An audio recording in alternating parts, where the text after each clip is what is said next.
No? Yes? Oh. And then we send the link to PWA.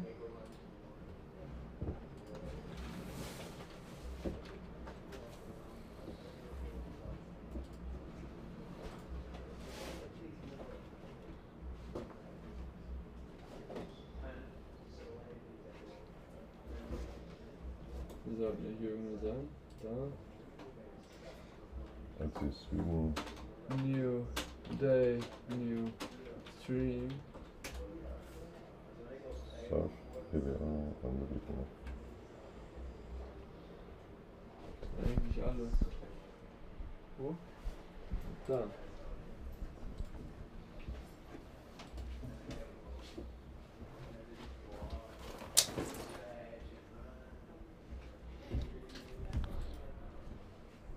So live? Yeah, you're live. Good morning, everybody. We are streaming from now on the whole day for you. The live stream. Thomas already sent a donation. What? Thomas is okay. Thomas is awake.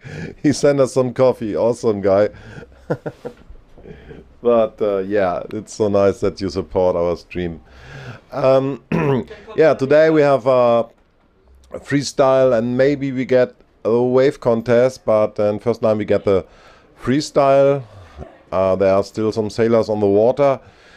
We are streaming here for Surfmagazin Sylt. We are a small surf magazine located here on the island of Sylt.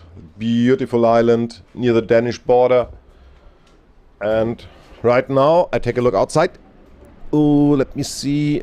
We have a good wind condition right now.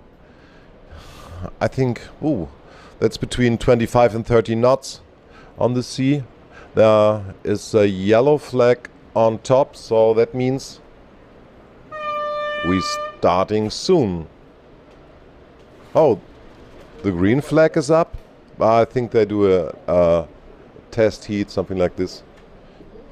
Empty heat, right? It's an empty heat. Empty heat. You don't miss anything. Once the action start on the water, we are here. And yeah, Thomas, feel free to come in if you like to join the stream. Brauche ein neues Passwort, ne?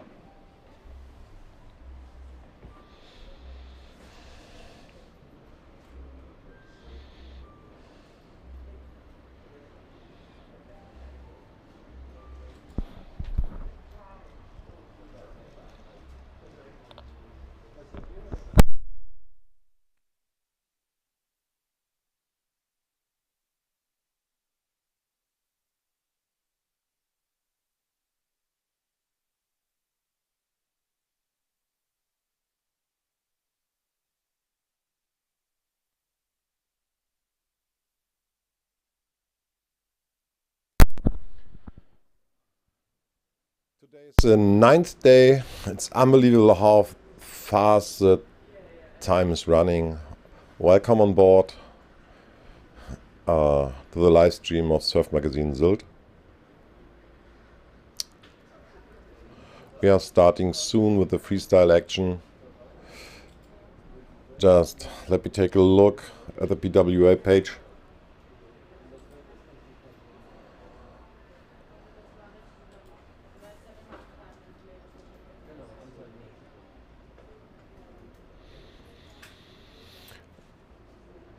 Oh, they wrote wind looking quite light as the sailors try and make their way out through the shore break. Quite light. It's a question of definition. Right now. Open WhatsApp. Hello, hello, hello. Right now we have a strong wind, I think. Oh, it's okay for surfing. Hold on.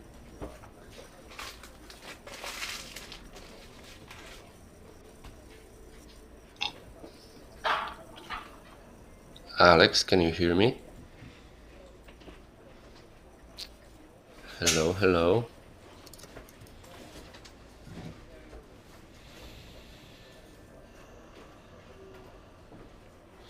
We have west northwest around 20 knots. At the weather station, that means we will have around 15 to 20 knots on the water. High wind is at the peak 27 knots, and yeah, it stays onshore.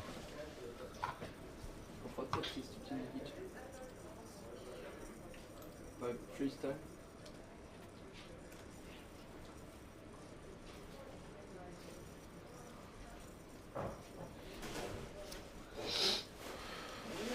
I think Thomas will be coming soon into the chat. I'm here. We have the Guys. warm up heat. Hello.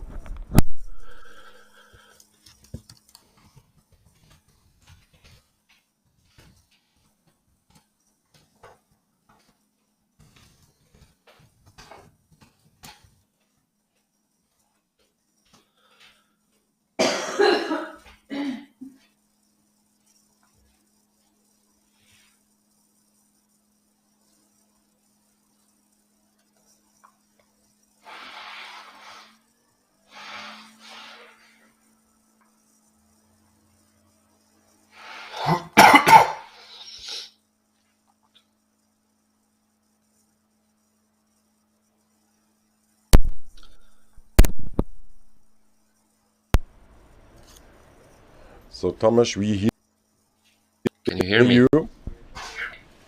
Wait a second. Wait a second. We hear you, but we need to do some technical stuff here to fix it. Yeah. Otherwise, we have also now the you echo. have him on the headphone. Okay, cool. Good morning, guys. So here we go, Thomas. Here we go. We got about we got a lot of time before the first heat because we got like Yeah, there's 3 minutes, 5 minutes left. yeah. Or no, yeah, 5 minutes in the transition. So it's going to be a 2-man heat today. We're in the freestyle. We're in the later stage of the double elimination, so we will have only man-on-man heat. That's going to be so much easier for Nick to follow the guys. I will tell it to Nick. Nick, now we have a 2-man heat. That means you have only 2 sails to film. This is awesome because it's much easier. Yesterday evening we had the problem that 8 sails in the area, so we have to decide which one we take. Marine is coming outside and tell us, hey, we have the 2 red sails, 1 black sail and the white sail. The other guys are all just training. I hope that the PWA cut this today. It's not a good idea. One of the guys is just slugging in front of the screen. That's Anthony on the red Castra. And the other one is Nico from France, and he's going to be on a Nil Pride, which is like half pink, half violet, or I'm not good with colors. I guess that's more or less how it looks. But it should be much easier to follow the riders and much easier to keep track of the scores. So let's hope the PWA puts up the scores online soon. It's not there yet, but usually they're up. Yeah, then we put it inside the stream once we see it. We'll have to refresh the PWA page once the heat is on, and the PWA. There must be elimination ladder.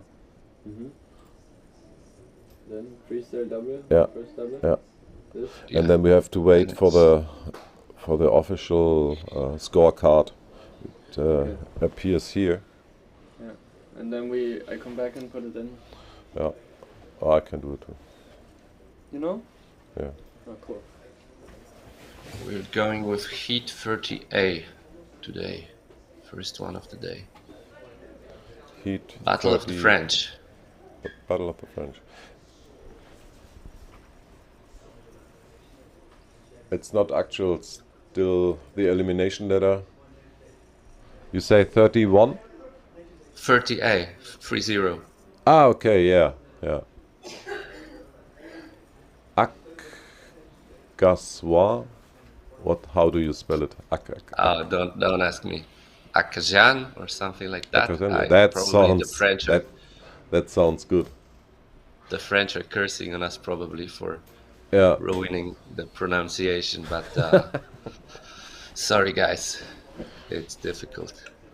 The black sail is not going to be in this heat. That's Dieter sailing out. Just he wants to be ready. But the Okay. two guys further up, it's Nico and Anthony just cruising out to the left. So we're more or less on. Okay, I tell Nick. Nick, Looking not at the the good not the spot. guy with the black sail. The guy with the black sail. Get him out of the water. Okay, I get him. Get him. Should I use the... Swim over there and steal his I sail. will just take an, I don't know, an sniper. Sniper. Okay, snipe him away. Do it like Paul van Bellen video style. Okay. Or I Shoot ask him. Stefan Fröhlich on the jet ski. Maybe he take him out. Stefan is located in. He went to Tasmania, and he come back for the PWA to ride the jet ski. I think this is the best jet ski rider we have actually in Germany. He take care of the Is riders. that the guy who also did the Red Bull Storm Chase and also does jet ski at Nazare? Yes, I think so. He's He's got a really long beard, and yeah. This is. I've met him in this is Stefan. Klitmüller a few years ago. He's a super interesting guy. Yeah. He was doing Yeah. the head of security in Klitmüller PWA 6 years ago as well. Yeah, he's a nice guy. I remember him. Okay, so the green flag is down, so it's 1 minute left until the ghost heat ends, and then we have 3 minutes transition time, and we're off. I'm actually quite surprised that they started right on. I was looking at the webcam in the morning and the wind measurements, and it looked like it's pretty light. But No, with we this have. camera angle, it looks okay. Yeah, it looks okay. And If you go also, they've outside, increased the. if you look made outside, the heat. you see Yeah. the white foam on the water. That means we have more than 5 before. Yeah, I think with flat water, they would be going full power, but with this chop and bit of current and swell Yeah. moving sideways, it's much more difficult. Yes. But that's why also the heats are a bit longer today, so I think the guy can focus on getting the right gasts and just doing The red moves. Sorry, the red sail. Yeah, and the other one. Where is it? This one. Yes, Yeah, and this one, Exactly. Thomas. Yeah. Yeah, Exactly. Not the black one. no, but he pointed at Nico in the middle, yeah. Okay. So this is going to be a bit of a tactical battle as well, because with 10 minutes, they will have no problem if the guests are there to fill in the scorecard, because it's still only 3 moves out of 8. But Yeah. 8 attempts is quite a lot anyway. So normally there used to be 3 out of 6 and 4 out of 7, like on Fuerteventura, where you have a constant wind. So 3 out of 8 is like a lot, like allowing them to crash 5 times. It's actually very generous from the head judge, but it's great because we want to have, like, we don't want to see crashes being counted in as the one of the 3 moves. So we want to see do their best. So we got to give them chance to take the risks as well. Otherwise, they will only do like safe moves, and it's going to be a bit boring to watch. Yeah. So what have you? Best 3 moves per minute. Count 10-minute heat duration. 10 minutes. 3 minutes transition. So they change all of this. Last time we have 2-minute transition. Yeah, an 8-minute heat. So definitely they are accounting for the lighter winds today. Yeah. So But what it we doesn't see look in like our wave potential so far, right? not They're yet gonna no. go with the freestyle all the way, and But if we see, if you take a look on the left and on the right on the sandbanks, you see there are good waves. The view is a little bit. okay. Hold on, ask Nick. Nick, kannst du mal auf die linke Sandbank schwenken? We show you now the left over there. Somewhere there are waves still. Not really Yeah, but high, that's but outside of the competition area. Yeah, The judges they- are not they able have- to see down there. they have to put the competition area over there. But maybe later, Maybe. Later, we get some waves over here. Will be so fine. What's the tide now? What's the Tell you, just hold on. Oh, it starts. Okay, we're on. Nico, full power. What is he gonna do to start the heat? Scoring is not up yet, so we have to score ourselves. Shaka, not too high, but a clean landing, so it's gonna be a good opening move. And there's Anthony. Is he gonna go move for move, Shaka for Shaka, or he's got something else in the bag? Now Nico is gonna see what he's doing. He's right in front of him, so that's gonna be a. Did they already take a look on the other guy and see what he is doing, or are they doing their own stuff? It depends on the rider. I think sometimes they are going like trick for trick and thinking I can do this trick better, and then they are pretty sure they are ahead. And sometimes, not every guy can go switch both ways, so they have different repertoire. And do they know? Do they know where they are better, or do they see the result at the end?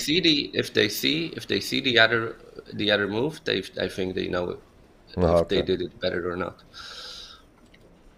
So we have the scores up if you want to plug it in, and there was a Shaka opening 9.3, funnel crash from Nico, and a 9.9 air funnel from Anthony, and he's slightly ahead. And there's a decent punch, quick rotation, upright landing. Maybe he wanted a 360 after that, but it's better to do a solid punch rather than finish with a slow 360, in my opinion. Style points will be higher for that. Takes a second to put the score inside. Yeah, no rush. Shabit Spock, a bit wet, but he's been doing those in every heat so far, and they've been scoring good if he makes it clean. So I'm pretty sure he's gonna want to do another one, make it a bit better. So they are, with one move counting each, they are just half a point apart from each other. So it's gonna be a close one. And they know each other so well. They sail a lot together. The French guys are usually hanging out together a lot. So definitely an interesting battle to watch. Nico going switch. Oh, the chop just killed his speed. There's no way he's getting a move out of that. Whoops, we lost the visual. Oh, shit. There you go. Oh, just joking. Just testing something.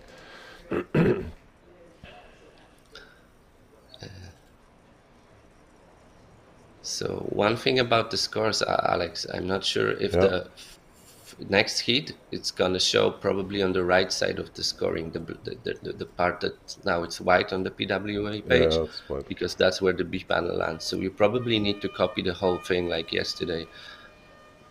Was that the buzzer? It was the buzzer, yes. What? Yes. There we go. Canceled. Oh man, not enough moves in the first. Not enough moves in the first 3 minutes to impress the judges, to make it count. And yeah, like, it was tough. They had basically one good move each and a few crashes, and really no burners, no kulos, no real power moves done. So it's been pretty light. Yeah. That's it. Or is it too big? It's too big, I think. Yeah, especially if we will have to add the left part of it, then it's gonna be Yeah. So this. But then maybe if you make the it's okay now. Now it's great, I think. If you do it higher, it's not. So you have to say which No, kind no. of moves. Keep it at. So we have was awesome yesterday. We have Brian Palmer. He's sleep in our house, and it was a lot of action in the. I don't see anybody like him. He's always screaming action, and he's running around the house like crazy. He's a funny Yeah. guy, and he's a good guy. Absolutely. He's a legend. Like Yeah. when I was young, I was watching his videos, and I sent a clip to Nick from Plug and Play. Yeah, and When he he- smiled. He's so laughing about this. I mean, but I knew that sentence inside out as a kid. Like it was so inspiring for me to start freestyling. It was Yeah. He made freestyle so cool around the world. So all of us kids that were living somewhere inland by the lakes, we had something to look for. You know, trying to be cool, trying to learn new moves, and yeah, he inspired a whole generation of freestylers, in my opinion. Yeah, it looks like the freestyle inspired a lot of people. Because we take a look on the stats and we saw that slalom, a lot of old guys are looking, but freestyle, all the younger guys are actual watching our stream. Wait, they're started? Sit here. Now I give you your friend Brian. What? This is Brian Timer Yeah, live. hello Brian, action. And this is Thomas. Action, man. What's the action? How you doing, man? I'm good. Hey, Oh no, yeah. So I had to dig out the Plug and Play clip yesterday after we talked. It was so amazing. I said, man, let me tell you, as I tell you, those memories are amazing in the sense that that is what we were feeling at the moment. If you look back at that, you would think that it was just easy, you know. It was really a revolution happening then. Now it's just another day at the beach. Yeah, definitely. So how is the freestyle scene in Barbados looking like? We don't. A lot of fellas don't do freestyles. More only waves. So we do more waves, but that's why I think the freestyle needs competition, because when you're competing, especially on a professional level, you're pushed to make all these maneuvers, and what the fellas are doing now, freestyle, I can't even comprehend, and the degree of difficulty is beyond belief. What these young fellas are doing on the water today. Definitely. You know that the official list of moves has more than I think more than 300 tricks in it, and it What? includes all the variations like 720, one-handed, and stuff.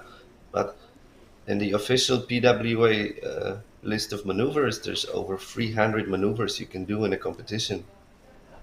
And that's why, for myself, to see what these fellas are doing, and especially what they're doing in choppy water, so the viewers must understand it's not like Bon Air where it's flat. It is choppy out there, to actually complete maneuvers in these kind of conditions must be extraordinarily hard for these fellas. Yeah, but it's also changed because there's much less sliding moves in competition right now. It's everything's done in the air. So, like once you get out, the chop is gone.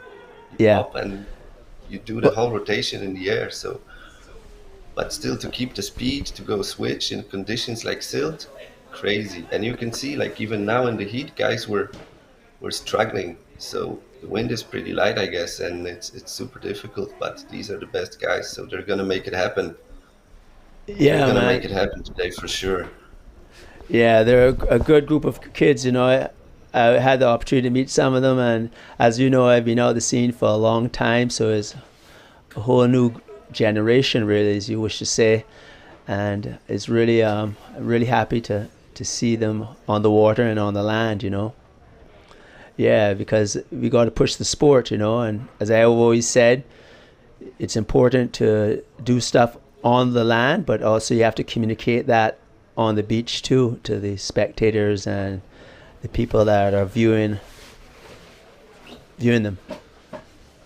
Yeah, but I noticed actually because there are so many more moves now compared to back in the days that the sort of the age level of the freestyle competitors is getting a bit higher because like you need just more time to learn all the moves. Like back in the days when Golito won his first world title, he was like 15 or 16 years old. Now you're not able to like physically learn all the moves at that age because there's too many. But then you can see in the waves there are actually more kids doing waves than they did in the past, I think. There's a whole generation of pozo kids that go straight into waves. And back in the days, the route was like for Brosinho, Traversa, Golito stick to freestyle. But Ricardo, they all started with freestyle, Robbie Swift, and then they moved to waves. Now we have so many kids that are amazing wave sailors. This is also something new to the sport, in my opinion. Well, if you remember back in the like 2000s when we were doing freestyle, the vision behind freestyle was to bring the sport to places that you couldn't do it before, wave sailing. So now now freestyle has gone to another level. Fully, I tell you, I don't understand it anymore, and for these fellas to do these moves, it's so difficult to even get in the door, and that's why a lot of freestylers, as they get a certain age, they move into waves, because waves is a lot. If you I wouldn't say easier, but it's not as complicated as freestyle, in my opinion. That's what I did. I did. Yeah, it's probably a little bit easier on the body, not like easier in terms of technique and like hours you need to put into it. But as we get older, the body is not flexing as well anymore, I guess. So. Well, it's not even the body's not flexible. As you get older, the reality is you don't learn the moves as easy. When you're young, you learn anything. But as you get older, it becomes more difficult to learn these maneuvers. So that's why when you go into the waves, it's more about your knowledge. It's wave knowledge, it's your experience. That's why you can compete pretty. When you go to Hookkeeper, these fellas are much older, but they have such wave knowledge and know the spot. But then when you go to Pozo, you got to be able to jump. So if you can't jump, you have no chance. So that's why Pozo really defines a wave sailor as your ability to jump too.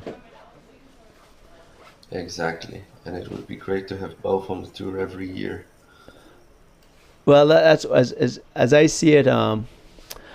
I really love windsurfing, and I think both disciplines need credit. Because you got to remember back in the day when we were when freestyle is now coming about, people didn't want to switch from wave sailing to a freestyler, and I commend the fellas that are hardcore freestylers because it takes so much technique and knowledge to do all these maneuvers, because people didn't want to go and learn a spot back in those days. It may sound silly, but a spot was huge, but the wave sailors, they did not want to do that. So that's why we said it was a revolution. Man like Josh Stone and Robbie Seeger, and when we were pushing it, a lot of the wave sailors did not want to go in that direction. But at the same time, freestyle in those days really had it really pushed the sport like heavily. It really took the sport to another level. But where all the sports are competing against, all the disciplines are competing against one another. So it's the sailors' responsibility kind of is to really energize their section of the sport. Definitely. But talking about disciplines competing against each other, would you be in favor of bringing back some sort of an overall title? For example, a crossover between wave and freestyle, or slalom and wave, or all three disciplines, with maybe that you can count three best results from one discipline and two other results from the other discipline, or something like that? Do you think an overall title has a place, or it got too specialized at this time? I don't think so. I don't think there's enough money in the sport to do that, because that's why I dropped race. I was like, I'm not paying for all these fins. You have to get special fins, and you had a budget for fins. I'm like, you know what? I go straight into waves. So I don't think the sport has the money to sponsor all the riders with all the gear. So I don't think it. Yeah. Financially, the riders need money. So my thing is I strongly in favor of professional athletes of getting paid. So I'm a professional athlete even to this day, and that's why for the young sailors, I am pushing for them to make money, for them to get piece of the pie. The sailors play the most important role of bringing a destination to where it's at. I remember when I first came here to Sylt, you know, when you used to go to Americas, you know, it's booming, and all the sailors go there, and places like that make money from the sailors. So my position is that I believe that the sailors play a huge role, and I'm for them. Getting paid for what they do out there, because they're sacrificing their youth to promote brands and companies that live on forever after their career is gone. So, and they benefit for what they've done to build destinations, to build hotels, to build restaurants that benefit from events like here that happening here. Well said, and it's a great perspective in my opinion, and something that has been lost a little bit in the industry. I think it's that without the professional writers, the industry would look much worse than it does right now, I think. Well, in my strongest opinion, we need, in those days when we were around, brands created heroes, and heroes took the sport bigger, and we cannot be scared of empowering and creating heroes, and that's what we did in those days.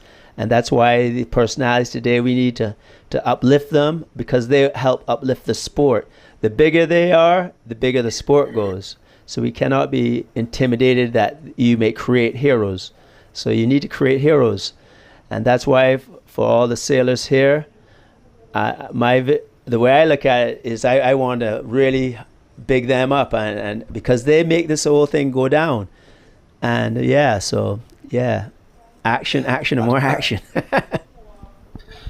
You're right on point with that, but also back in the days, what I remember, there was so much more sort of personalized equipment in terms of, like, the JP had the Josh Stone freestyle model with his sail number and with some crazy logo. Actually, I don't know if you can see my webcam on your screen. No, I can't see nothing here. No, maybe the guys can show you later.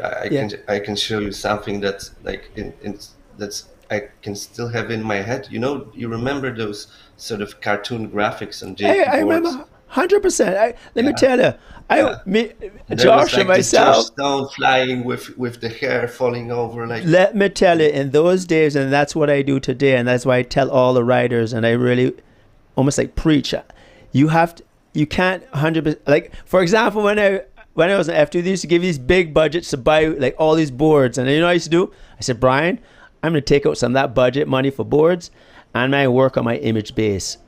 Focus fully on your image base, and that's what we did.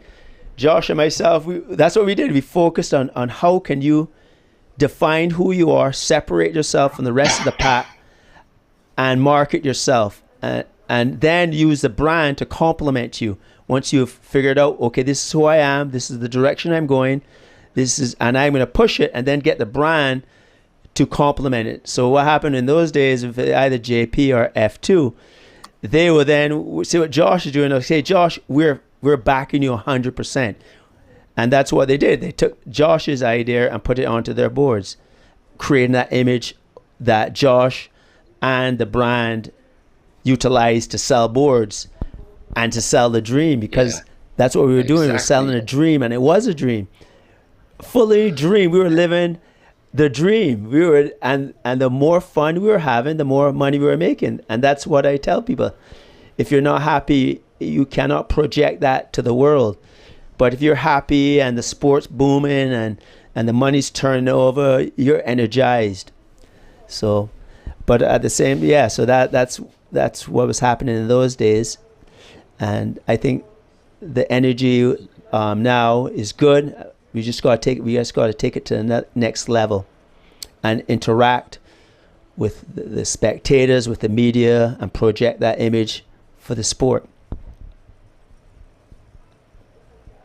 Definitely, definitely. Do you know if there was like there was a media day first day in Sylt, but is there like a room for people on the beach to come and talk to the riders and to get some personal like Yeah. yeah, I don't know. get I don't. closer to the riders? Because I know on some events they are very approachable, but on some events it's probably like a restricted area.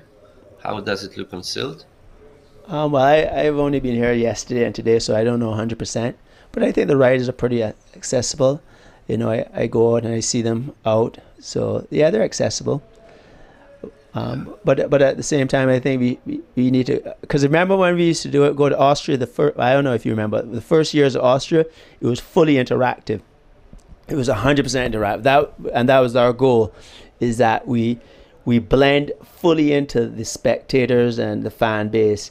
That everything was really, we would go on stage and we introduce everybody. It was very interactive with the crowd, and the athletes were out front, fully out front, and they utilized the riders. Yeah, I think that has changed a little bit now because I've been around a few PWA events. I've been volunteering in Klitmøller twice, and I've been during the El Medano event and stuff. And even that the riders are approachable, they sort of don't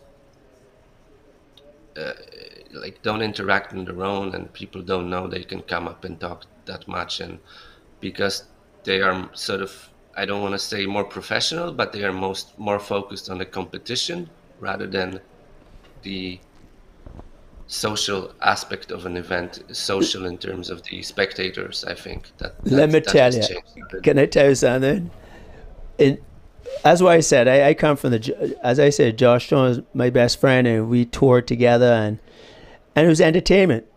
Windsurfing was all about entertainment. It was a full package, on the water, off the water, and to energize the crowd, and that's what we did. And we had so much fun, and we competed out there, and we came in because that's part of it. And if you can't get that energy you have on the water to the fan base and to the spectators, they're not going to be interested. They want to feel it as if they're with you 100%. If you come into the land, they want to feel that energy, and that's how you radiate energy, because people want it. They want to feel it with you.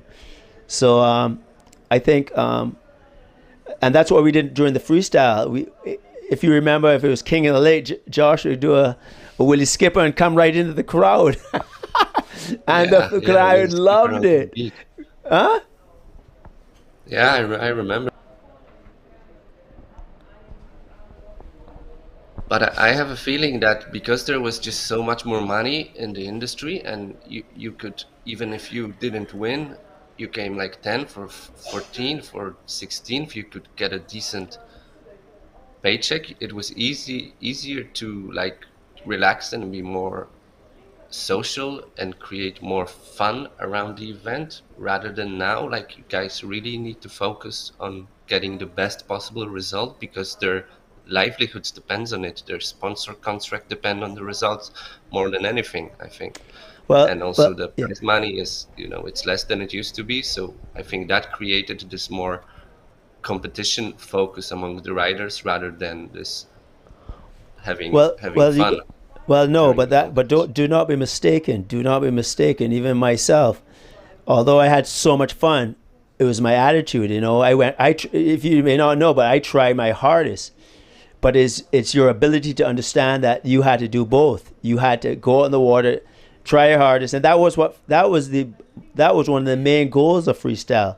That a freestyle racer understood that what their goal was to go out there and do as much on the water, but also be able to come back to the beach and really radiate and entertain the crowd. And we understood that's how we made our money.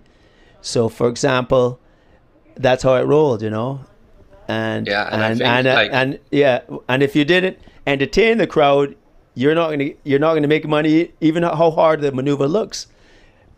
People want to be entertained, and that's why if you are not able to communicate what you do on the water, for example, I remember we did an indoor event, I can't remember what it was, and the freestylers are doing their stuff, and somebody just went, and they're very complicated maneuvers.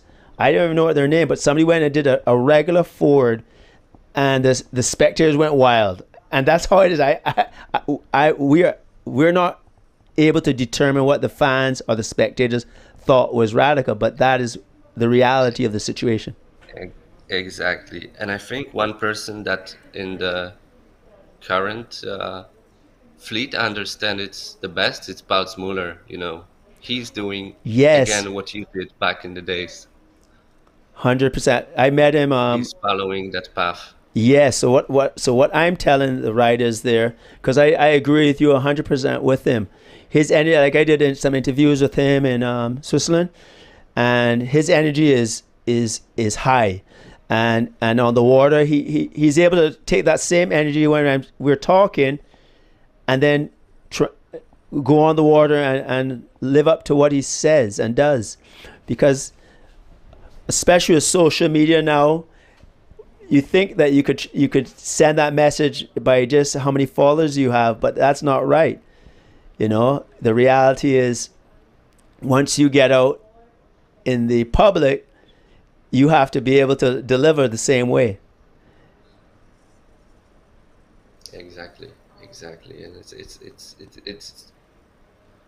on the first look, it looks so much easier with social media, but it's a tricky balance to keep entertaining, because people demand constant entertainment now with the era of social media, and they just click over if they are not fully entertained. So it's difficult to keep it at a high level every time. Looks like the AP flag has gone up, and we're gonna be up for a waiting game today.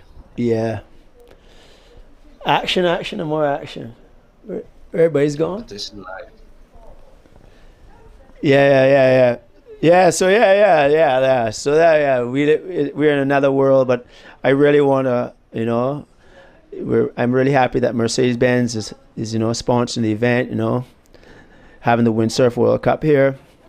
It's so important, you know, if the fellas have something, and I think the sailors, along with the organization at PWA, just have to continue working on trying to get it a formula that works for everybody. That's, I think, the most important thing, and the riders may have to change how they look at things too, you know. So it's a combination, but the riders just need to be paid, you know, that they can make a living from what they do. Absolutely.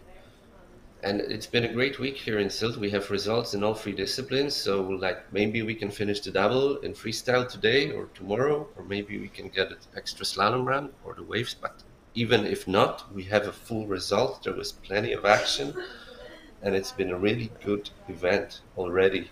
Let me say, the sponsors are going to appreciate that, and that's why I want to say congratulations, Brasilio. Brasilio, I want to congratulate him. I thought what he did was phenomenal. I think he's definitely one of the best wave sailors on this planet by far. You know, you see him in Jaws really killing it. You see him in Maui killing it. He does it with such style and such grace. As a human being, as a person, he's an amazing person, has an amazing family. And I really want to congratulate him from the bottom of my heart. And I'm so happy for him. He's just and again, you know, he's a good person, you know. It's so nice to see that, and he really expresses himself, and yeah, and all the windsurfers, you know. I think it's an amazing group of people that we have, that we are able to do this, and yeah, even coming here, and everybody's all the sailors are so amazing, you know. Everybody's so nice, you know. So I really, from the bottom of my heart, I want them to live this dream, and the dream that when I was their age, I lived, and I was able to make money. So I really, I was speaking to a wave sailor yesterday, and he just told me, you know, things are really, really tight and difficult, you know. So I feel and I understand how sometimes difficult it can be. Yeah, huge congratulations to Brasilio, and let's hope he gets proper reward from his sponsors, and it sort of projects him onto another level in terms of media recognition and contracts and everything. It's a huge accomplishment. There's not many riders that had multiple titles across multiple disciplines in our sport. He is in the top of the elite, in my opinion, historically speaking. Well, I can't remember. I think it was last year when he was riding Jaws and he did that aerial from under the lip. Man. I think that's one of the most radical things I've ever seen. He did it top to bottom, under the lip, and I don't think I've seen anybody hit the lip like that at Jaws. And to be able to do that at huh? Yeah, no one ever hit and landed. Maybe somebody hit and ejected, but no one ever hit and landed it. No.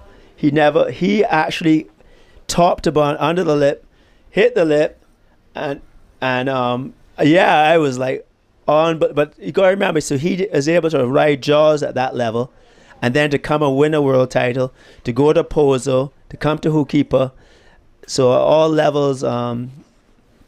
He's amazing. It was really and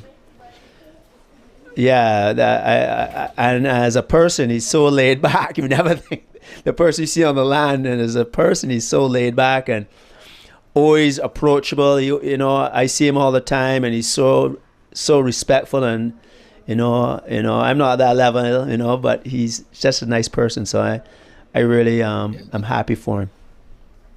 It's amazing how the whole windsurfing family, the professional windsurfing family, how nice people they are and how laid back. And like, if anyone has ever a chance to volunteer at a PWA event, I can highly recommend that. It's a great experience to meet everybody and to get into the tiny details of professional competition and look behind the scenes. And I did that twice, and I'd be happy to do it again, because it's an amazing week being able to follow it on a competition.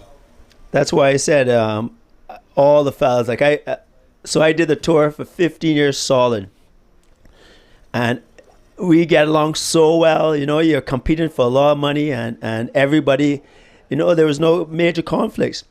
Everybody in the end got along, and that's a good story. 15 years, and I go to Hawaii, and the energy of all the riders. Everybody's competing for titles, and some people lose sponsors, somebody get, and it's an amazing group of fellas, and ladies, and everybody, I guess, can't tell. And even now, since I'm not on tour, all the fellas like Bernd Flesner, we remember our history, and we were in Barbados competing against each other. One year I win, the other year, but we are friends, and we continue to be friends, and at the end of the day, to all the professionals out there and all the fans and spectators, the one thing that I learned is that we come out as friends, and we enjoy this life where we have on the water. So I can say that it is an authentic group of people, and that comes from the athletes, from the management, from the media. It's an amazing group of people, and I'm so honored to be part of it, and that's why I'm here, because the energy is amazing. And I want to thank all the organization, the media that have helped my career and continue to, and all the riders. I want to say a big up to all the riders too, and the media. It's amazing. Hey, we got Bas Muller watching, and he's saying action, and more action. Love you, Brian. Great talks, thanks. So we called him in, and he listened. Hey, Bas. Thank you for bringing foil windsurfing and freestyle into another level and developing everything with your crazy style and great personality. So great to have you. Maybe you want to join in, Bas. Let me know. Write in the chat if you could join in live and share the stoke a little bit. We can invite you in online. That would be great. I tell you, I love his energy. He's a good man, and that's why for all the young riders, his fellows like to look up to him. That he brings that energy on the land, and he really, takes it to another level, and has fun with it. Do you understand? You have to have. It's like riding huge waves. When you ride huge waves, you got to relax. because you don't want to freak out. And the same way, entertainment, you got to take what you do on the water really serious and compete. But then when you come to the land, yeah, we had so much fun when he brought me some toothpaste. I think it was Colgate that had action, and more action. And that's, that energy is, hey, we're humanity. We laugh and we smile. And that's the most important thing. Like, everybody should go windsurfing and finish the day with a smile on his face. But that's why I'm telling you. Yeah, speak to me. I'm trying to get a hold of Paul's Instagram and writing him a link to join us. I'm not sure if he can hear us. Check your message from Wave Sweden, and hopefully you can plug in, and the guys will put you up on the webcam, and would be great. And then there was another question on YouTube that to explain the scoring card a little bit in freestyle. So the P is for port tag, and that's the score for all the moves done on port tag. The S is the same for starboard tag, and VAR is the variation or variety. So then that's like about, if you do so all the moves are grouped into 4 or 5 categories. I don't remember how many, but if you do the moves from the same category, you get penalized a little bit for being like quite not enough diversity in the moves. So normally you get 5 points. And then if the second one is from the same category, you get 2 points. And if the third one is the same category, you get 2 points. And then if it's the fourth one from the same category, it gets 0 variation points. So it can add up to quite a bit of a difference in the scoring. And it's a great diversification factor, I think. So Buzz, I've sent you a link on Instagram.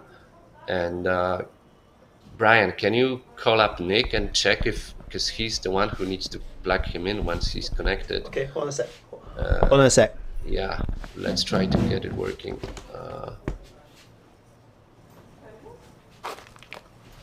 Pulse, can you write if you got the Instagram message? I'm not sure if you can receive messages from like people that you don't follow, but I hope so. Otherwise, I'll write you on Facebook as well. Hello, Tomasz. Here's Nick.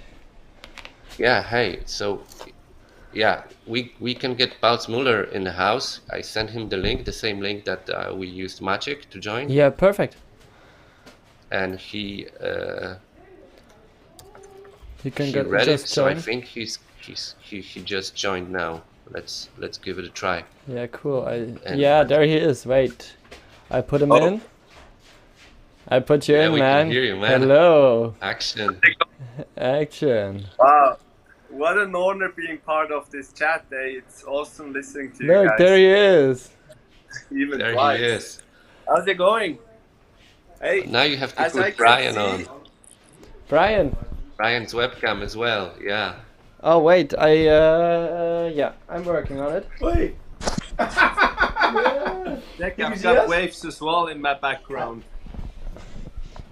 Sorry? You have better waves than we have in Sylt now, man. And then I get your webcam, Brian. I had the craziest thing.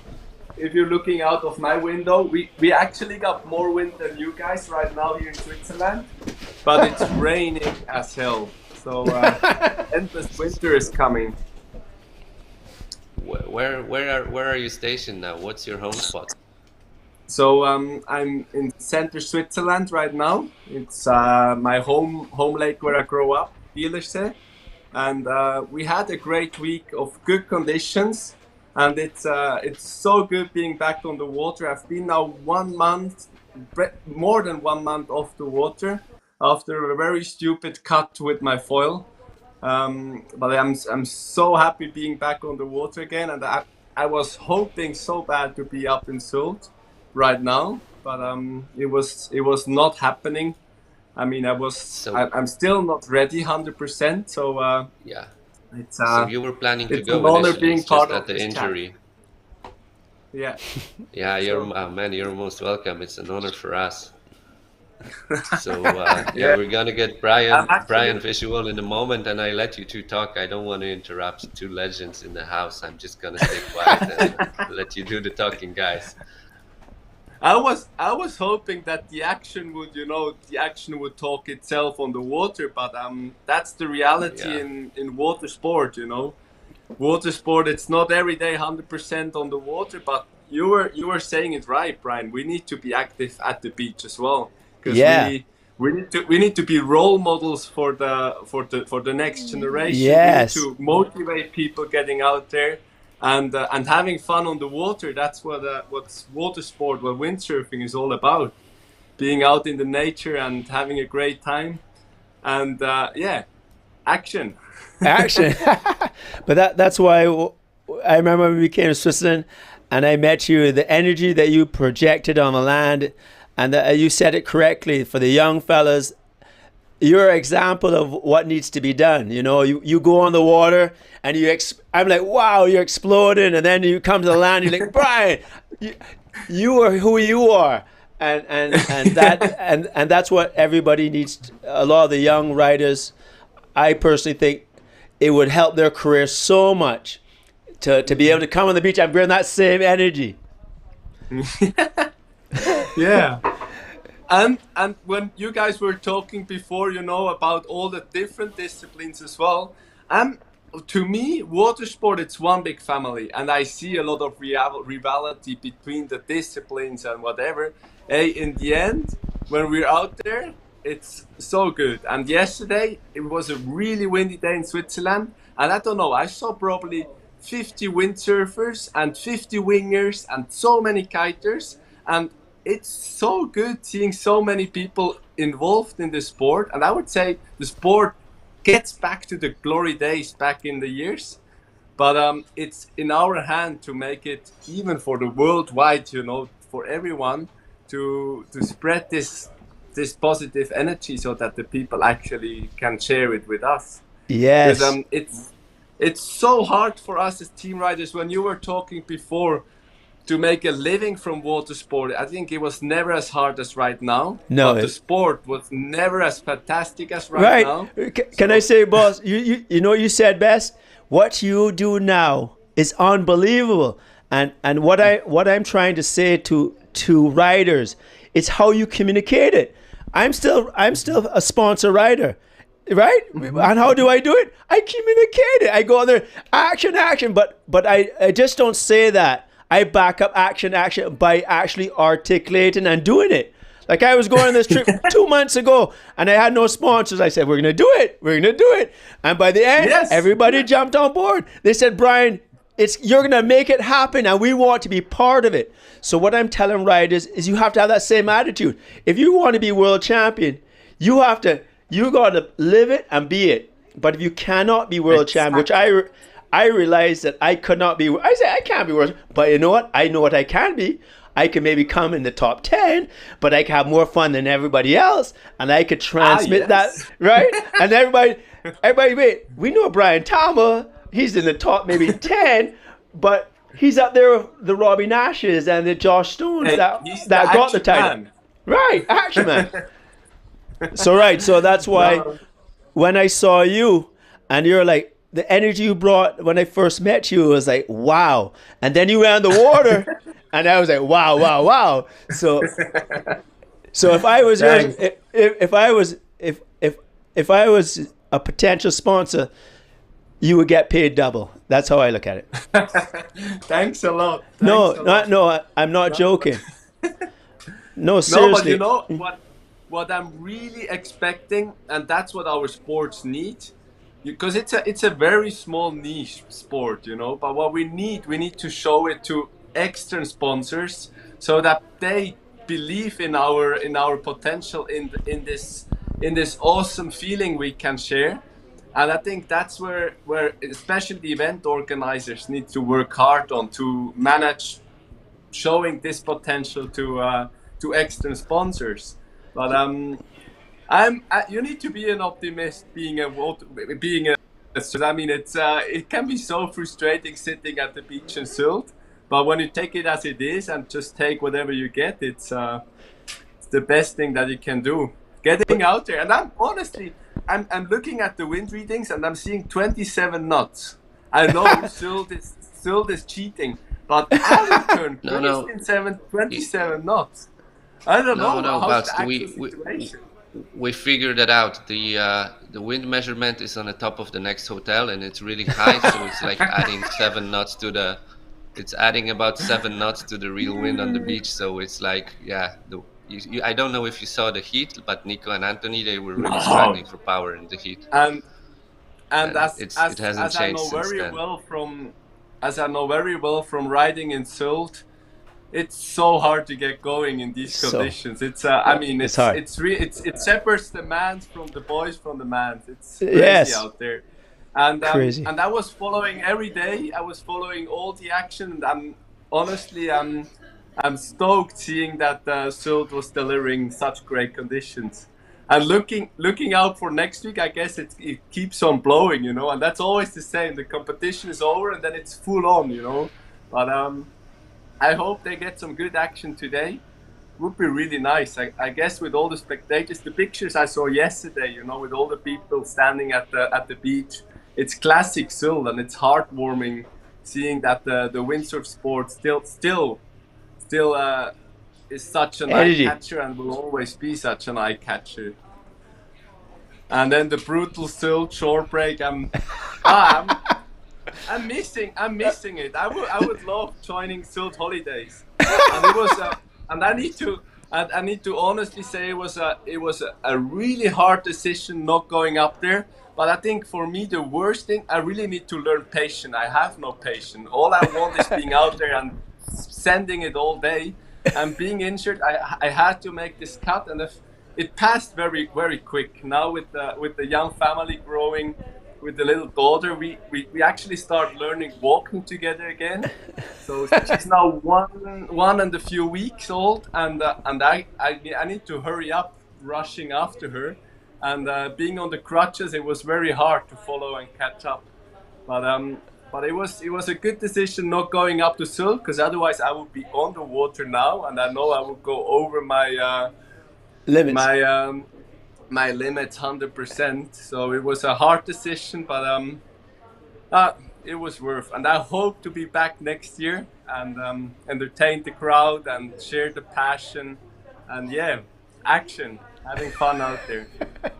Action, yeah, man. You said it. You said it best, yeah. But you know, sometimes you gotta relax.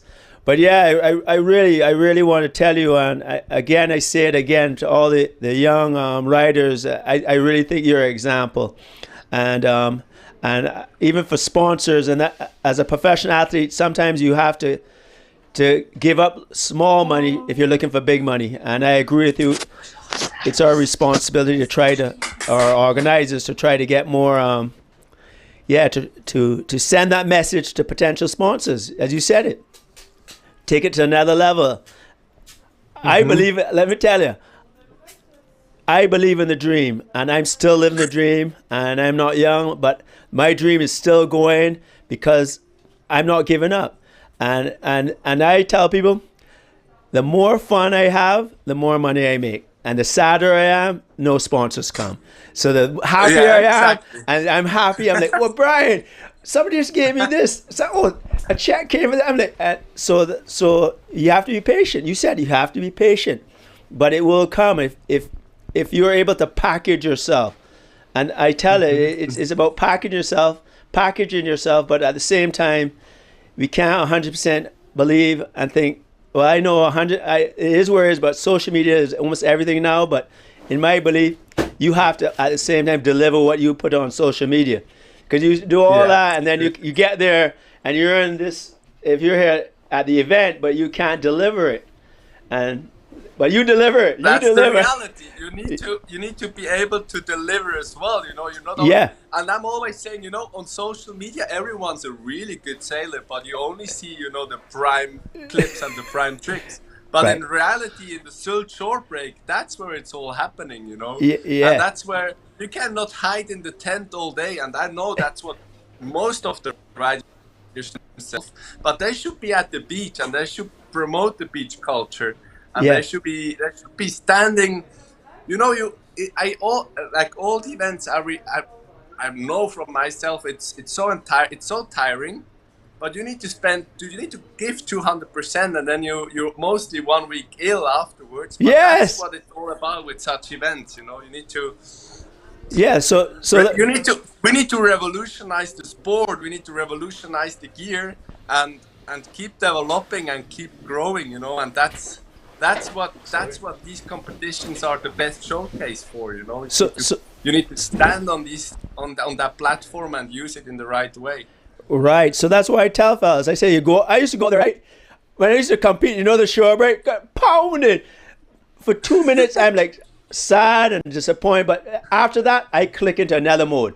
Like I'm a lot of people think, well, Brian Tama, you don't take it serious. But when I'm out there competing, I try my hardest. But the minute I lose, 5 minutes, I switch from competition mode in the water to competition mode on land.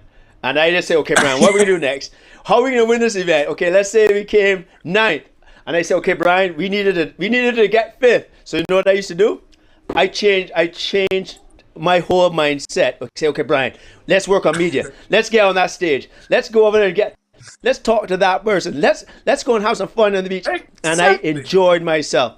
And you know, I went home, just like you said, after that week, I would go to the parties, wake up at 7, but when that week was finished, I was dead. Dead. Yeah, but that's giving everything, you know, that's sharing your passion, you know, and that's what people appreciate, you know, when you share your passion, when you share yourself or your mindset, and that's so important. And I think lots of riders, they miss out on it. They think they're rock stars, they're soccer players, but they need to be real surfers. And that's, sir. Like we used to go. I remember I used to travel with Josh Stone. We used to go there. We used to hit it hard. I remember one day after Sylt, I got so sick. I got Josh sick, Amy sick. We went home to Hawaii sick. It was so funny. But we were like, we don't care. We gave it our all. Like when I come here, I would go all night, wake up in the morning, all day, in water. But, you know, as you said, I felt the place 100%. You know, I spoke to people. I go into this bar. So you got to give your soul. But after you give your soul, you're dead. Exactly. But that's something, you know, about giving the soul. I remember I wrote this interview with Josh Stone, and he was saying, he was answering every single message. And that's you know, these days it's very hard. Back in the days it used to be a few mails, but these days social media with WhatsApp, there's always those stupid messages, and it's so hard to find out the good messages and give a response by heart, because that's what we need. We need to share our soul. We need to answer to these questions. And he's a when he was saying that he was trying to answer to everyone. And that's your video and your sound is stuttering a little bit. You know, if someone has you got to share. All right. My too much rain here in Switzerland. Yeah, here you go now. But yeah, that's where we're at, and that's why I said at my age I'm still doing it, and I always repackage myself. I always go out in the public, interact, really understand what people want, and what people all want is exactly what they want. They want that stoke. They want to feel what's in your heart. And like I go a place and I paint all day. I give everything from my heart, and I'm authentic. I'm not giving it like, you know, I and they can feel it. People can feel it. So that's the humanity about it, that we wave sailors, freestylers, we're not soccer players. And that's what we have to understand. We're surfers, and it's a spiritual journey, and that journey is from the heart. That's how we tick. And the better we could get that message from like yourself to the spectators, to the sponsors. We are going to roll. Let me tell you, I say something here today. Next year, you're going to see me all over the world. I know you're going to Dominican Republic. We're going to have fun over there. Yes. I'm going to see you part of the Master of the Oceans. We're going to do that event. And I look forward to seeing you. And that's part of the Beach Culture World Tour. And I want to do more stuff with you because it's about the stoke. It's about that energy. Exactly. And it's about this family on the water, you know, yes. Sharing the same stoke on the water, off the water, at night, during the day. No, I'm stoked going to the Master of the Ocean. It's gonna be the first time for me. And yes. You know, I'm always joking and saying I'm a Swiss waterman, you know, but everyone's laughing at you when you say, yeah, I'm a waterman from Switzerland. But they're like, waterman, Switzerland? I mean, what can you ride in Switzerland? And honestly, you can ride waves in Switzerland. I mean, Hawaiians probably will laugh about it, but the Swiss, you know, he feels stoked. And yesterday I did my first paddle prone foil takeoffs on a Swiss lake. For me, it's a game changer. I never thought I could be a surfer in Switzerland. And now with the latest revolution of gear, I feel like I'm surfing at its best in Switzerland with winging, with wind foiling. You can ride the small Swiss lake, and you can ride those small wiggles, you know, wind wiggles, and you feel like a surfer by heart, you know. And it's not that you're actually riding real waves, but you ride wind swell on a lake, and you feel like a surfer, and that's what's everything about, you know. We always wanted to go to Hawaii, but not everyone can afford traveling that far. But when you can do it back home, it's a dream, you know. Right now I'm living the dream of riding whatever gear I want here in Switzerland, and it was never as much fun as right now.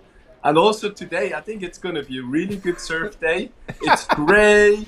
It's probably around 10 degrees, but I will be stoked in my 6'5" winter hood, wetsuit, and it will be the endless winter, we're calling it. But you know what? That is what I love about you, because that is what I came to Switzerland and I said that this is a Swiss beach culture, and that is what you represent.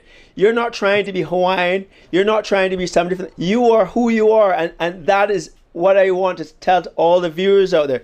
The reason that you are so good is because you're being you. You're not trying to be aloha. You're not trying to be the action man. You respect all that. You can't, right? So that's what happens to a lot of people. They try to be what they're not. You are you. And then when I met you, you were like, Brian, I'm trying to be Brian Talma, I'm trying to be a Josh Stone, because I speak to the older guys. And I think what you have brought to the sport is you've defined Swiss beach culture. So I have my, right? Yes. You agree? So I have my Beach Culture World Tour, and I have the global organic tourism stuff I do.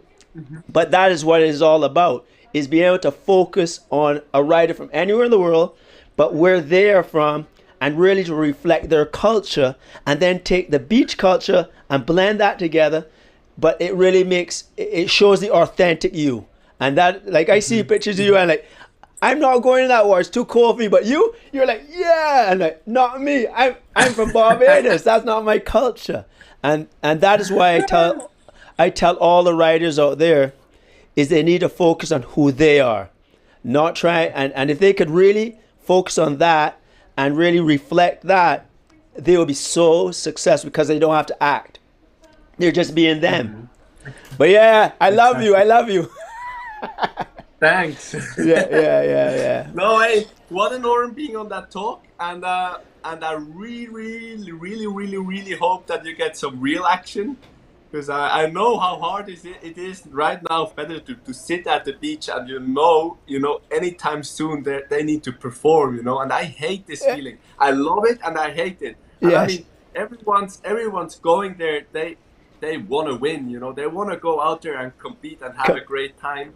But they're missing out on the reality, on the real life, because you're like this when you compete. You minimize your vision on those 8 or 7 minutes.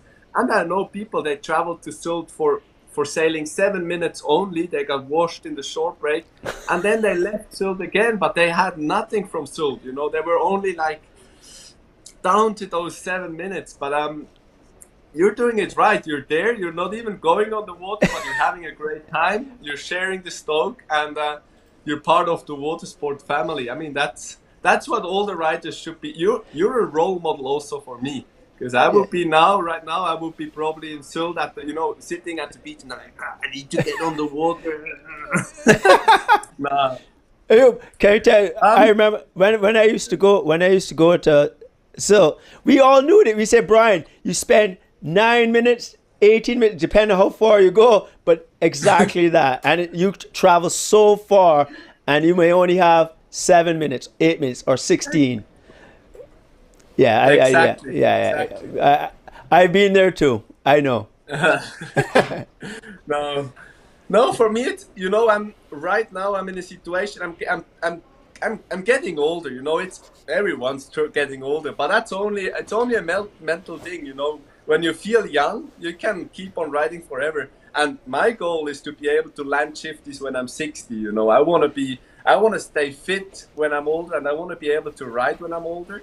And that's why I did this decision and said, all right, I'm going to heal that calf 100%. So I will be back and I can keep on riding 40 more years. And that's why I'm stoked. I managed to fight against my eager of going. Everyone always wants to ride, and so it's so hard to not being out there and being part of Sylt this year. Yes. But looking into the future, and I'm very stoked being part again for next season, and I hope it's happening again, and I hope we get such great conditions as you guys had beginning of the week. Action. And right now, I think we're gonna hit the water here in Switzerland. When you look out there, it's better that way, And this bit is very important because every morning it gives me that certain feeling of I'm living the dream, You are living the dream, man. You're living the dream.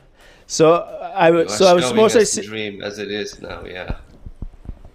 Guys, I just want to say we got about 170 people watching. So if you enjoyed the chat between two windsurfing legends, please go to the link coffee.com Surfmagazin and buy those guys a coffee. Having the stream going with no official PWA stream, we've been blessed with so much action on the water and so much action in the interviews. They deserve a coffee. That's my message for you. Thank you, guys, and I'm gonna stay quiet again. Thanks to you guys for making this live stream happening. I remember the first day there was a lot of shit talk about the Hawaiian music and everything, but I was enjoying it. For me, that's exactly what I needed. I needed the beach camera. I wanted to be part of it, even though I don't really want to see what's going on. But a really big head off for you guys making this happen. And thanks a lot, Surfmagazin. And I've been reading today the Surfmagazin on the toilet. I'm not only reading it on the toilet, but I'm loving it. Thanks a lot, guys. I will hit the water together with my family, and have a great day today. Thanks a lot. Action. See you next year. So see you in Dominican Republic. Enjoy some holidays, Brian. Yeah, action. Action. Respect. Action. Ooh, action. Hey, talk soon. Cheers. Have action. a great day. Cool. Action. Cool. You. Action. Yeah, no. Oh, that was good. Really good. That's You got a good view. For you. Huh? No, what's that? For you.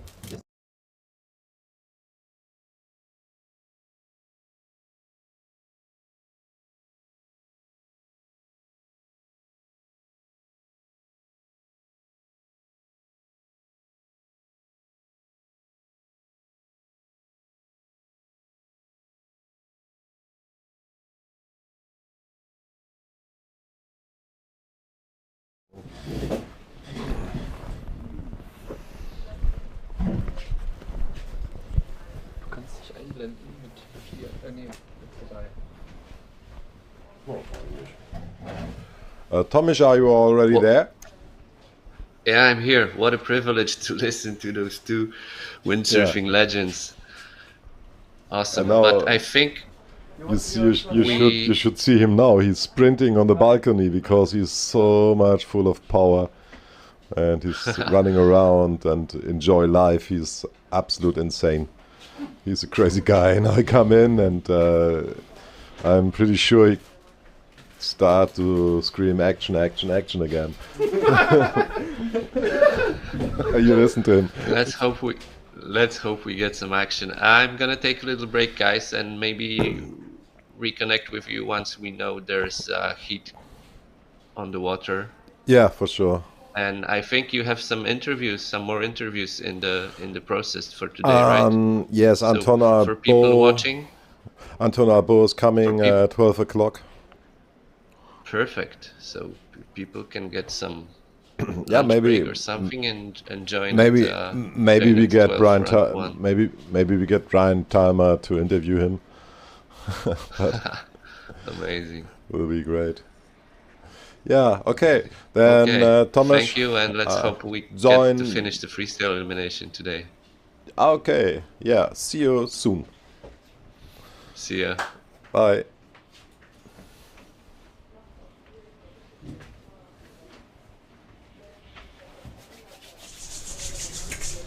So you see the belly of Brian Talma now.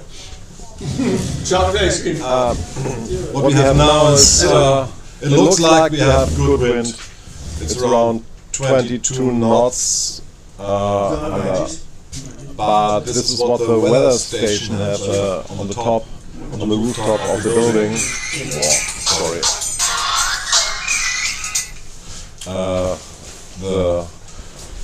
The weather station on the rooftop is saying, hey, we have 22 knots, but there are no 22 knots. It's on the water we have maybe 10 knots less, and we have heavy, choppy water over there, and it makes it pretty difficult for freestylers to perform there with light wind conditions and high waves. Also, the slalom guys can't get out because of the strong shore break that we have here. We showed yesterday. It don't look big, but if you are at the beach, you will see, holy, it's very high. So, Brian, you want to tell something to the people? Yeah, we can talk. Yeah. Action. So what really? Yeah. So action. What this tour is called is the Global Organic Tourism Action Plan, which I've really actually This is I tagged the tour that I'm doing part of the Beach Culture World Tour, where I'm taking this philosophy around the world, traveling the world, but promoting, doing business with the community, the environment, maintaining cultures, and promoting sports. And I think what we're doing here at the Mercedes-Benz Windsurf World Cup is exactly that. You know, we're promoting the sport that is windsurfing, and all the athletes are here doing it. Also, like for what I'm doing in Barbados, we have community projects where we help kids of the community get into the sport, and that's what we need for the sport. We need to get more kids into the sport, and we need programs, schools, teaching people to windsurf and do these action sports, because I do all the others, kite surf, paddle surf, foil, and all these sports. But yeah, so that's what I'm doing here now in this vision, and I'm happy. I have to plug my sponsors, Nash. Nash has fully supported. So at home, I've been like teaching all day these kids from the community, from Silver Sands or Carter's Gap, in the island I'm from. And what's the name of the island? It's Barbados. So I'm from the island of Barbados. It's close to Sylt, huh? The temperatures are a little different. So Barbados, the weather is warm. So when I go, I don't need a wetsuit. And so you came yesterday from London? London, yeah, came from London. So the beach we're going to do a beach cricket in London. Beach cricket? Yeah, that's a sport. That's from the Caribbean. Yeah, the British. Yeah, the British. So we will do beach cricket.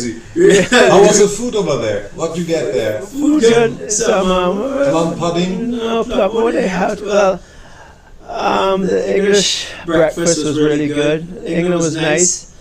And then I'm here. And then I came into Germany, you know, and then go back to Barbados and get back into that swing, because now in Barbados, on the eastern part of Ireland, we got good waves for surfing, so not windsurfing. So we do a lot of paddle surfing, and nice big waves. Before I left it, there was a huge swell that came through.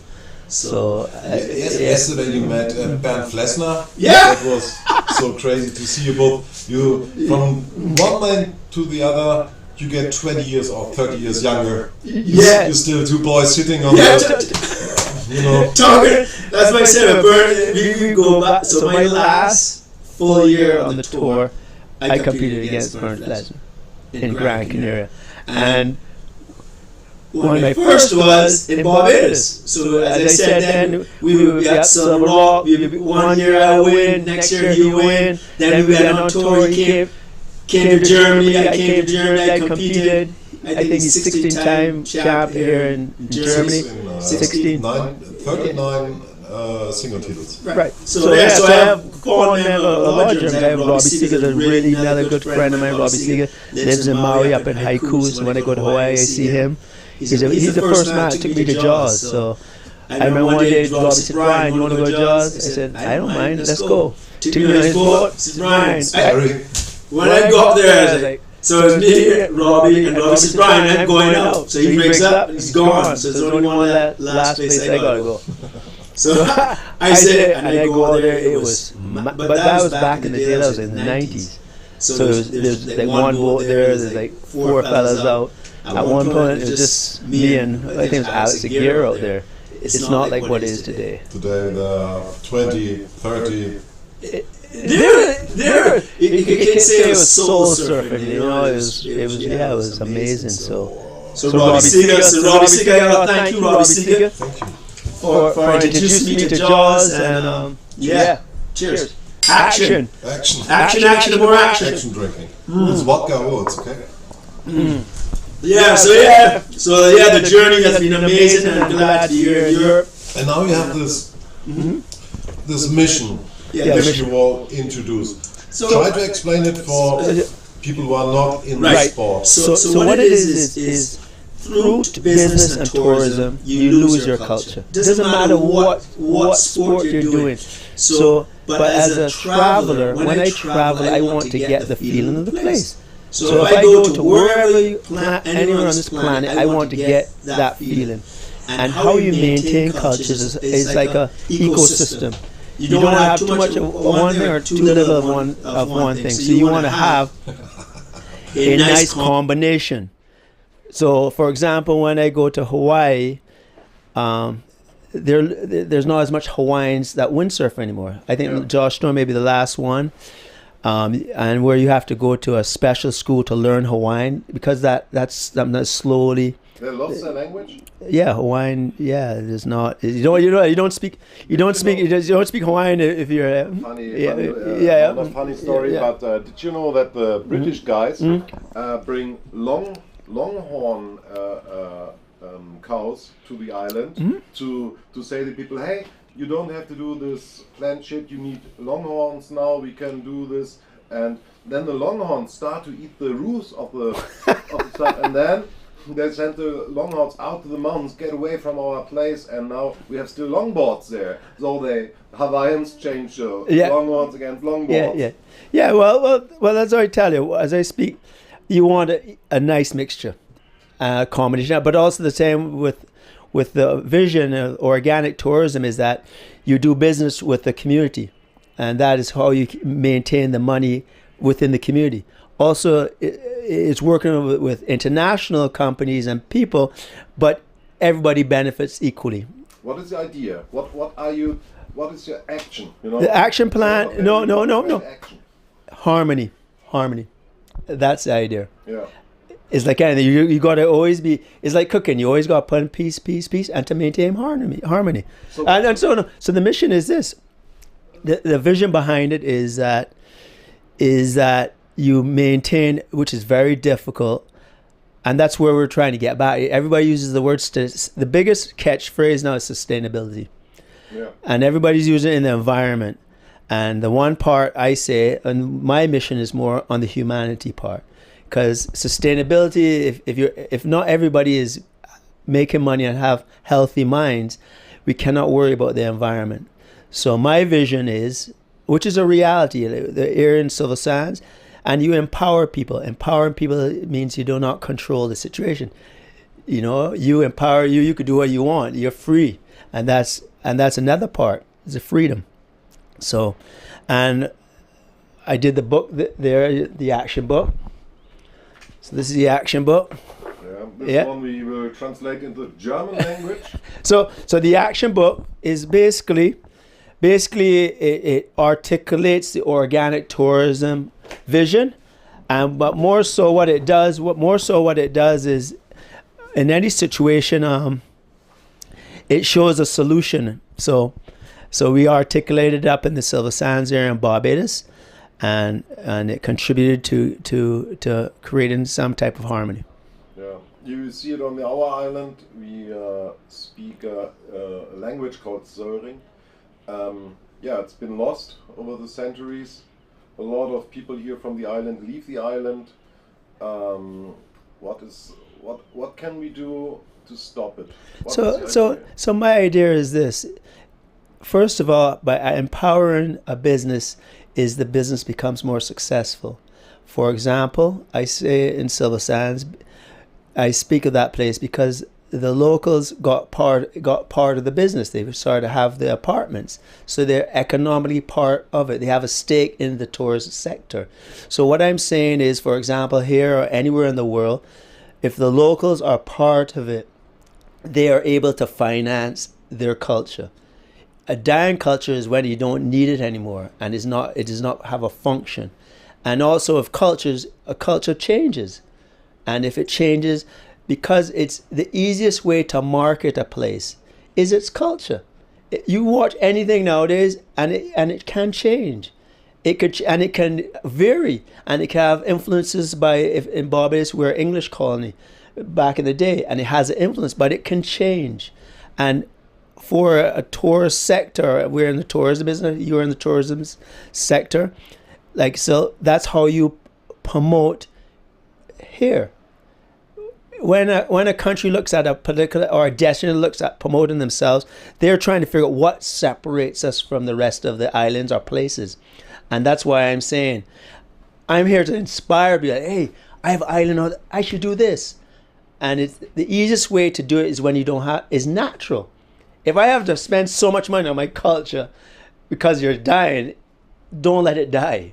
And that's what I'm saying. If you let it die, it takes millions to bring it back. But everybody uses the word sustainability. I say organically because it organically has to happen. Sustainability has become a marketing word. Boom! If you throw that, it's gonna work. But I say organically because it's natural. So that's why I use that word organic. It's naturally happening. You told me about the 5 guys you teach to surf. Right. Mm-hmm. And then they are surfing still now. Right. So what happened, I'm from I grew up in a place called Atlantic Shores, which is 2 of the best surf breaks on the South Coast. Freights, which is good for teaching, and South Point. And we were a group of fellas, and that was our break. There were 30 of us, and we were surfers from that area. Through the years, there were no more surfers from that area, and it's more transients. People come in either foreign or came into the area. So there's a community behind there called Carter's Gap. And I saw these fellas, they're trying to surf. I say, fellas, look here. Let me give you some boards, and let me teach you to surf. And I gave them the boards, and they learned. And in 2 years, I gave them new boards. I went to Hawaii. Drew Farrier from Hawaii gave me some boards, and I gave them boards. And now, they're not beginners; they're surfers, and they have this culture. They go surfing every day, and it is a spark that and it maintains. If everything's transient, it does not has substance. And now you have a group of fellas that are kind of regenerated to come back. So you don't want to lose that culture, and they will now reflect the beach culture of Barbados. If you have, I cannot reflect the Hawaiian beach culture because I'm not Hawaiian. No. You know what I mean? I can't. I'm not from Sylt. You could participate, but to keep the core of who you are, you have to have people that's where they're from and they have a legacy and history. So that's what I did. Yeah. And there's a fella in Bashba called Bujuman. That's again the local kids, but it's hard. It takes money to do that. Hello. Yeah, as you've seen in the outside, there's a lot of waves, but the wind is not enough to start the freestyle. We have choppy water over there. We have good waves, but there's not enough wind. And for the slalom guy, it's not possible to get out because of the high shore break. It don't look so high from this view, but it is high. Believe me. Yes. So, and we don't want to get the guys hurt.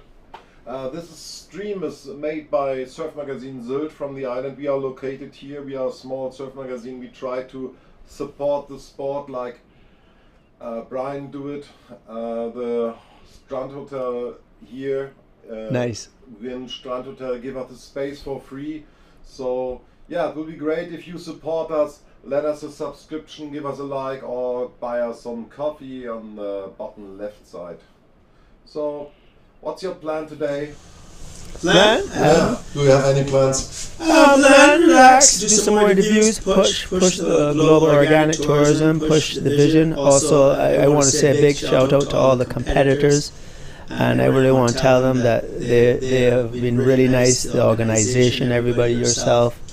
You know, it's been a really great experience coming back here, and great memories. You know, I used to come every year, and I want to thank everybody. I want to thank everybody for energizing me, because everybody energizes one another. Yeah. Without you, there will be no Windsurf World Cup. Without Mercedes-Benz. Yeah, Mercedes-Benz. Oh man, it's a big. You know, it's a big performance to bring the money into the sport, and it's so helpful. And I hope we have next year also Mercedes-Benz here at the Windsurf World Cup. So that's why I say, even as you said, Mercedes-Benz also sponsored the Aloha Classic in 2019. So without them, Mercedes-Benz, it would not be a possibility to have it. And I hope that they continue to sponsor the event. I strongly believe in windsurfing, that it's a group of people and a culture that really showcases water sports, and amazing. And I don't know, this Classy has one, and Bennett have Mercedes, and they're such good people that are great ambassadors, not for sport but for humanity, you know. Yeah. I travel both of them, Lesnar and Glass. He came to Barbados like 5 times. We traveled all over the world together, and I heard that that this will be his last heat that he's trying to push off here. So I hope we get wind for him. I hope we get waves again, because Klaas Vogel's heat was cancelled in the last second or last 2 minutes, so he can't finish this heat after a career of 22 years, and we hope he come back on the water, so we'll see his last performance. But maybe, you never know. Next year we have the wing action there, and then Klaas will also compete. You don't like the foil stuff, huh? I love it. I love everything.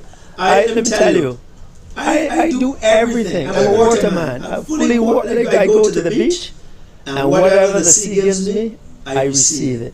And Klaas, he's a good winger. I saw him. I think he's changed sports. Yeah, that's my opinion. After the competition 2 days ago or 3 days ago, the ocean was full of windsurfers. I think they get the material somewhere for free here to and take it and go on the water, and it was insane. They do freestyle action, they do racing, they do every kind of. Winging is taken off. Klaas's son, I heard he got like 1 million hits. His son, he's 7. Yes, I saw him yesterday. He's like, he looks like a professional. I can't believe he pumped and I 7 years. I saw him, and I didn't see him in the water, but I saw him. He's a little kid. Yeah. Like a kid. He's winging. Yeah. So 1.5 million. Yeah. I love it. But you know, that's why I say the energy of water people, and the energy that the sea gets, and that's why even for Mercedes-Benz, I think it's such a compliment of the spirit of life and humanity that these sports really reflect. And after coming out of the water and and the image base of these sports, and these fellas like Bernd and Bernd Flesner and Klaas as ambassadors. As I think we have an echo. yeah. So yeah. Really good stuff, man. Really good, enjoying the stuff. No, sounds We're good? Okay. Anyway, Yeah.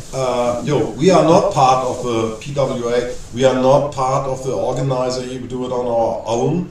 So if we have small technical issues, it's because of our technical setup. We would like to have 2 cameras or 3 cameras or a camera on a jet ski. But we don't get any money we do it for free, we do it for the sports. So hopefully you understand that we do sometimes mistake. The first 2 days I was too shy to speak English. What is, if you can't speak language really proper, and I now start to You're shy. better. You should hear my German. That's like English. You should hear No. You should hear me play piano, man. You're a drum man. I see you're a drum man. Right? Yeah. Yeah, we didn't have a chance. No, Maybe last time. I'm a spoken word. I speak. I'm a speaker. Yeah, then you can rap. Rap. Barbados rap. Yeah. What kind of music you have in Barbados? Calypso. Calypso. Okay. So we just had the festival there in I think August. It was amazing. I went and participated, and it was just colors and drinking rum and relaxing and food, and we changed the venue. We went down a different street, and it was beautiful. So yeah, but we have different seasons. So the summer season is when the waves are big, and we have the festival there in August. So we have the crop. It's called the Crop Over Festival. And then on our eastern part of the island, the waves are phenomenal. We get good waves out there by Bashaba side. So just as I said, just before I came to here, I was riding the waves on our east coast, man. Amazing stuff. So and then after here, I'll go to Hawaii and check the action there. Look out for the Aloha Classic. So that's going to be action. Calypso, you can get some Calypso music for us. Let me see what you can get. He's getting some Calypso. Calypso, man. Is it correct? Calypso, yeah. No,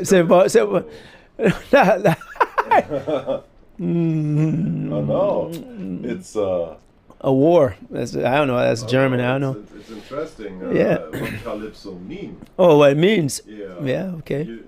Yeah. I'm surprised. We have to check it out. Yeah, we're checking out the action here. Checking out the action. No action on the water. Enough wind. So if you want to know what's happening in the water, that's why we're doing a lot of talking, because there's just no action on the water. And the fellas, is a sea myth and gods of the Greek mythology. Actually, I don't know. That's a god. Yeah. Calypso. Yeah. So Alex just Googled it. I'm just a Google number one guy. He's just going to what the meaning is to Calypso. I need stories, You need stories. Did you hear about them sending food to save war? Right? I don't know. There's all these stories upon life upon earth, action, more action. Yeah. So Alex always gives me these stories. I'm like, I don't know if they're true or they're false. Yeah. Some are true, some not. So yeah. You have to find it out, man. You gotta find out. Yeah. Life upon earth. Yeah. So. What's your next interview? We you have a local newspaper. What's that? We're here. Yeah. I know. Yesterday was really. I don't think I've done so many interviews for a long time. I was really busy, but I'm happy that the warmth I felt here and the love from the spectators, from the sailors, from the organization is overwhelming, and I really want to thank everybody.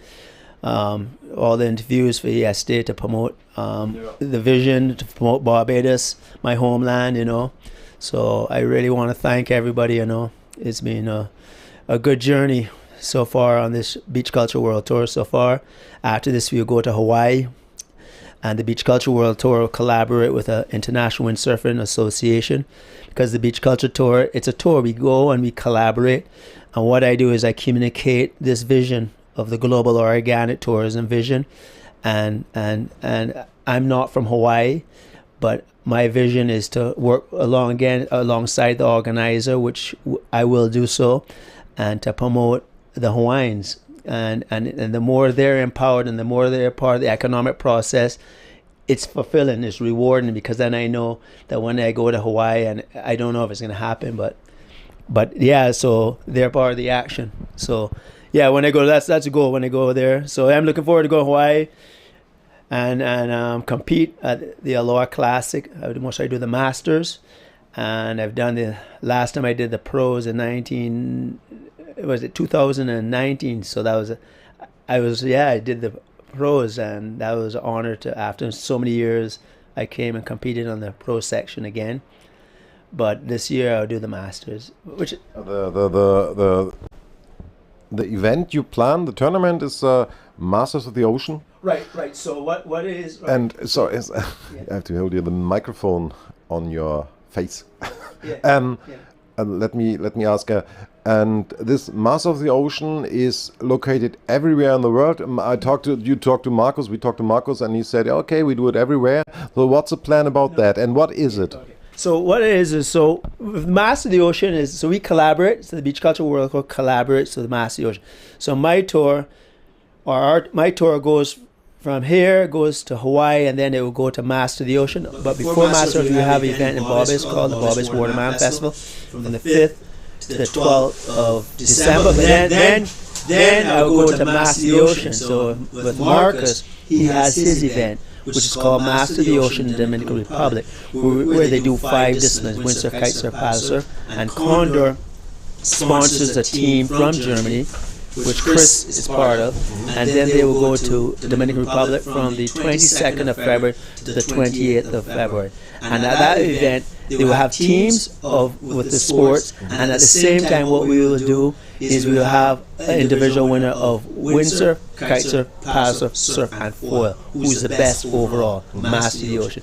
So that's the event there. So what I'm doing is I'm collaborating. So I go and collaborate with the different organizers, and the vision is to inspire people of the organization. So what he did was he created this thing called the Blue Dolphins, which is a kind of a community project which helps kids of the community to swim, to become lifeguards, to become kitesurf instructors.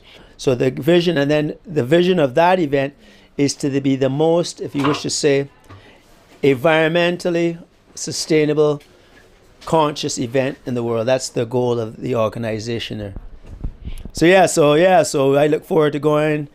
Boss is going to Dominican Republic, so we have teams coming from all over the world to that event.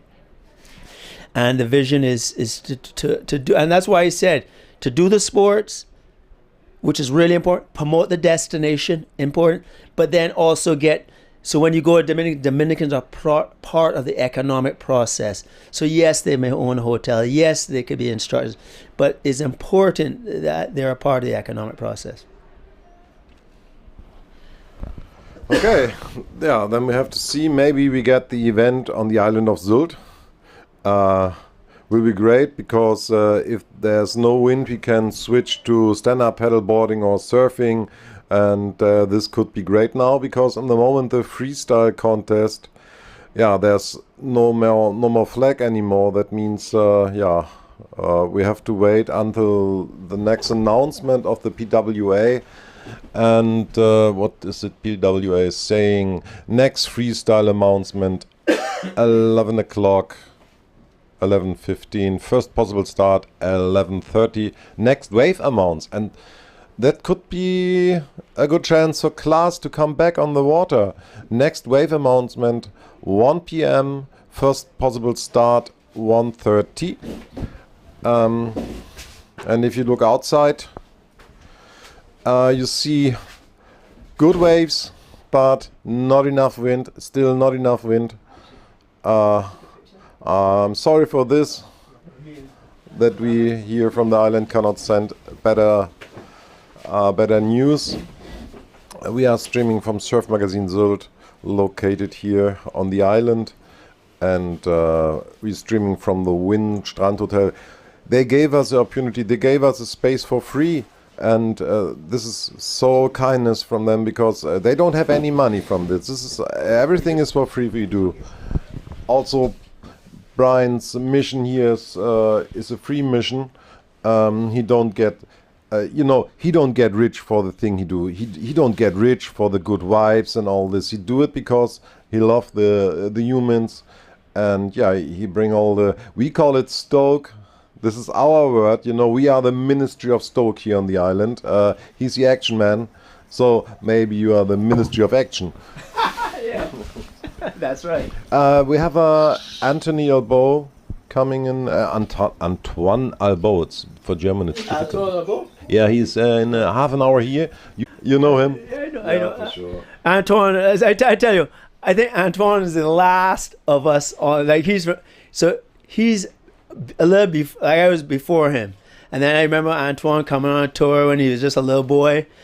I think it was I saw him from there, but I remember I stayed in Grand Canary, and he was staying in the same apartments, and he has such a good heart, and I saw him here already at the event, and he really, and that's why it's so. The things when we see each other, there's this connection that we share, and I want to say this to all the writers.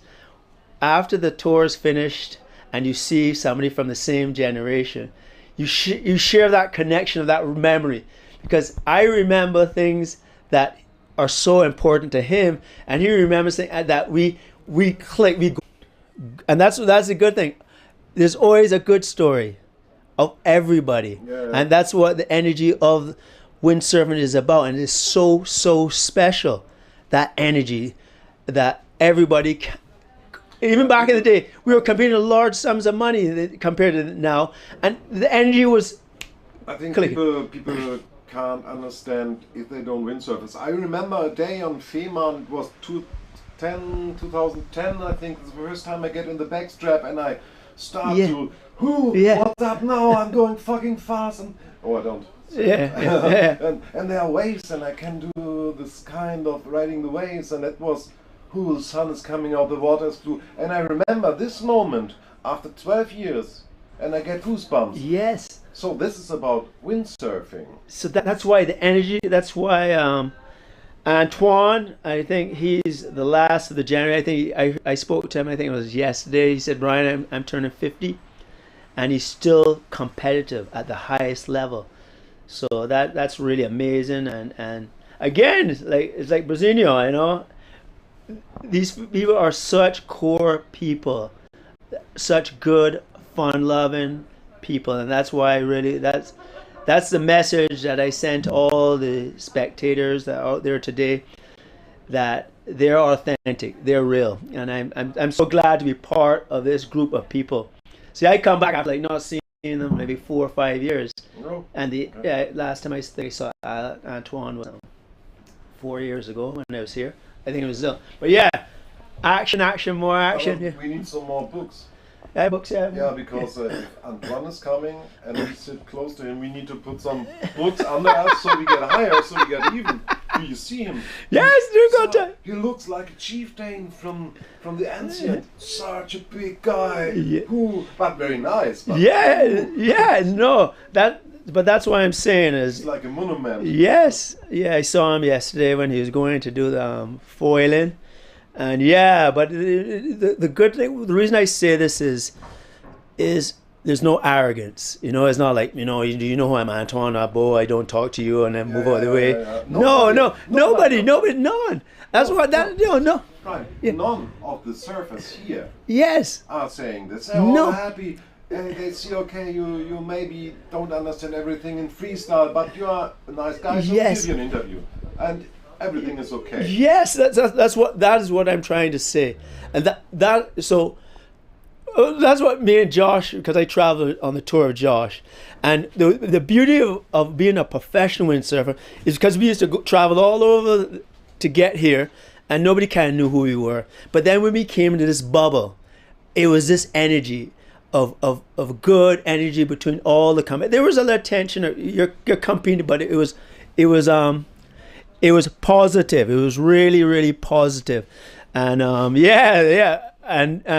that's why when I see Antoine, he said, "Hey Brian, what's up?" And you gotta remember, he used to kick my ass, but he still had that Brian. I use the turtle. I do art, and I use the turtle. I mean, eye to eye. We speak eye to eye. It does not matter that you may be better than me, that you could jump higher than me, but there's a mutual respect between me and you. In slalom, I think in slalom he beat you. Yeah, he kicked my ass, and he kicked my ass and everything. In the wave. Yeah, I know. He's good. He is ultimate. No. Yeah. Maybe I'll get him in some stand-up paddle or surfing, but no, he's better than me. But you gotta remember, it's respect that I appreciate, and that is how you communicate to everybody. If you communicate that you're better, you're not going to communicate. But if you communicate eye to eye, we're all one. And when you're talking to any, like when I walk down on during the event, I enjoy because you get to talk to people and you learn and hear their story. And that at the end of the day, after being a professional windsurfer, that's what you learn. So when I used to travel all over the world, I want to feel the people. I want to understand the people. That's why I have the Global Organic Tourism Project, because any country I want to go to, you want to feel the culture. You want to feel that energy, and you learn. And I want to learn. So I hear a flag there. There's a flag. What's that flag there? Flag means what? What does that mean? Attacke. Action means. That's action. That's the action flag. Oh, it's the action flag. Yeah, good Start action. to prepare the... For what? What are we doing? It's Freestyle Heat coming up. Resale of the first heat of the day. So what's it? Freestyle next? Looking slightly better than before. We are going to try and run heat 30A again.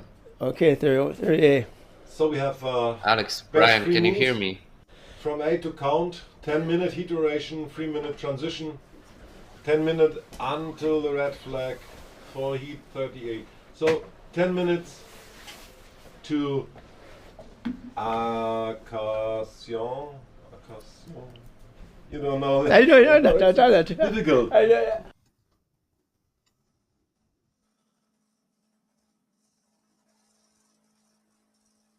Check 1, 2. Can you hear me, guys? No sound for the moment.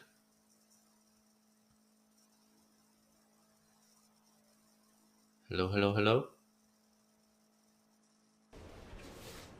We are here again. Yeah, just switching the battery of the battery, the accu of the camera, and now we are again.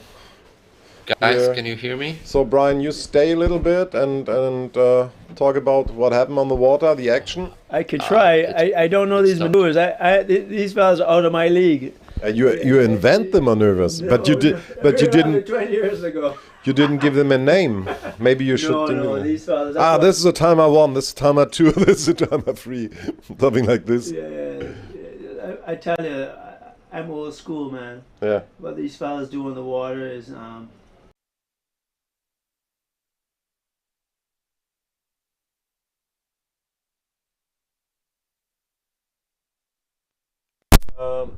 I think this is a blank heat.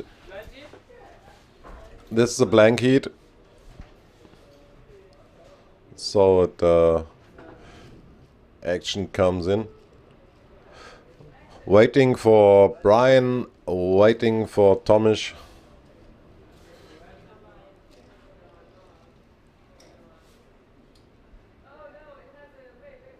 Yeah, the stream is working. Okay, hello. Okay, I hear you in my headphone. Okay, maybe. Awesome. This is the blank heat. Okay, I can hear myself on the live stream on YouTube as well. So, action. Okay, action. So we wait for Brian. I think he's going to the restroom and he will come soon. And yeah, then you can both do the moderation. What is pretty fun for you, huh? If Brian is with you online. Did you ever expect this, that you moderate a freestyle heat with Brian Talma? In my wildest dreams, I did not. Like, come on. So I'm It's happy one of a for kind. it. Is karma, you support us so hard. You you make the moderation. You always keep the people calm because for them it looks like not the World Cup final in football, and it's not so high professional. But in our view, it's okay. That's the best we can do, and there It's we good. see. It's up there with the other streams that PWA has been doing. I mean, obviously Yeah. Ben is doing a great job, but in terms of video quality and like camera angles and following the action on the water, it's very good. So Thank you very much. think Yeah, I people think appreciate that, with and, you professionals, the moderation becomes now on a new level. so especially the green if- flag is up, and I think we're in the Nice. heat, but Yeah. we got to focus on the riders, and the Yeah. scores are not on the PWA page, so it's a bit of a difficult start today. There's a green flag. What happened? What? Blind heat. It's blind heat. Is this the blind Yeah, heat first? yeah, yeah. Okay. Oh, there's Okay, Anthony okay, Albo. okay. Antoine Albo. So we have another guy here sitting now. So you make the moderation together We- with Brian Talma and Anton Albo. We can see how many moves each of them knows. Like we can ask them to call out the moves and check if they know it. Yeah, Antoine did the freestyle tour for a while, right? yeah. He destroyed the boards. I You- think he is. I think he's 3 meter high. He's such a big guy. So I leave you alone. I But just I have mean, to say hello. in 2000, Alex, I'm not sure Yeah. if you know, but in 2001, Antoine Albo was the freestyle world champion. Yeah, he won everything. He was. Yeah. He is a legend. But if you see him now, he don't Exactly. like he don't like a freestyle guy. You know, he look like a slalom I know. XXL guy. So it's not the Yeah. typical freestyle guy. All the young freestylers have long hairs and this kind of reggae style. No, he not. So I say hello to him now, and you are alone for a while or for 5 minutes. Give your best, All right, man. cool. Hello, hello. Antoine, are you there? No, I'm alone, completely alone, I guess. Okay, so we have the Ghost Heat. We have resale of Heat 30A. It's going to be a French battle, and then we're going to have a French champion to commentate on it. So it's a perfect setup. There is no indication from the previous heat that got cancelled who is more likely to win it, because they didn't get a chance to show their moves, but it's going to be really interesting, and let's wait. So on my watch, it's about 5.5 minutes until we get the action going, so get your coffee, get your food on, and sit down and relax, and let's bring it on.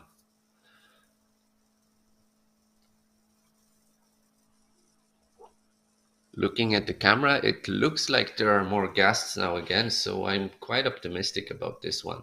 The sea is a bit calmer, and there looks to be a bit more wind, so hopefully they're going to be able to show us some good moves.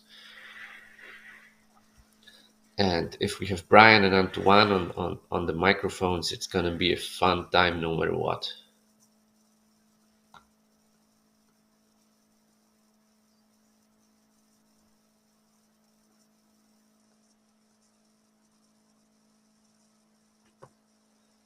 If you are watching on YouTube, you can subscribe to the Surfmagazin Sylt channel, and then you're welcome to ask any questions on the chat. We will put them forward to Antoine and Brian. You can ask me, you can say who you are rooting for. You can call out the moves, you can, just be nice, no hate speech on the chat, and be supportive. But you're most welcome to interact, and we'll try to comment and answer every question and read everyone's messages. So and spread the word, send the link to your friends. If the wind continues, we're gonna have a beautiful ending of the freestyle double elimination and a proper Sunday action.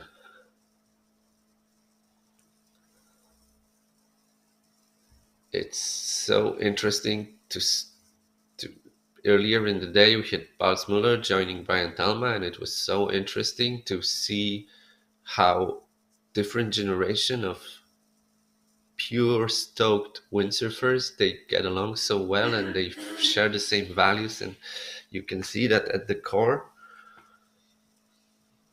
nothing has changed in 20 years in terms of the values they share, and it's so great. It's so like pure windsurfing lovers, these guys, pure enthusiasts.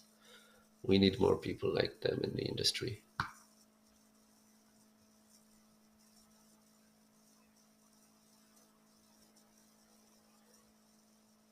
All right, I got a message that between the heats there's going to be an interview. I guess that's going to be the interview with Antoine.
There's 1 minute 20 left of the ghost heat, and after that the red flag up, 3-minute transition, and we are getting on with the action.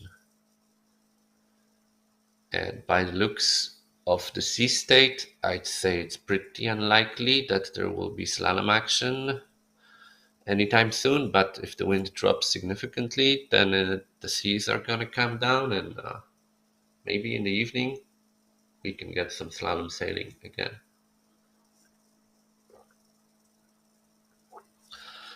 The forecast for today is not really promising for the wave action, but you never know on Sylt, anything can happen.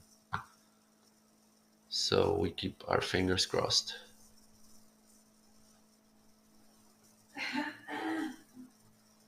And we will have Antoine almost soon in the studio. He might be joining.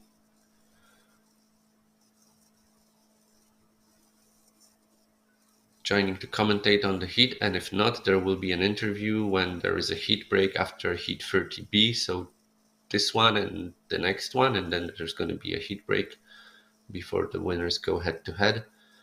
And good luck to all the Belgium guys. A message from Ip van den Ven. Yeah, Dieter is still in the running, and he's looking solid. Yesterday he looked really good in his heat, highest score of the day. So he was the PWA rider of the day. And he is such a fierce competitor, Dieter. He knows exactly which moves he can do in which condition, and which moves will give him the highest possible score. So he's like having this probabilistic approach to heat sailing. And he can win. Like beating Dieter is never easy. He doesn't have bad heats, basically. Any change of getting the live score? Yeah, I think the live scores are going to show up on the PWA page as soon as the heat starts. So you got to refresh the PWA page, and once they are up, we are going to bring them on the screen as well. So it might take a moment, but I will call out the scores as soon as we are able to see them on the PWA page. So just tune in, and we'll get them sooner or later. Red flag is up. Yeah, looks like my watch was on time. It's 1 minute 25 until the heat starts. So 25 seconds. The red flag is going down, and the guys are cruising. They're planing left and right. So it looks better than at the finish of the previous one. And yeah, there are some steeper ramps on the inside. That could mean some bigger forwards, maybe some back loop or shifties. The wind is completely onshore, same as yesterday evening. So yesterday Antoine Martin did quite well sailing with a freestyle board and doing a lot of wave moves on the inside. So he passed a few heats, and today the guys, like all the top freestyle guys, they can do back loops, push loops, stealth forwards. Most of the guys can do double forwards, so at least on one side. So it's going to be if the wind is strong enough, they will go for it, because these are high scoring moves, and they might be easier to do than some of the switch ducking moves with this chop. So I have a feeling we will see some high jumping if the wind allows us to. The wind readings on the tower on the hotel are 23 on average, 23 knots. So that's about. Green flag is up. Here we go. Action. First up, Nico. Got some speed. The board is bouncing up and down on the chop. Shaka, same as last time. Much better execution. Doesn't push through the 720, but that's probably better not to overdo it. And I just looking at the score update, we don't have it yet. I just missed what Runes did. So you guys, if you saw it, you can write in the chat, and hopefully we can figure it out when the scores are up. It's Nico again going switch and a funnel, right? Yeah, it's not going to be an air funnel, that's for sure. No one's calling that an air funnel. So yeah, slow start again. Not the highest scoring moves. Shove it Vulcan. That was supposed to go into a spot, but again, tricky conditions. Burner. Kulo. Sorry, he wasn't switch. Kulo from Anthony Runes. So that's a good power move that will score him. Okay, the scores are in. So the scores so far has been a Shaka 10 points, Shavit Vulcan 7 points, Funnel 8 points, and a Pasco from Runes that we didn't see 13.3, Air Funnel and a Kulo, and he's ahead with 48.6 compared to 40 points from Nico. They both got in 3 counting moves, so boom, a Kulo on the other side from Anthony, pretty wet one, so it's not going to be scoring high. The judges are pretty harsh on the landings, same as with the wave jumps, but these are the top guys in the world, so we expect them to do the moves clean, and that's how you separate them. So 6 points for that wet Kulo, and there was a 6.5 Kono from Nico. So after 4 moves each, Anthony Runes is 8 points ahead. And well, back loop in the background. And there was a quick spin, which must have been a air flaka, maybe wanted to go 720. I don't know. We just saw the finishing of that, but we'll see on the scoreline soon. And then Antoine going switch. Oh, nice takeoff on the ramp. One-handed burner. That's a good jump. Like, that's high. That's clean landed. Going full rotation in the air. Like 540 in the air. That's going to be scoring high. 15 points for that burner one-handed. I mean, well deserved. That was the best move we've seen so far. So there's Nico coming in, regular duck, and a Kulo. and a pretty decent culo. High, landed on the tail, bit slow to go 540, but he got it. And before it was a flaka from Nico that we saw the finishing, air flaka with 9.7, so that was a solid score, and a pretty wet punch from Runes. So still, it's going to be his third scoring move on port tack, and now it looks like they all made 3 landed moves on each tack, so that's a much better start of the heat than last time. Backloop from Nico out of a chop, and he landed it perfectly, not high, but like, wow. That's impressive how he could time everything together and land clean. Like these short nose boards that can squeeze in the rotation out of nowhere.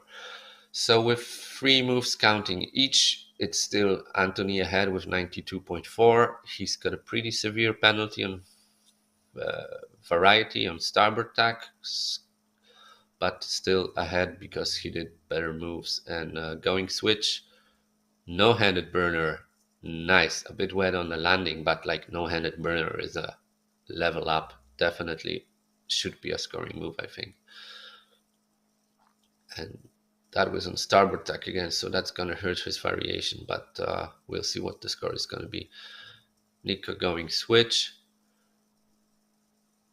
So hard to navigate the chop, to get the speed, get everything in place, and then looks like there was a crash from Anthony. We didn't get the visuals, but yeah, both on our screens now, both going on port tack, and on port tack it's actually advantage Nico with 2 points ahead, but on starboard tack it's big advantage from Antoine. And he got 14.8 for that no-handed burner, but 0 points for variation because it's another burner. So he's counting 2 burners, but he's counting only 1. Almost made the punch, Nico.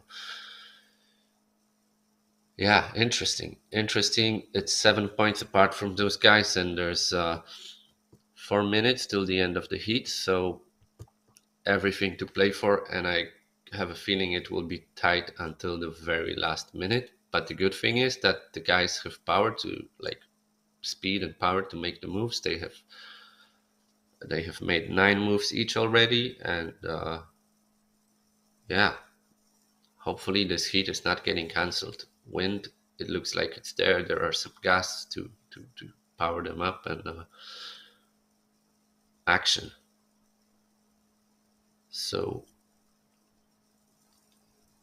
Nico going switch again, tacking the sail, and a burner, and another burner from Anthony. That's strange. That would be a third burner on starboard tack. I don't know. Maybe we didn't see the beginning, so it's hard to say. But for the back loop earlier, Nico got 13 points, so that was a solid move. Okay, so it was an air funnel from Anthony Runes that we saw the ending, and it's 12.3. It's going to be his counting move so far, and he edges ahead a little bit more. It's now 9 point separation. Now Nico makes the punch, and that will maybe help with his scores, but I'm not entirely sure because it was pretty wet, and he has a good air flaka scoring 9.7. So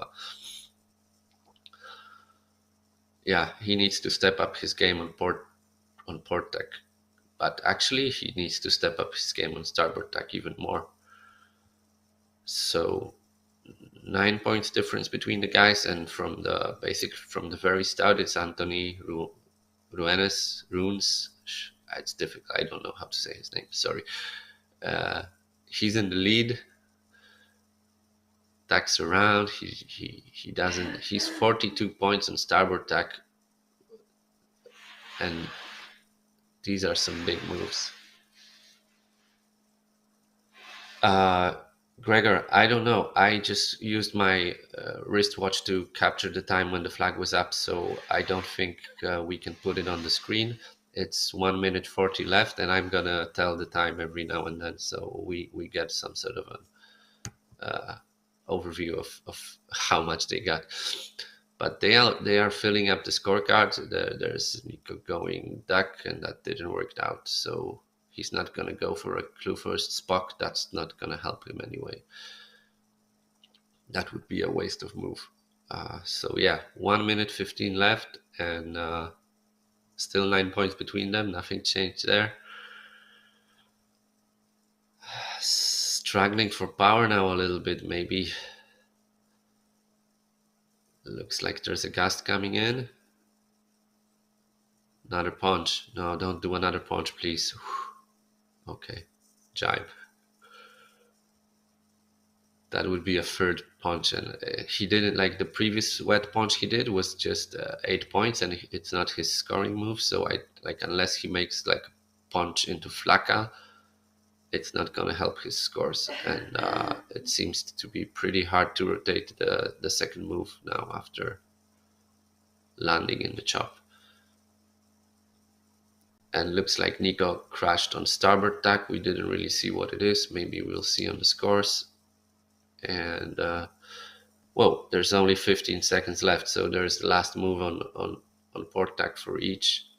Failed tack from Anthony, and trademark Chachu on the buzzer, making it really wet but sailing out. And yeah, guys, so in the end they didn't manage to do 8 moves each, but they have 4 counting moves, like 3 counting moves and something extra. 4 moves on port tack for Anthony Ruins, and 5 moves on starboard tack, and there was 6 attempts for Nico on port tack and 5 attempts on starboard. Very tricky conditions. You can see they didn't get the power they wanted. Still, the heat looks like it's counting, and we're on to the next one. Dieter van der Eycken going against Sam Steve, so another French guy in it. So we're looking for a Black Severn, and we're looking for another Neil Pride sail. And yeah, interesting to see. Sam is putting up a good show, and looks like he got so much better in choppy condition over the last years. He was known from amazing flat water combinations from Lucat and south of France, like doing crazy triple, quadruple maneuvers on perfect flat water. But previously he struggled a little bit in Sylt in 2019, if I remember right. But he's now fighting for the top places in the double elimination. So he had some high scores yesterday, and I'm looking forward to see what he can do. We missed out on his and Dieter's heat. That was last heat of the day yesterday, and there was some technical difficulties with the stream, so we lost it. But yeah, we got 1 minute 5 seconds to go. The red flag is going to go down soon. Yeah, there we go. 1 minute to go, and let's get ready to rumble.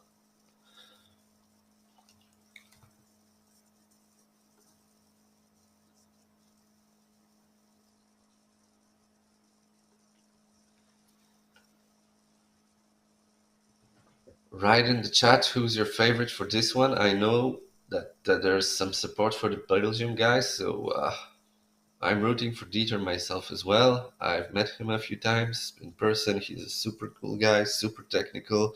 He's a great coach. He's doing wave clinics in Tenerife. He's doing the wave event as well. It's always nice to see guys commit to multiple disciplines, and doing good in both is quite difficult. So definitely well done, Dieter, so far. And he's been the freestyle world champion back in the days, and you have to appreciate that. He's been the world champion in 2015.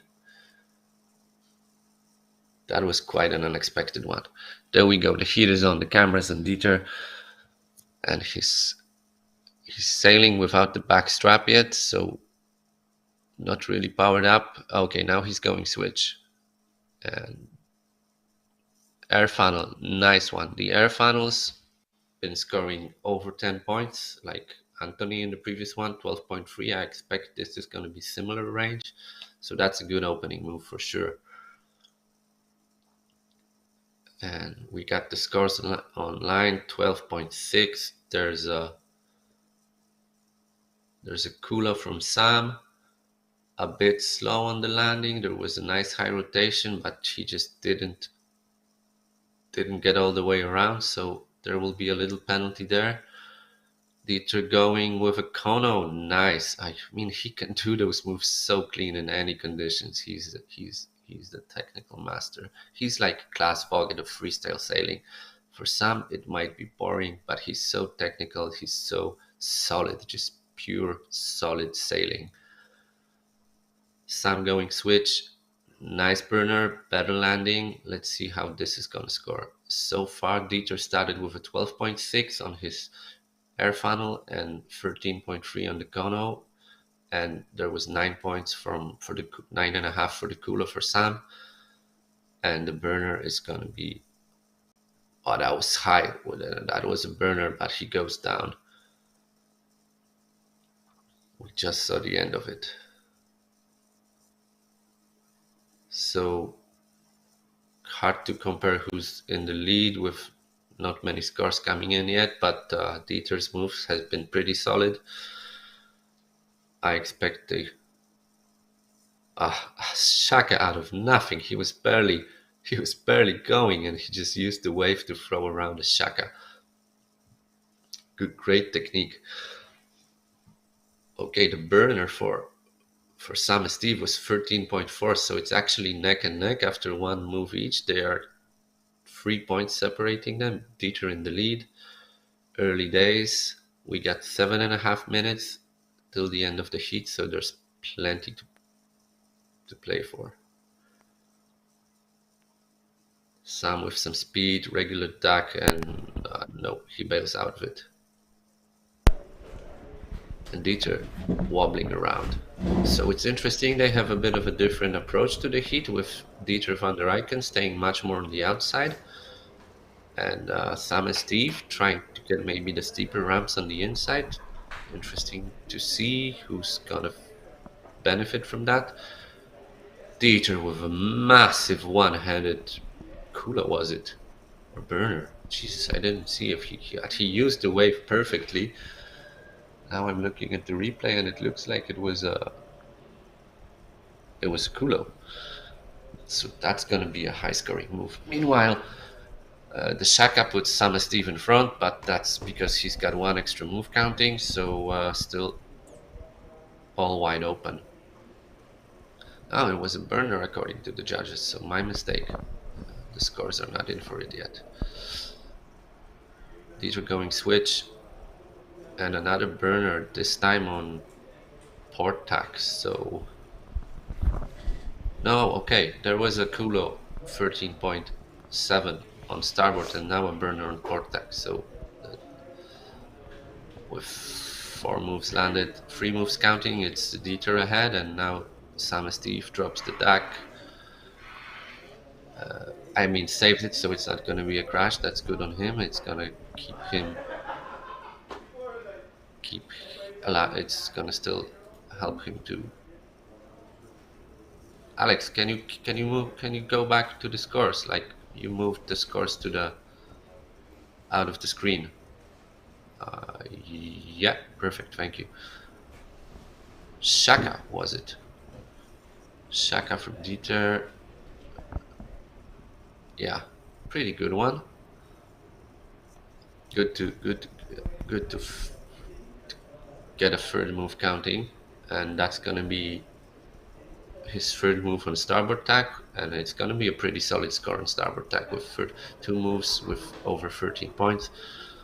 Oh, that was a huge air funnel from Sam on starboard, and that's gonna put him right back into it.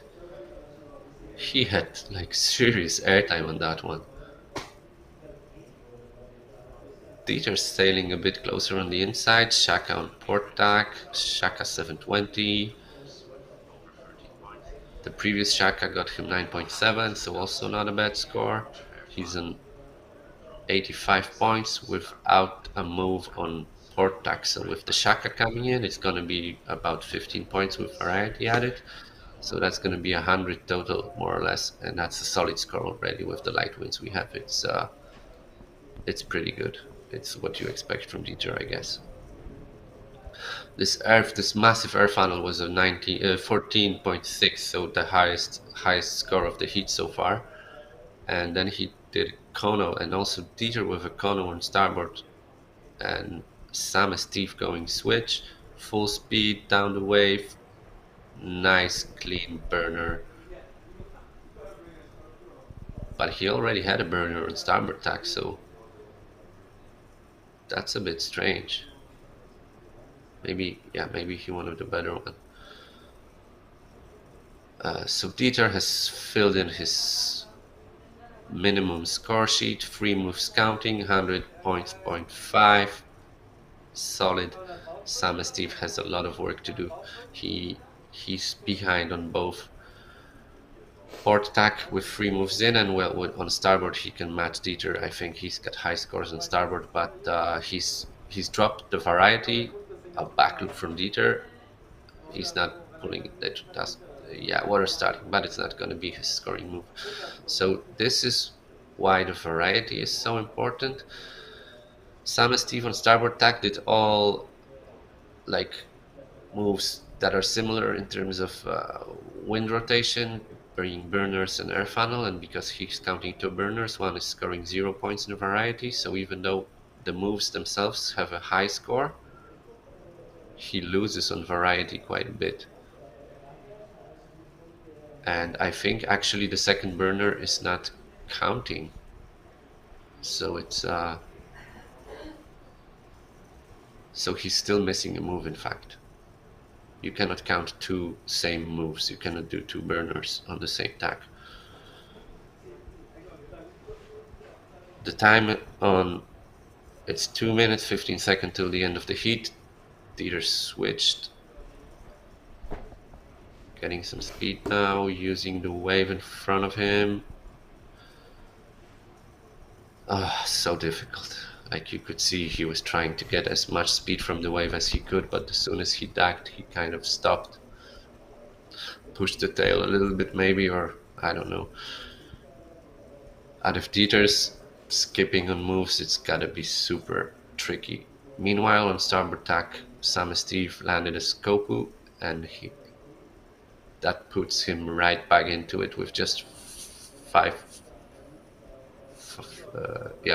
points, 4.1 points difference. So he's actually been really good on starboard tack, Sam, 40 points, but shove it Spock, slow Spock, but he makes it, I guess. I understand none of those moves.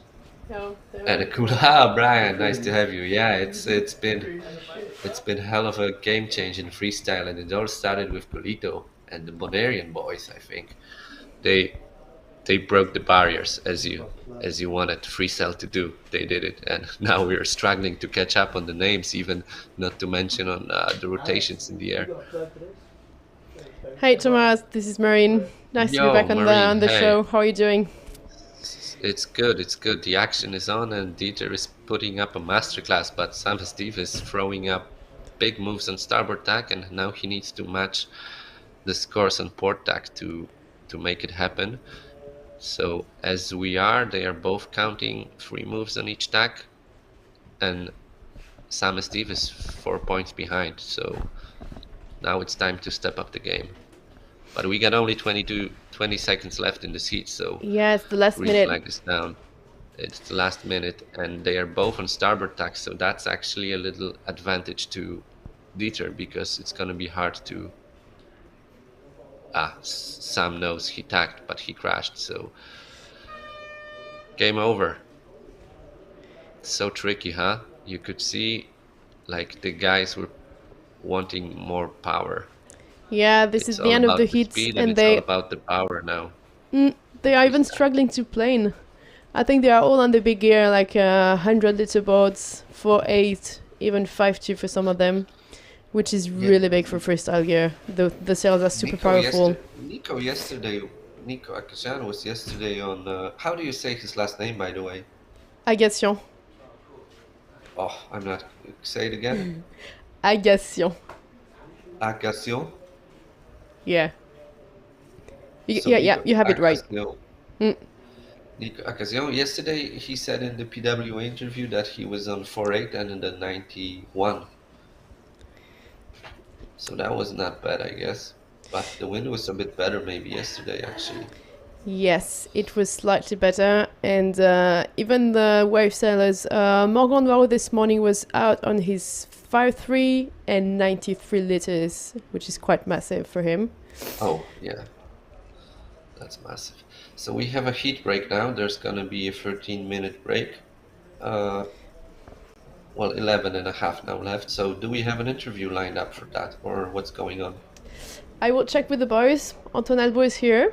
I think they have an interview planned, so I will check with them. Or are they recording it offline with the other camera and just uploading it later, or what's going on?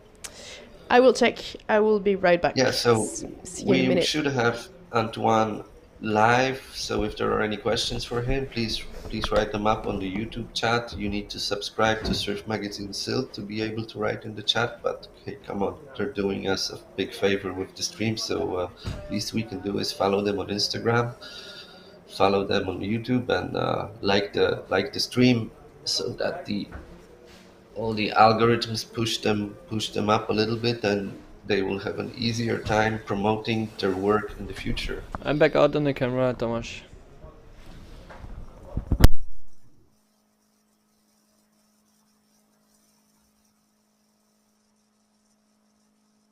I didn't get what Nico was saying. Sorry.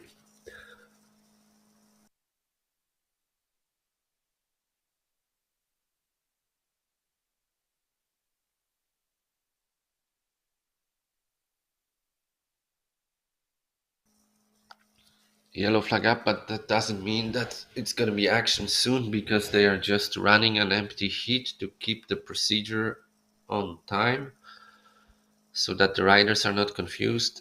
It's we have to wait one heat, because Dieter, who is in the last heat, he needs to get notified that he advanced to the next round, and he's going to be competing against Anthony Runes. So he has to have time to come out the water, be told that he got through, and then he's going for the next heat. Maybe changing his gear, or yeah, we don't know. Thomas, sorry, it's a final heat? No, it's a heat break now. We have we have a heat break now, so yeah. We do now an interview with legends. Perfect, amazing. In the best way you can imagine. It's Antoine Albo from France, from La Rochelle. Yeah, I need the microphone cable higher, or I destroy your camera. So you need to go up there. Yeah. Antoine, jump, but don't jump from the balcony. Okay, what do you know? And you also up. Okay. So I give the microphone to the legends. We can call it Series of Legends here. Huh? No, yeah. no. Perfect. No, you come with us. Okay. So how will you do this? You have to go in front. I have to ask him questions. Okay, wait. I have one question. If you can hear me, guys, I have one question from the viewers about. Okay, here we are, Surfmagazin Sylt from the island of Sylt, out in the Strandhotel wind. It's a bit windy here. That's what the name Wind said. And by my side is Antoine Albo and Brian Talma. And yeah, I'm overwhelmed about this. Antoine, how is it here for you on the island? How many times you have been here? Oh, long time. I think first time was 1992. I was a young kid trying to go on the tour, and I had some good results already in France, but I was just starting few events that year. And then I start really competing all the events, waves and all the disciplines, like 94, I think, 2 years after. You're still around 50 years old now. It's crazy that you can compete. It's like there's no difference between an 18-year-old boy and you on the water. We see it. It's the same level of performance. How do you do this? Do you have your special food or whatever? I know you have from Obelix this drink, you know. The magic drink. Yeah. No, there is no magic drink. But no, I think by doing sport, you know, you just keep your body in good shape. And the way to think about this sport, this windsurfing, is you need to have this kind of spirit, you know, that you need to have and you need to enjoy. Like that's what is keeping me alive, you know. And I did this all my life, so I want to continue, you know, and to come here in Sylt. I really like this place. The island here, we can see, is beautiful. We got some amazing contests this week. We did like 10 slalom, so I enjoy a lot. My result is not that great. I can do better for sure, I know, but I was competing with, like you say, some young kids, and I'm still there, you know. I can still do some finals, and why not win few events, you know, few races. Yeah, Brian, what's your fastest race result? How fast you can go? Let me tell you something. Antoine has beat me most in every discipline I've done. So life upon earth, Antoine. We've had fun together, indoor events here at Sylt. We had many fun events last time I came here. And you know what the amazing part? When I saw you, remember 4 years ago, the energy was so positive, and I want to tell you, I said it before, and what I come to this event is to bring the energy, and the energy we have between all the competitors. When I saw you, when I saw Ben for last day, it was like it was positive, no?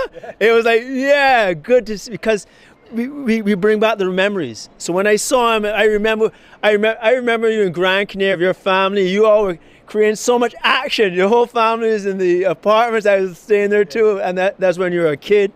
And to see you, I think it's 20-something world titles. And you know what? He's 50. I heard you'd be 50, and now you what?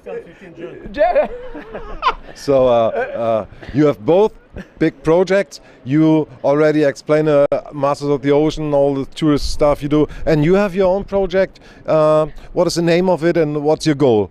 It's a speed project. I want to beat the world sailing record, which is 65 knots, so a little bit more than 122 km per hour.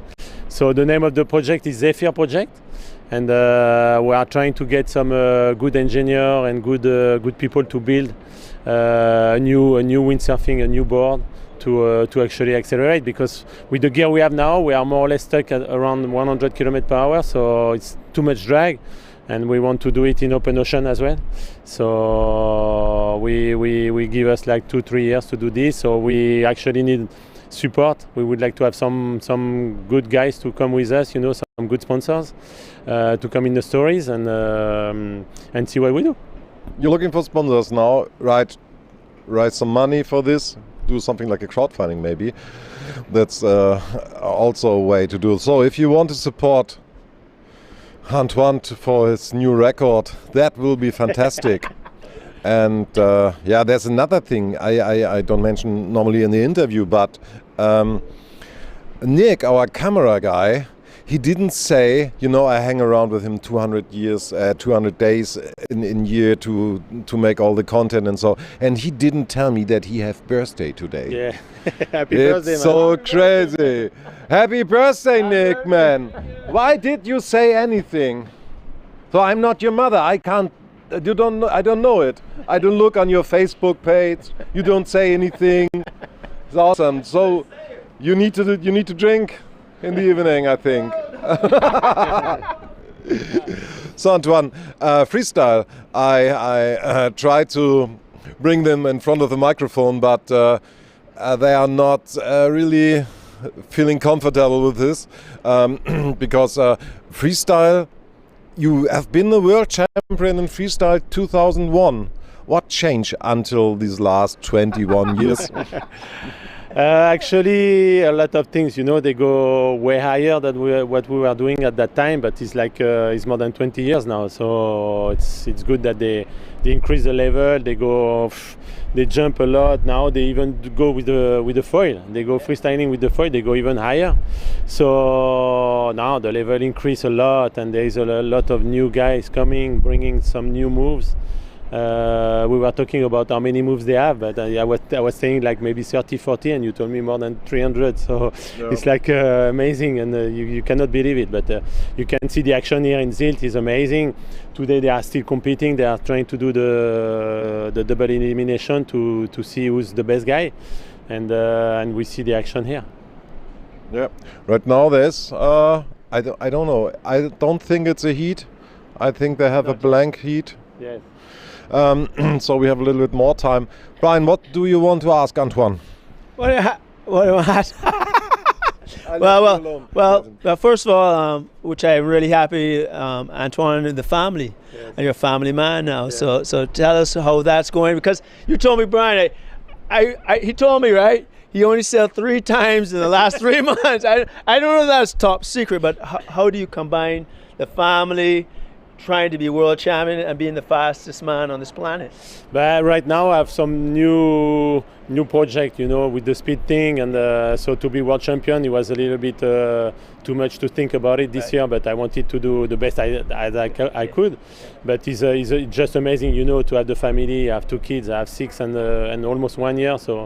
So it's just amazing to have those kids and a beautiful wife as well. So it's just a dream, when you think about it, and especially when, for example, they didn't come here because Alani, the big one, was in school, right. So it's not so great to miss the school when you are learning how to read. So you are missing them so much, but in the same time, it's like a part of the job. You need to go and then come back. But we're gonna make some good traveling again all together, and we have a happy life. We live in a small island as well, Ile de Ré. So it's not as beautiful as yours. It's not sunny every day, but it's a good place. So how old is your youngest one? The youngest one's gonna turn 1 year in a few days. So you hear that? He has a 1 and a 6 yes. model. Yes. So you're a professional now. So yeah. So what's your island like? Mine is sunny. Yeah, the wind's blowing. It's blue. It's Caribbean calypso music, rum. So tell me about your island. No, it's like it's in Europe, so we have all the season. Yeah. So the summer is amazing because there's a lot of people coming in holiday. So you have people coming for party, to do sports, to do windsurfing sport. I think we need to give the thing, but it's beautiful, but I like it. So you said you have a center down there too, right? Yes. I have a center in Barbados. Yeah, I know. All the pros, they have centers and apartments, and so tell me what your gig? We have the center there, but it's open only June, July, August, and for the holiday season it's really on the beach. It's this big cabin with catamaran, windsurfing, SUP, wing. You can do what you want, kayak, and it's really nice place. It's really beautiful. The ocean is blue as well in the summer, and then become brown like here in the winter. Just in between, there's no action on the water. It's still a blank heat. Now the red flag is on top, so we have a few seconds more. And you, Brian, tell me. Me? So still the center there? Yeah, so I have a center in Barbados at the Silver Sands. The action, action area, action apartments, action shop, action art gallery, action, more action. 5 children, you have to have a quiver. Yes. Right? You have to have a thing for each size of life upon earth. Yes. One going university, one going high school, going preschool. It's good, man. So I all I can say, I really want, and last time I saw you were with your family, and I really want to congratulate, because as you know, you're now again 50. That's what it's about. It's like me seeing it from the heart. Yes. Because it's about reproduction, and that's where I am at. It's about humanity and our friendship, traveling the tour. We remember. I see you. I remember. I was there when you were world champion. We were there at the indoors event. Yes. So it's really beautiful. It's good. Okay. So see you guys later on the water. Action, and more action. Stay. Yes. Yeah. Cool, Antoine. Yeah, but we were very, very sorry last time here. At the same time.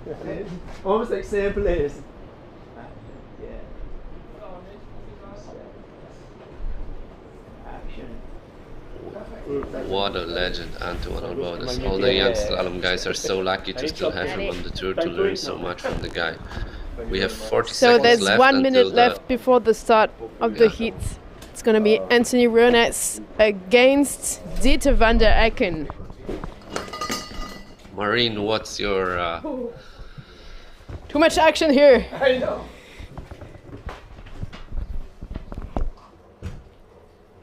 Marine, what's your bet on who's gonna take the win in that heat? That's a very good question. I think it's going to be a very tight heat. I'm not a good enough freestyler to judge whether Anthony or Dieter will take the lead. Let's see what happens. There we go. Action time. Get eyes on Dieter first. And the opening move is going to be a shaka. A really low shaka. That's... Okay, sorry guys. We had a small issue with the live stream. So right now it's Anthony Runes against Dieter van der Ecken. Little air funnel and a little shaka to open the scores. They are aiming for better moves for sure.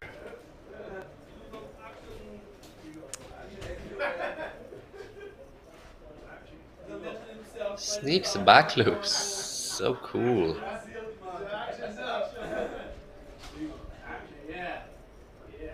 Air funnel scoring 11 points, so that's not bad actually, and a shaka is only 8.3. Waiting for the back loop. Anthony with a pull-up. So right now Dieter is in the lead with 29 points. Anthony is trailing behind with 16 points.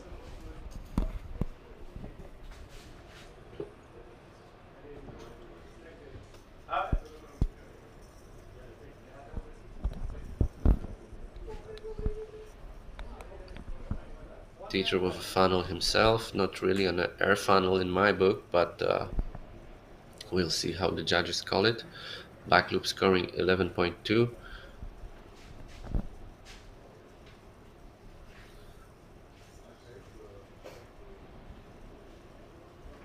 Anthony going switch. He's going to use the wave to keep the speed and a burner. Was there a one hand off? I'm not sure, but it was a solid burner nonetheless.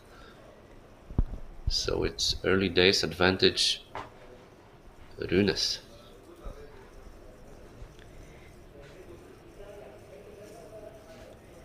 So do we have an update on the points, Thomas? Yeah. On my look, it's now with 3 moves counting for Dieter, he's on 41.7, and 2 moves counting for Anthony, he's 31.3. So it's pretty close, and I'd say small advantage to Anthony. And he's gonna drop in the burner anytime soon. So yeah, looking good for now, the French.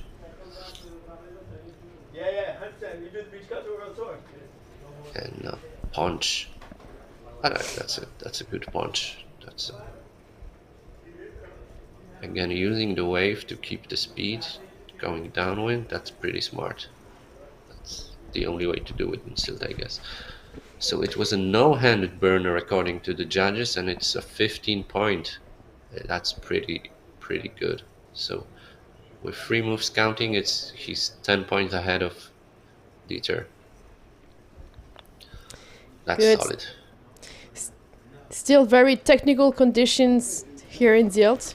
Light winds, super choppy water, sorry. Oh no, it's not working. The wind is going a bit up and down. The riders are not planning at the moment. Let's hope it improves. There's a lot of echo with the microphone. I don't know why. Is it normal? Yeah, Eyes on Dieter. He's getting up to speed with a duck and a kono. And that's a good, clean kono. That scored him well in the previous heat, so he's going to be right back in it.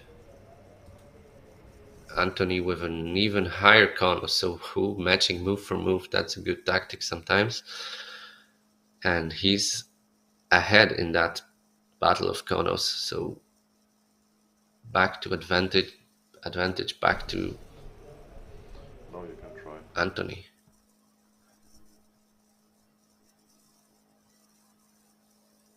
And so far they have not crashed a single time. These guys are so good, like it's hard to imagine how difficult the conditions are, and they're just landing their moves one by one.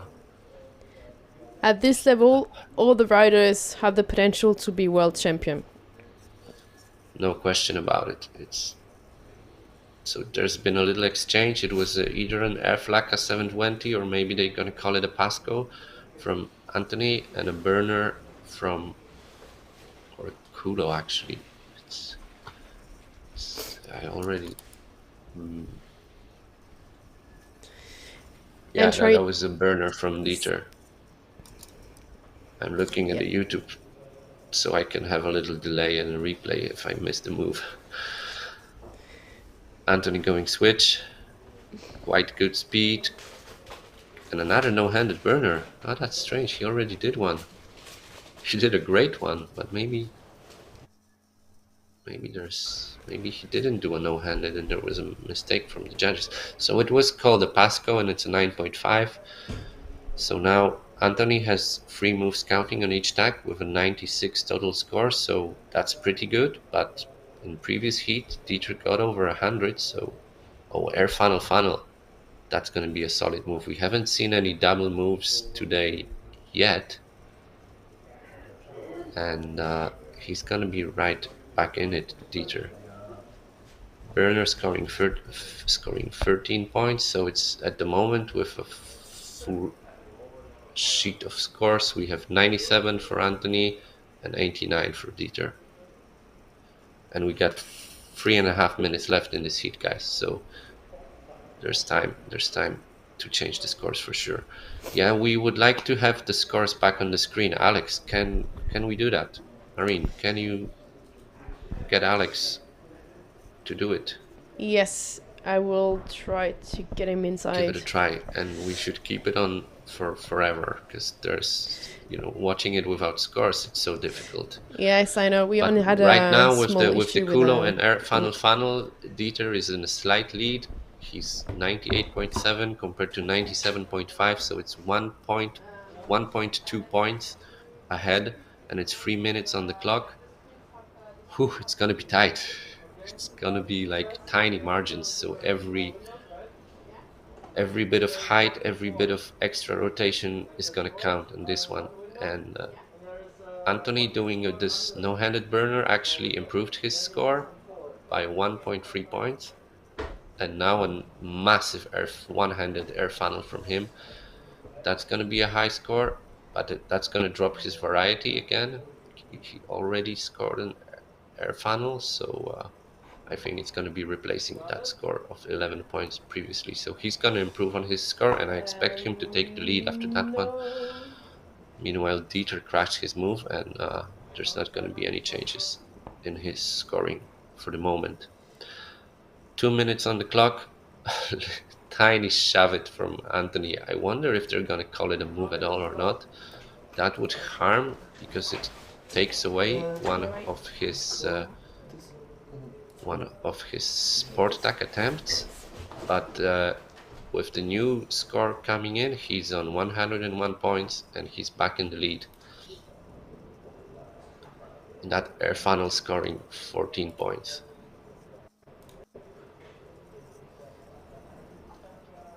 Shaka from Dieter.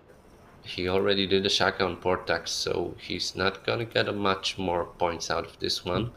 I think he needs a bit more risk, and Dieter is a very calculated risk taker, so and another Kono, and he already did a Kono on starboard tack, and it was a decent Kono, but maybe this one is going to be a little bit better. So again, tiny margins, getting 1 point on each move is going to help him, and actually it does help him a lot, with the Shaka scoring 3 points higher than the previous one, and the Kono scoring 3 points higher than the previous one. He's 101 points, 0.7, so he's 0. Actually, my score updated, and he's 104.6, so he's 4.5 points ahead of Anthony. And we got only 30 seconds on the clock. Oh my god, that is close. One-handed burner is just gonna help him again. Dieter doing what Dieter does, just ticking off the moves and then doing everything a bit better again. Perfect heat from him tactically,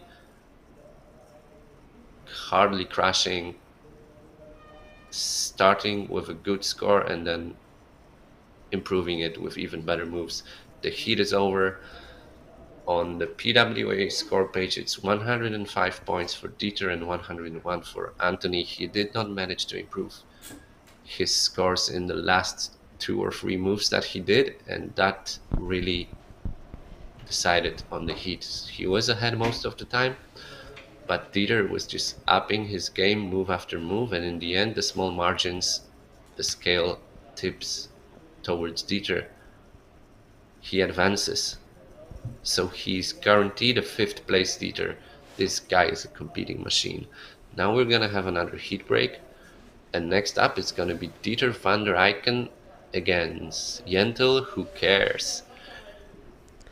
So and that's gonna be finally not a battle of the 2 former world champions, battle of the Belgiums. And there was some support on the chat for Belgian guys, so guys will be happy to see 2 Belgians go against each other.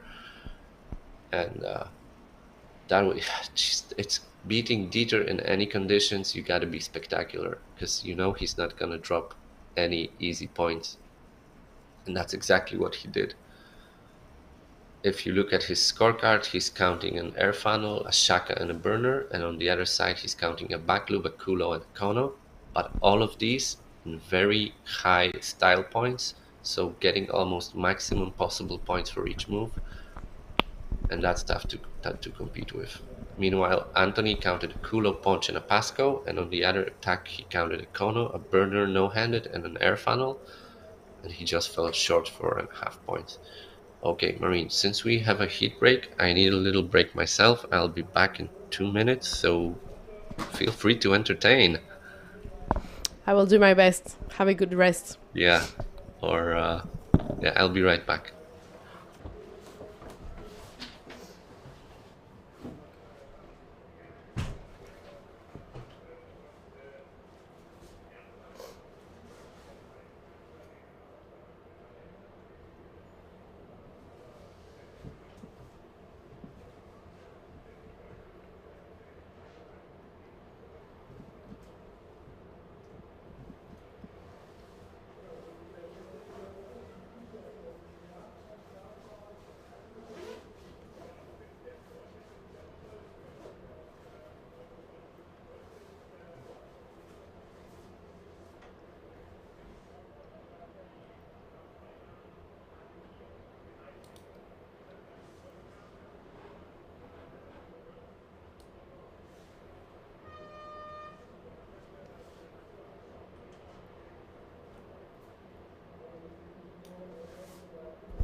So only 10 minutes now before the heat starts.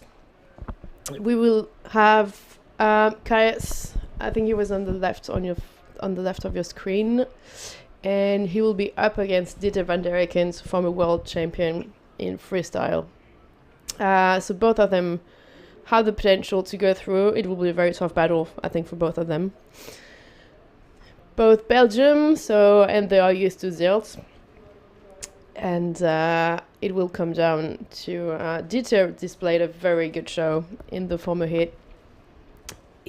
I think he crashed only one of his moves, so super solid sailing from him. So yeah, we will see who will take the lead. Who's your money on? Do you have any? Who is your favorite rider in this heat? Let us know in the comments.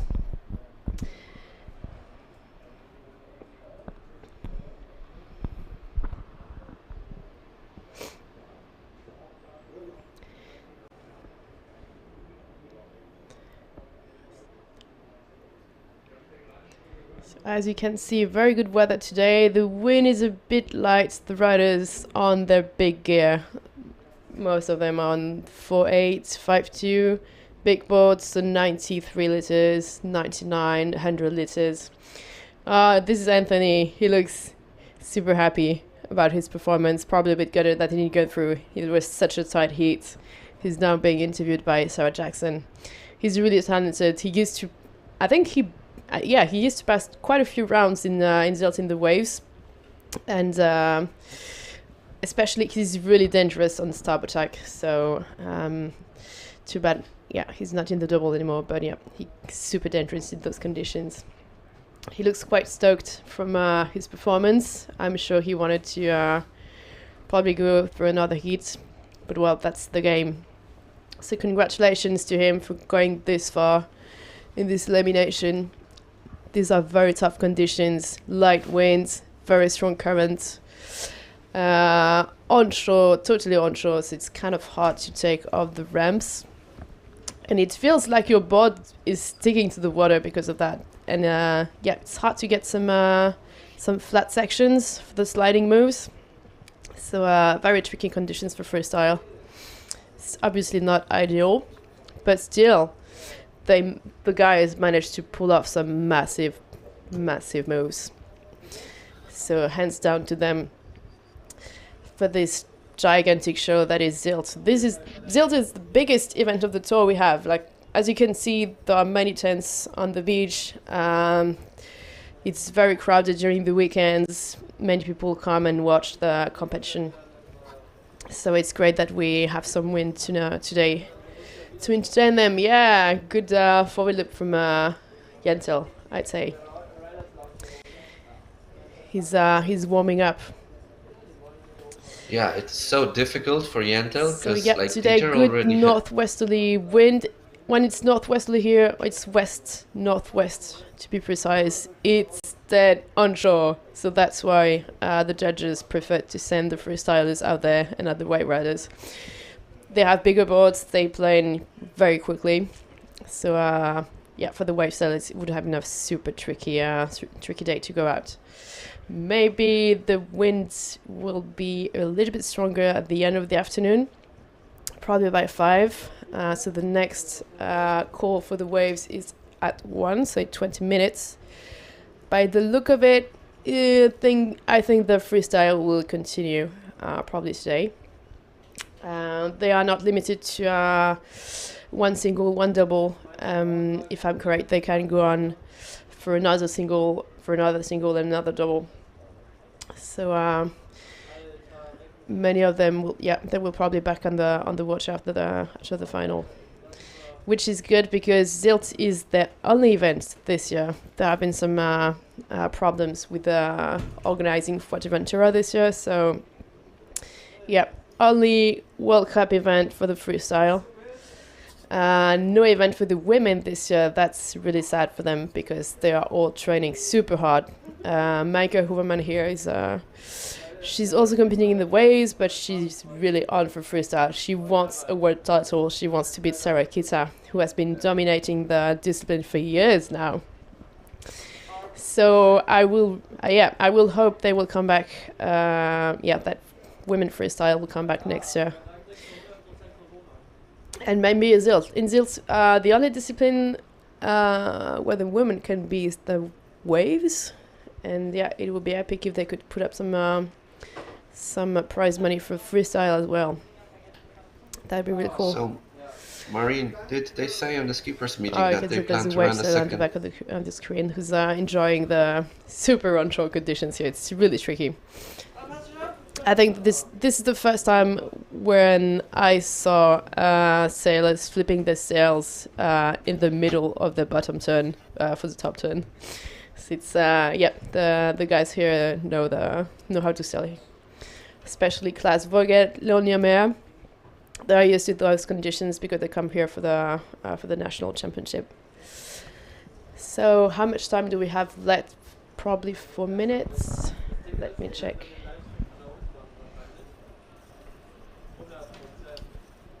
We've got 3 minutes 50 seconds until red flag.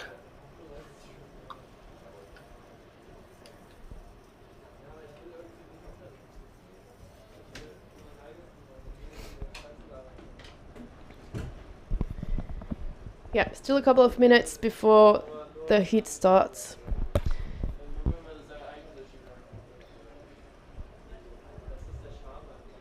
The shore break looks as nearly as ever, even though the tide is quite low. Normally at low tide it's much easier to go out.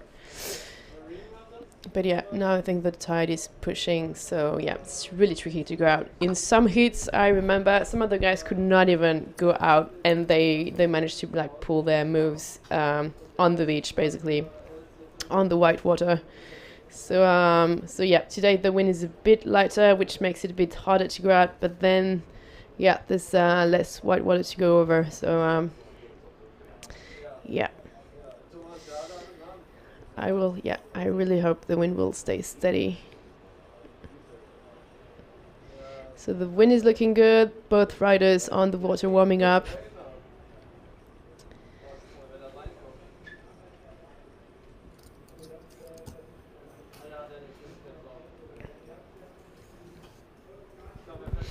And now on screen you have Steven van Broekhoven, another Belgium freestyle rider. Belgium is the home of many of the top freestylers. They have really epic spots for freestyles, flat lakes, consistent winds, and yeah, super strong fleets of freestylers out there. So this time the French mafia has not taken over the entire fleet, the entire top 5. Only Adrien Bosson is still left standing. But he's standing on top. So that's the best place to be. So Thomas, you're back. Yeah, I'm back. We've been talking on top of each other a little bit so far. Sorry for the viewers. We didn't realize we don't hear each other, sort of. We have 1 minute 30 until the red flag, so soon there's action. And it's pretty tricky for Yandel because he's kind of cold. Like, he could warm up on the side of the heat area, but Dieter has been sailing in 3 heats already, or 2 heats today. And he's in the moment. He's like, he knows the conditions probably better, and it's not going to be easy for Yandel. It's always difficult when you have to defend, like against someone who already sailed a few heats and is like feeling good on the water. What do you think, Marine? That would be a huge upset if Dieter beats Yandel. What are your projections for this one? We have seen a few upsets already. So Amado was defeated by one of the French riders, Nicolas Gassion. And yeah, another upset. Let's go for it. I mean, for upsets. Let's go for an upset. Who doesn't like an upset? And I mean, it's Belgian against Belgian, so yeah, it won't be a real upset. Both have been world champions. Both are sailing super solid. Yeah, and I think like these conditions, they sort of level the field. So if Yandel will not be able to go for his double power moves, like double burners and double kudos, then it's going to be really tricky to beat Dieter, because they will be doing the same moves, and Dieter is very technical and he lands them very clean, like we saw in the previous heat. So unless Yandel throws in a shifty or some spectacular high-scoring moves, it's going to be very tricky. They will have to basically do the same moves, and whoever does them better is going to win. Let's see. I think Yandel, he can do. I wouldn't be surprised to see a double burner or a double kuro or a spock kulo, for instance. And these are the moves we have not seen yet today. But from Yandel, you can expect the biggest moves on show today. So let's wait and see. Yes. What were the classics today? The classics are like burners and culos, like single power moves, no-handed burners. Air funnel was one of the highest scoring moves. Back loops were scoring high. Good shaka is also scoring pretty well, but generally, like Kono, we haven't seen any kabikushis and scopus yet, so there's a lot of good moves that the guys have not been able to do yet because the conditions are so tricky. But Yentl can, yeah, he can do a massive move out of nothing. His pop is crazy. So I'm thinking double culo is going to be on the menu in this one. Would you say that sliding moves are easier today than power moves? I think not, actually. Just sliding in this water state is crazy. Like, I think it's easier to go all the way in the air. But this is not my level of freestyle. I know all the moves, but I can't do them myself, so I don't know. But we're seeing more power moves anyway because they are scoring higher, so let's wait and see. Green flag, we're down to 1 minute. Yellow flag, sorry. Yeah, it's probably hard to find ramps for power moves, especially when it's super onshore like this. The power moves like Kulo or Pasco or Burner, they can do them in between the waves, but then I wonder if they're gonna go for more back loops and stall forward or something, you know. Yeah, we haven't seen many of those jumps today. I'd love to see a shifty today.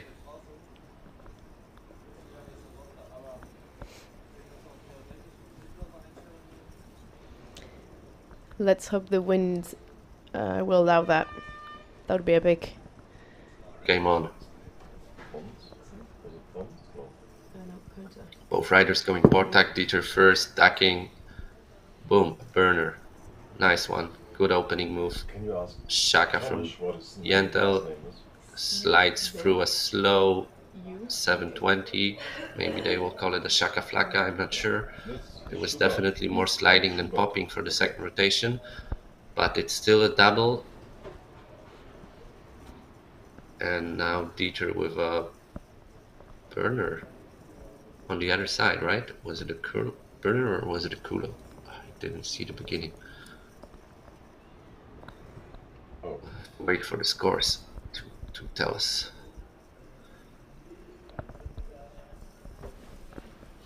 Yentl with a Kono, a bit slow. He didn't rotate all the way in the air. There will be a penalty on that. We are waiting for the scores to update, but the guys are doing the moves pretty quickly, so it's already 2 or 3 moves each. And so right now with the scores, Yentl has 15 points for 1 move. Dieter 32 points for 2 moves. 1 on starboard tack, 1 on port tack. From Dieter, and then there's a culo from Yentl. And as things stands, it's burner 11.5, air funnel 14.3 for Dieter, and a culo of 11 points for Dieter, and for Yentl on the scores is 10 points Kono and 10.3 Shaka. So it's close, but Dieter has 1 more move, and I can see on the stream score they updated again. So it's with 3 moves counting, it's advantage Dieter. Now makes the Shaka Flaka, which is better. What better is the Yentl ones. Yentl with a burner, clean, solid, could be counting high. So with 4 moves in the back, it's Dieter on 68 points already. So just as a reminder, the best moves on each tack counts for the points, but the riders only have 8 attempts. 3 best moves out of 8 attempts, yeah. Nice Pasco from Yentl. That's gonna be a good counting move. And now Dieter going on the starboard. Regular DAC. and he wanted a cabbie, but he stopped on the landing and just muscles around a kono, and he already had a kono, so that's not gonna better his scores. With 5 moves on the card, it's advantage Yentl by 1/10 of a point. And here he goes with a culo on starboard tack. That's gonna up his scores. The Pasco we saw on the screen was 14.4, which is the highest scoring move of the heat so far. And yes, I was talking to some of the riders, and it's hard sometimes for them to spot the landing because the water is moving so much. So it's hard to judge the height of the moves. And then if they land behind a wave, they could be like a drop in the water, right? So they have a different distance between the water, between the takeoff and the landing. Then we saw one-handed burner from Dieter and a move from Yentl that we just got at the edge of our screens. Yentl is already on 100 points with 3 moves on each tack. He did the minimum to fill in his score, and he's already on 100 points. That guy is a machine. Like, so Yentl is leading at the moment. The move that we missed was a bonka, and it's 16.4 points, and it's the highest score of the day. Oh, that's crazy. That's crazy we missed that, but that puts Yentl in a solid lead on port tack. He's already scoring 42 points with a bonka, Pasco, and a culo. He can easily up the culo score, so I expect he's gonna do it. He's gonna do it now, probably. He's up to speed on port tack. Oh, and he's going for a big floaty nose down shaka and a heli tack after that. Dieter drops a dack, which is not something you see often. Whew, that's an intensive heat. Like, Yentl straight out of the box, and he's on it. He haven't crashed the move yet, and the shaka score is gonna come into play, but I'm not sure he's gonna update the culo score. Oof. Connor clips the mast. That's a crash. First crash. Commentators jinx. Come on, I didn't. We're not pro commentators. We shouldn't be able to jinx the guy. Sorry, Yentl. I didn't want him to crash. Actually, the shaka he did, the second shaka he did is 12.4, so he ups the culo. He's on 107 points. And Dieter has a really hard task ahead of him, but he's counting a 4-point kono, semi-kono on the starboard tack, so he's gonna add variety and he's gonna add points to that. He can easily add 10 points to his score just by doing any decent move on starboard tack. That will make it pretty close. And it looks like he already did one. There's a punch from Yentl. Dieter did something off the screen because his score got upped to 99.4. One-handed shaka. Ooh, we haven't seen that in a while. First one of the competition, I think. Interesting how this is gonna score. But Dieter did a Spock culo on starboard tack, and that's what got him into almost 100 points in total. One-handed shaka on port tack should update his score a little bit. Meanwhile, Yentl with the punch is not improving his total score. So we're on 107.5 from Yentl, who goes for a Spock culo himself but drops it. And so, Thomas, what would Dieter need to up his score now? Yeah, he's got just under 3 minutes, and I think he clean kono. Yeah, that's not gonna on starboard. That's not gonna up his score. He needs. He's counting 10.9 and 10.8 on starboard, which is a culo and a Spock culo, and he can definitely up that. And meanwhile, Yentl crashes another move. He's gone cold a little bit, but he's on a good score. I think the small wind has dropped a increments bit. must be, because suddenly they're not doing their moves suddenly. So yeah, it's difficult. The Kono that Dieter did just before was 11.6, so it's better scoring than the Kulo and the Spock Kulo, but it's the same move that he already did, and it's not better than the earlier Kono, so it's not a counting move for him. So he's stuck at 99.5. He needs to either do a better Kulo, or he needs to do a different move. I think if he did like a Bonka, that would be amazing. That would... Okay, there's a clean Kulo from Yentel, and that could edge him a little bit. Shavit Spock, yeah, if he made it a bit cleaner, that would definitely improve his scores. Let's see what's it gonna be now. And there's 1 minute 10 seconds on the clock. Yentel has only one move left on each tag.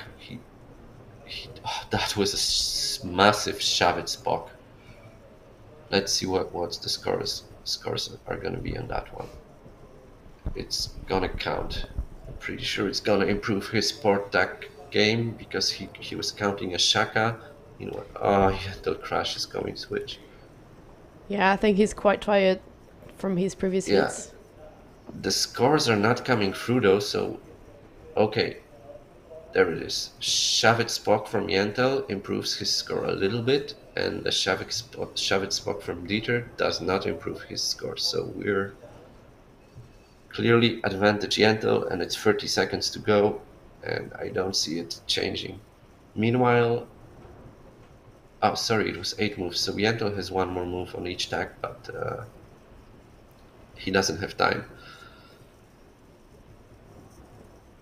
Oh, another crash from Dieter. That the Kabi would have really made a difference. That Kabi on starboard tag could really change the score, but it's not. He crashed. Game over. Advantage Yentel. No upset, but a really close battle. Dieter falling short. He must be tired already a little bit. There was a bit of a waiting game and a bit of heat to fight, and the conditions are very tricky. So yes, and also it's been a long week for him. He was competing in the waves and freestyle, so he had very long days. Yeah, very long days. We have a heat break now. We have a comment from Yip29 that he finds that even it's very difficult to have this level. Freestyle is less aesthetic than contest wave. It's repetitive and quite chaotic. Well, it's, unless you're a freestyler, I understand it might be difficult to follow, because there's so many different moves that kind of look similar, but they are not. So I get your point, but I think if we would have the wave elimination running in these conditions, it would look worse than the freestyle. The conditions are very tricky. It's dead onshore, it's small waves, a lot of chop. There would be, the wave competition would not be aesthetically pleasing so much. What do you think, Marine? It's difficult. Pretty much the same actually. And freestyle is a very complex discipline. But I love how the guys managed to pull that kind. I mean, the moves are amazing to watch. It demands so much coordination, power, explosivity.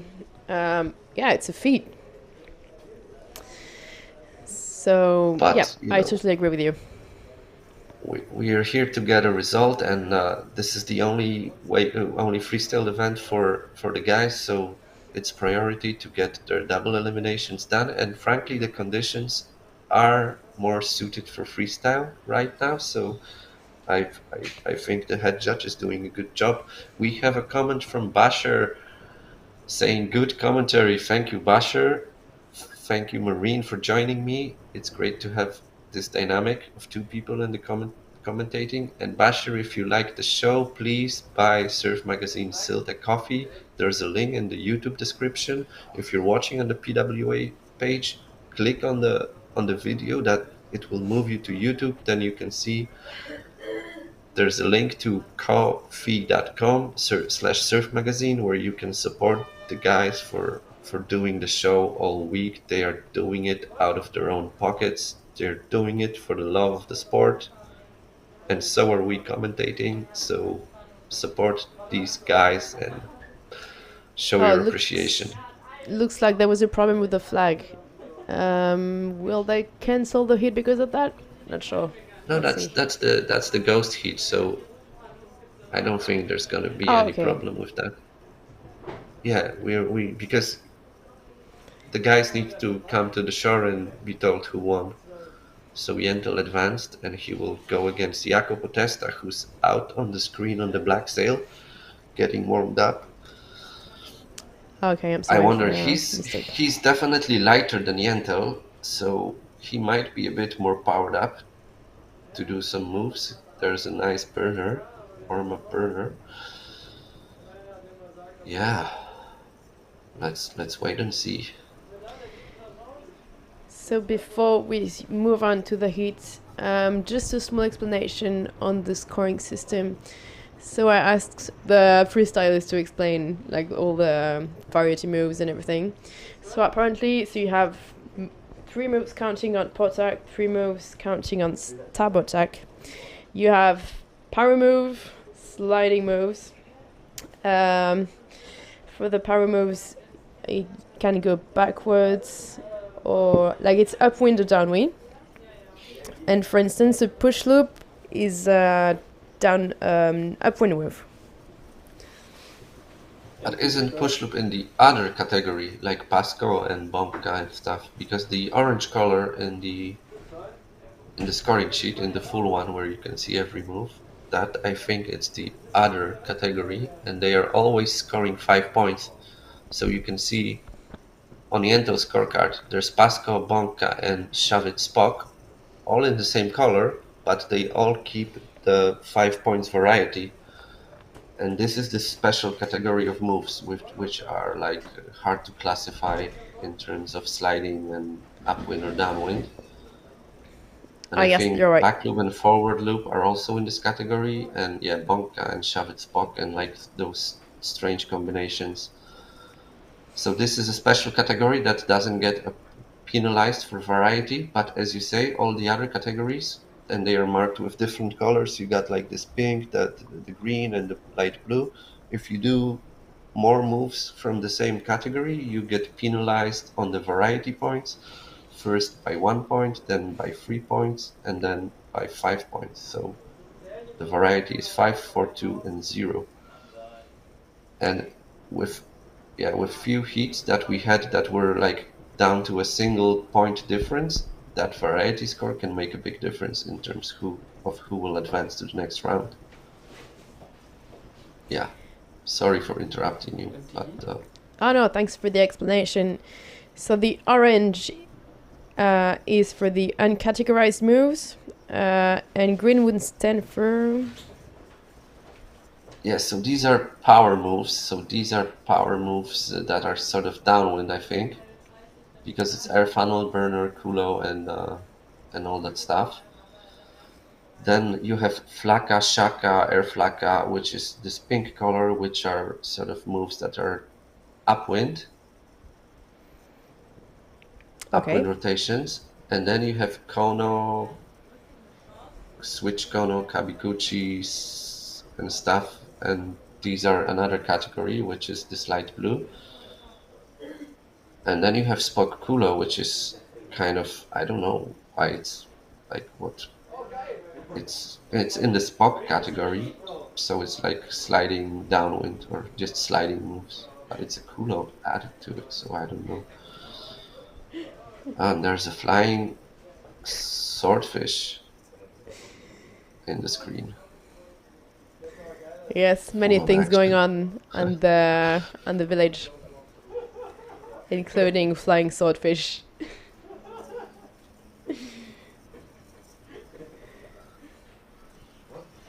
That's cool. Yeah, if anyone is willing to get into the details, I think if you go to the PWA page, scroll further down, there's a tab link for rules and equipment, and we can look at freestyle rules, and there should be unicorn, flying unicorns up.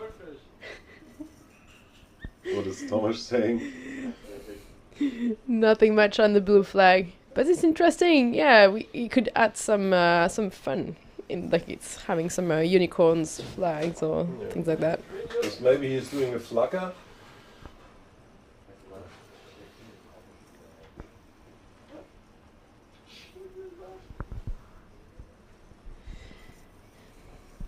So is it confirmed? Is it KS against Yapo?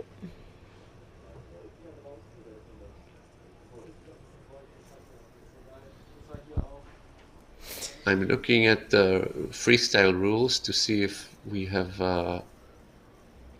the categories named, but I think there's actually a separate document for that is available to the riders but not to the public, with the full list of moves and how many points they can get maximum and so on and so on. Okay, let us know when you find the information. Because yes, it's very hard to understand freestyle. Even the moves are very complex, and the competitions are even more complex because of all these varieties rules, the different moves, and it's kind of hard to explain to the public. So I think it's worth taking the time to go through the details of the judging. Yeah, so the change that has happened a few years ago with the new scoring system is that actually the judges, they don't name the move. There is a separate person who registers what type of a maneuver it was in the system, and then the 3 judges in the panel, they are scoring it just for sort of style and execution, and they can go from 1 to 12 points, and that is calculated together with the variety score and together with the difficulty factor for each move to give you a total score for the move.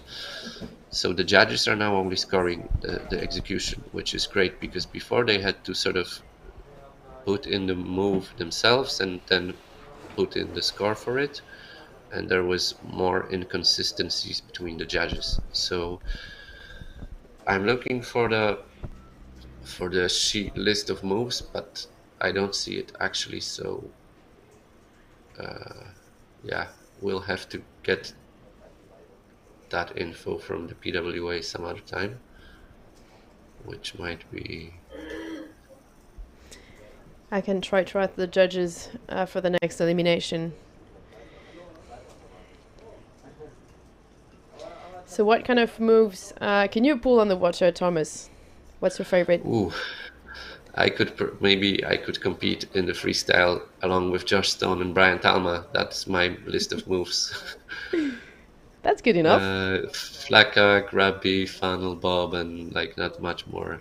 I'm struggling to learn now, since after being 30, it's difficult to get new moves in. But I focus on waves much more, and my freestyling hours are limited. But I still enjoy it a lot, and definitely I'm going to do it as much as I can in the future. Yes, that's the way the guys go. It's nice to be on the water. When they're young, they go for freestyle, and when they get older, they switch to waves. J.A. Physio likes our competent and relaxed commentary, easy listening. Oh, that's so nice to hear, because I always fear it's like hard on the ear.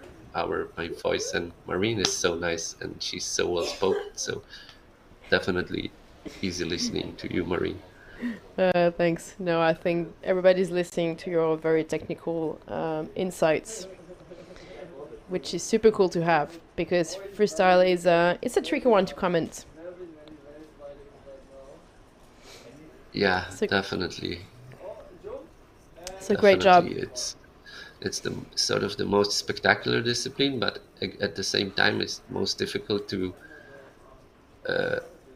understand for like non-freestyle windsurfers or even non-windsurfing people. As like Brian said, like sometimes you you have two riders going right to the beach, and one does a double culo, and one does a forward loop, and the one doing a forward loop will get more cheers on the beach because it looks more appealing to regular people, since they don't understand how difficult the other move is. But yeah, we cannot stop the development of new moves, and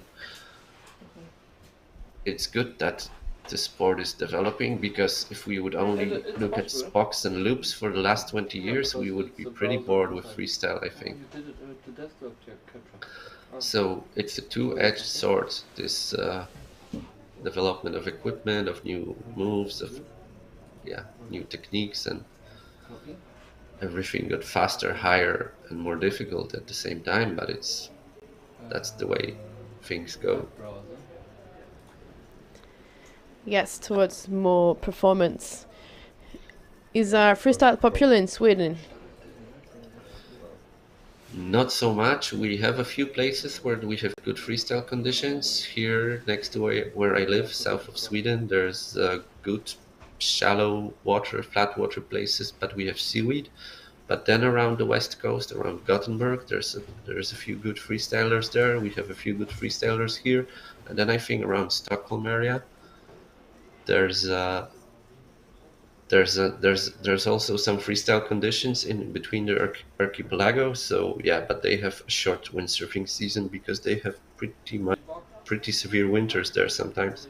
But I know there's been a lot of good freestylers in the recent past, but they are usually traveling a lot and they are not competing, so it's hard to say. But there hasn't been a Swede doing a freestyle event in a while. I think there was Eric Hockman doing it a few years ago. But yeah, it's tough. We don't have any local competitions. The closest one we can get is the Danish Open. Ruben is asking why there hasn't been an official PWA stream, and the question just money issues. I think the local organizers had a bit different priorities, so if the budget was tight, they decided they are gonna drop the live stream. So thanks again for Surfmagazin Sylt for providing the live stream. Go buy them a coffee, and we're 40 seconds until the heat starts, and it's gonna be Jentel Kers and Jacopo Testa fighting for the possibility to beat Steven. So the loser of this heat is guaranteed a 4th place, unless there's a second single elimination. You need coffee. Tell the people Nick needs coffee. Yeah, Nick needs the coffee, message apparently, from the guys. They buy need them coffee. coffees. There is a whole crew of 3 people working on the live stream for you for free, so don't hesitate. Buy them coffees. They are out there in the cold all day long for entertainment. And Jacopo Testa opens the heat with a shaka, and then Jentel with a burner. Shaka flaka for Jacob. There's a bit of a staggering on the stream on my monitor. I hope you'll have a smooth video. Maybe there are some internet issues along the way for me or down in Sylt. Oh, Jentel was going for a ramp. Or not. No, he's doing the move now. Shaka for Jentel. Shaka Flaka, opening Shaka Flaka from Jacopo was 11.1, so not the highest score. We've seen higher scoring Shakas. 15.4 burner from Jentel. That was Jacopo. I'm not sure what I said. That's a very good burner score. 15 points burner, it's a keeper. Like, we've seen no-handed burners scoring in that range, so definitely a good one. Good start from Jentel. Jacopo, good switch. And he does a burner himself, really good one as well. I think they looked pretty similar. There you go. As Skopu, was it? Skopu or a Kabi? We didn't see the start. I think it was a Skopu from Yentl, and that was a good one. First one of the day. It's a solid start from Yentl. Corner from Jacopo. Nice height, clean landing, but he got a bit stuck on the landing, so it's going to be interesting to see if they penalize him for that. Meanwhile, the scores are slowly updating. There's a punch into 360 into Flacca, the future, invented by Riccardo Campello. So there we go. It was a Kabikuchi 14.4, and with 3 moves each, Yentl is ahead by 3 points. So it's close, but it's a small advantage for Yentl. Jacopo, a Flacca down the wave, and he catches an edge. Difficult to navigate through the rough waters of Sylt. That's not going to be a scoring move for him.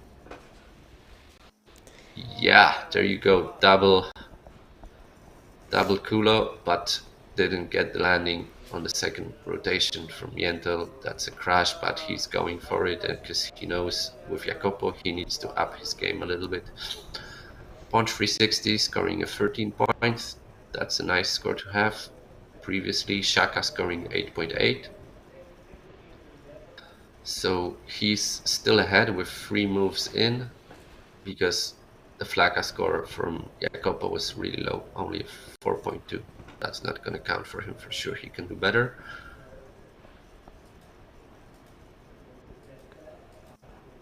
Full speed for Jacopo Testa, and that must have been a culo from Yentl on Portac. Meanwhile, Jacopo is still going. We didn't miss a move here. Wet culo, he's not going to sail out from that, so it's a crash.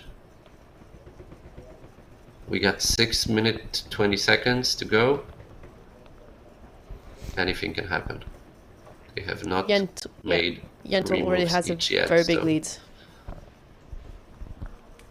Yeah, he has more moves counting, but his score for 5 moves counting is very high, 87 points. That's solid, and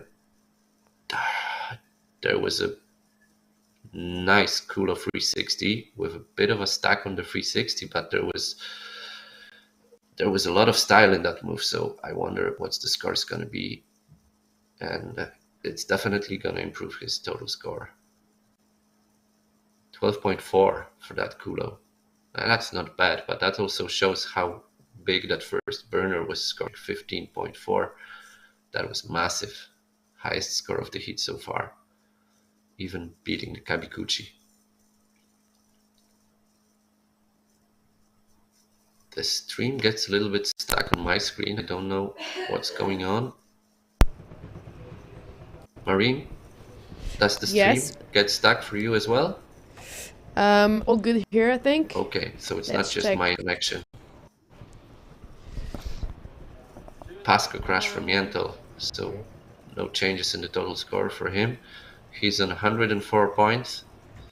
Landed 3 moves on each tack already. Meanwhile, Jacopo is struggling. He's got only 1 move on starboard tack. Trying to do better now.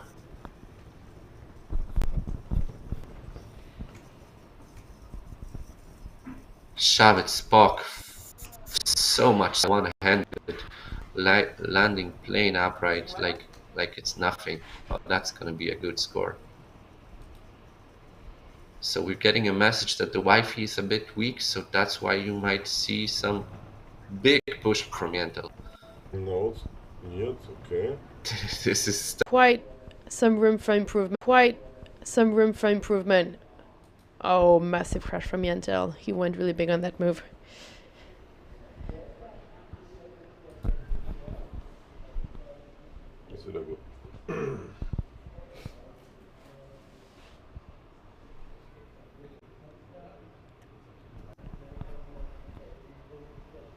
Check 1, 2, 3. Are you back, Thomas? Yes, Gregor, the Wi-Fi is cutting, so that's why the stream got a bit stuck. There was a bonka from Testa. I think we can only forward part of it, but it was a perfect bonka, scoring 17.8. But he's still trailing. Excellent score. He's catching up. He's catching up. He's missing one move on starboard tack, so he's improved his score easily. And if he does that move, he will get ahead of Yentel. And he can still improve his score on port tack, I think. Yeah. And what was that from Yentel? Was it a Pasco or was it a Shaka Flaka? I'm gonna watch the replay on the YouTube myself. That was a Pasco. Okay, that's gonna improve his scores on port tack as well, because he's counting a Shaka, an 8.8 Shaka. So, whoa, that's gonna be close. Let's see, starboard tack, Jacopo. That's a big moment for him.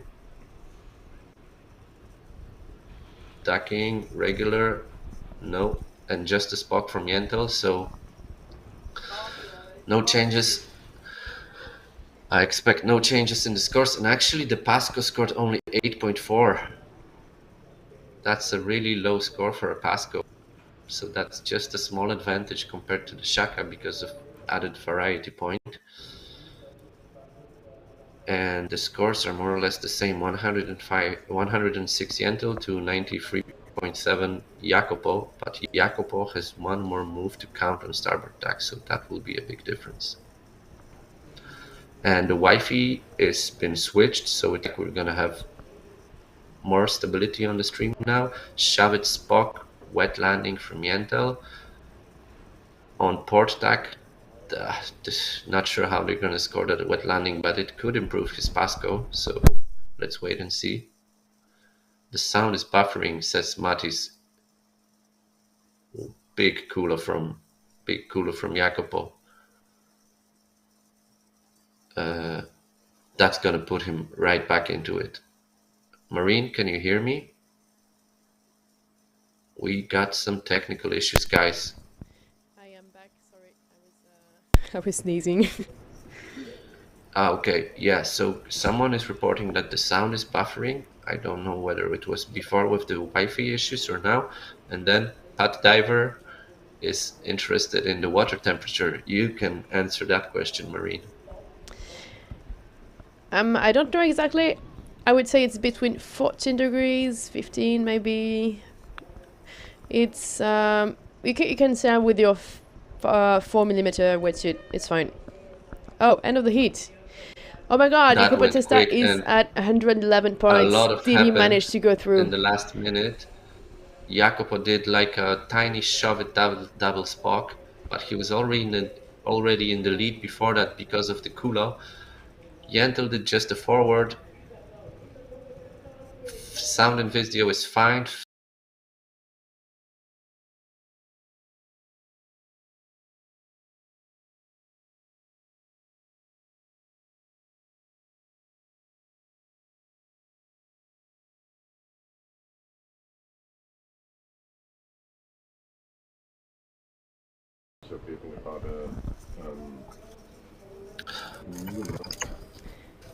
Can you hear me, Thomas?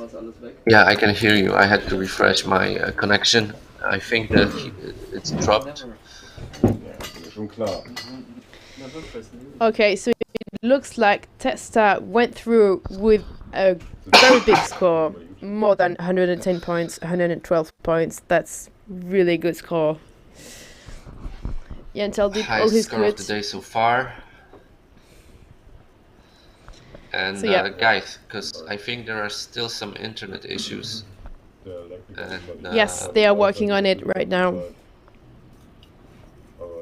We have 13 minutes, 11 minutes left, so we'll be able to fix it. Hopefully, get all the readings back on screen and restart everything. So you have a yes, Nick and Alex are on it. Good, cool. That was a difficult heat, huh? That was action. Yes, what a cliffhanger. Everything happened. It was packed with action until the end. And there was some spectacular moves that I think we didn't fully see. The Bonka in particular, 17.6, highest score of the day. Shavit Spock 16 points. Kulo, Yes. the opening move from Yento, the big Kulo on starboard tack, was the highest scoring move he did in the whole heat. 15.4. You would expect he's gonna do better than a burner as a high score, but that was a massive burner, and he didn't really put his best moves together in the end.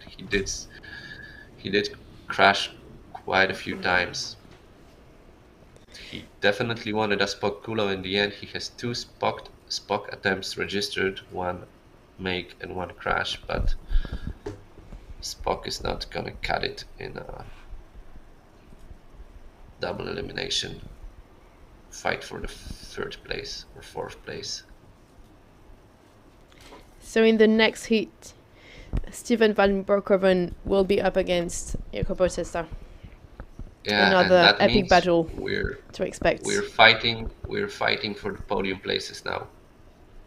The loser in that heat is guaranteed a 3rd place in this double elimination, and the winner gets a chance to fight against Adrien Bosson to take the lead and potentially to take the world title home.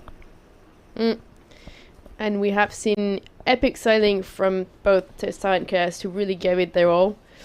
Testa had very high scoring moves, so let's see what he can pull off again. And it's so cool he did like such technical double Spock sliding move. Like, I cannot imagine how can you do a double sliding move in that choppy water. But he kind of just hovered on top of the wave and did it, the second Spock, like it's nothing. And he got rewarded accordingly. So right now there is a heat break. Yeah, we have 8 minutes until the red flag is back up again, and then 3 minutes to start of the new heat. Maybe if you can ask Nick if he's in front of the camera to show us the riders coming in, we can see the reactions when they are told who won. Okay, I will ask him. It could be that the judges' tower is in the way, but maybe not. Shit. What was it? Nothing here.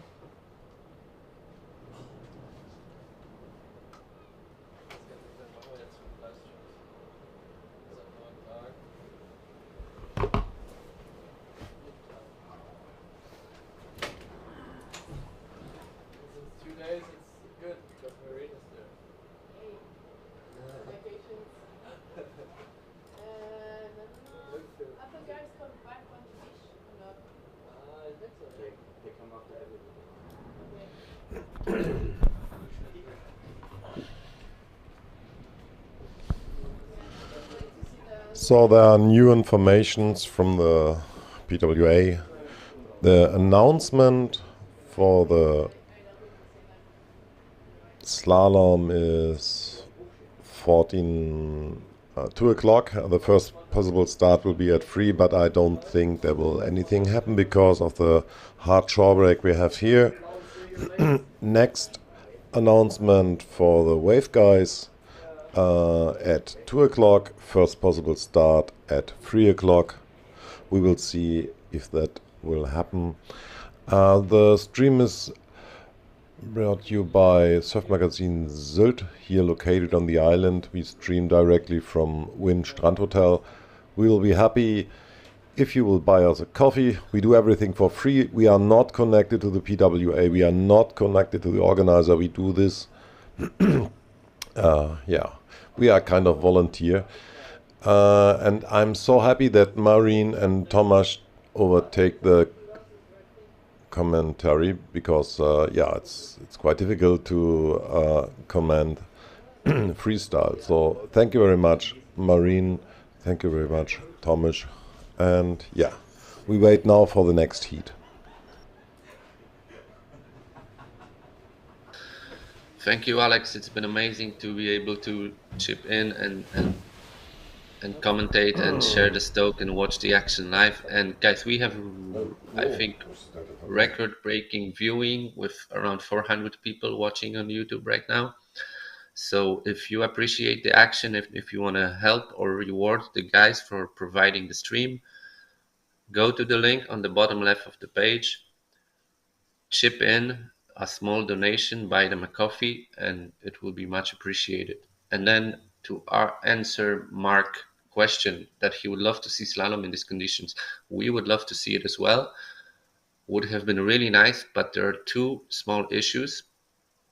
One, if the short break is too big, they cannot launch the rib boats, the boats for the starting and finishing line, and those that put up the track to get the buoys around the course, because they are launching from the beach. So if the short break is too big, it's impossible.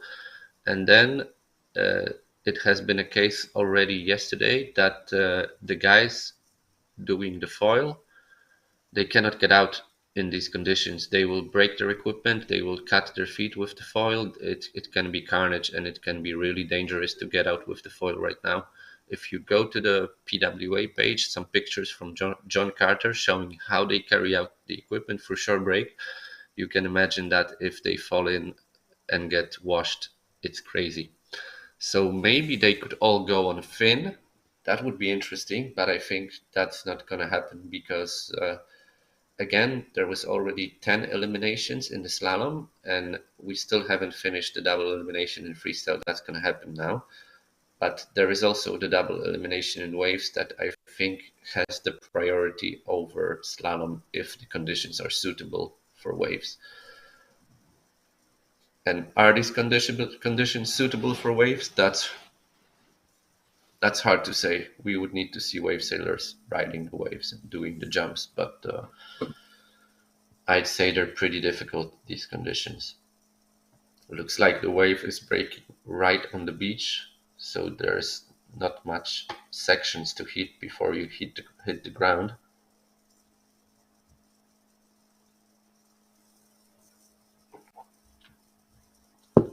Yeah, it would be interesting if they all go on the fins, Mark, but I'm not sure if the boats can get out on the water now. You can see that they were able to run the jet skis out, but it's much easier with a jet ski rather than a bigger boat. Max Matisek, thank you for the donation, man. What are you doing now? Max Matisek is an Austrian, right, or German freestyler that has been doing some crazy video projects in Vienna, if I remember correctly. Surfing, windsurfing, freestyling under the bridge on the river in Vienna. That was so awesome to watch. Amazing talent and amazing video skills. So guys, we have a good and a bad news. The good news is you will not missing anything. The bad news, we have to have a short cut now because our keyboard is already second time defect. So we are back in 1 minute.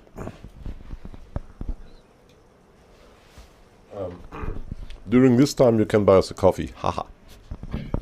Definitely. Thank you, Roy. Nein, nein.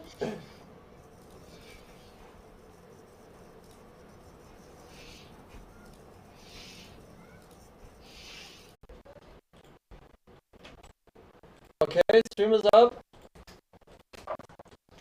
Aber die Kamera nicht.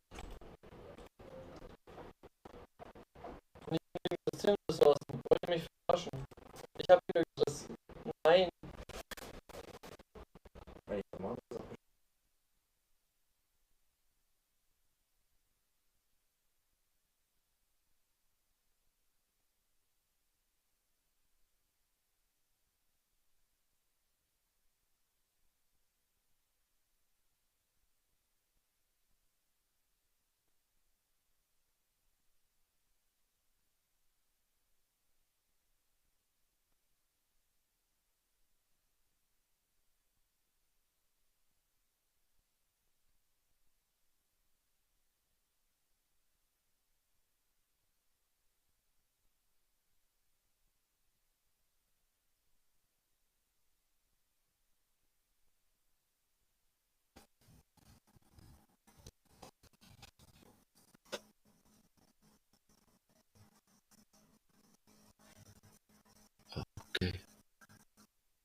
Okay, check 1, 2, looks like the action is back. The heat is already running for 15 seconds. That must have been the first moves. Jacopo with a Spock probably, and Steven with I need to see again. What was it? It was a Kula. Yeah, Steven with quite a decent Kula. So first move advantage, Steven. Let's hope everything is working out properly.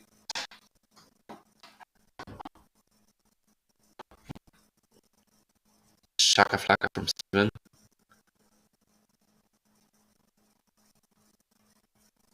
And the first scores are in. It was a Kulo 14.5 and it was Spock 6 points. So yeah, big advantage for Steven. Jacopo, Portak, Shaka Flaka, pretty much matching Steven's one, I think. We'll see how the judges sort from their perspective. But that would be a close one. That would be a close one. And yeah, let's just get the moves rolling. Let's get the moves rolling. I got info from head of the freestyle judging, Danny Carter, that he's gonna update us with some technical information about the scoring, the categories, and the total scores. So as soon as I get it, I will let you know, guys. Meanwhile, Steven is going to switch. Air funnel, not bad, but he probably wanted a 360 or something. So a Shaka Flaka is 12.7. Didn't Steven do a Shaka Flaka as well? And the scoring sheet is just a Flaka, Shaka, but it's very similar score, so maybe that's not a big issue. And then a burner from Jacopo. Decent, but nothing spectacular. So a good way to get the points going. So let's wait and see. It's a long heat. There's over 7.5 minutes left and plenty to play for. There was an air funnel, 11.6 from.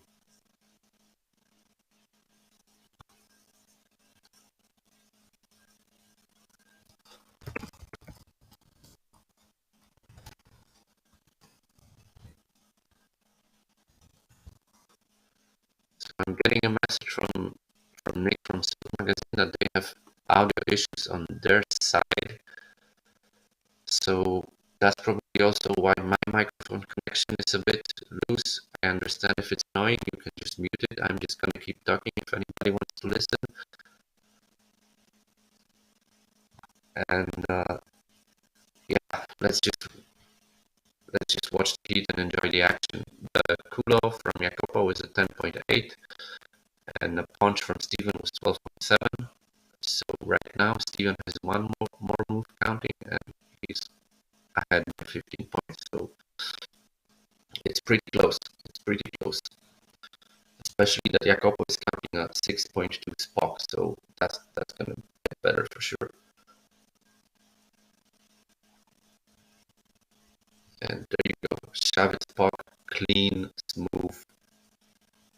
You can't ask for more in these conditions, I think. Like, there was a decent extension on the Shavit. It was well done for sure. Let's see how the judges scored. Steven star attack.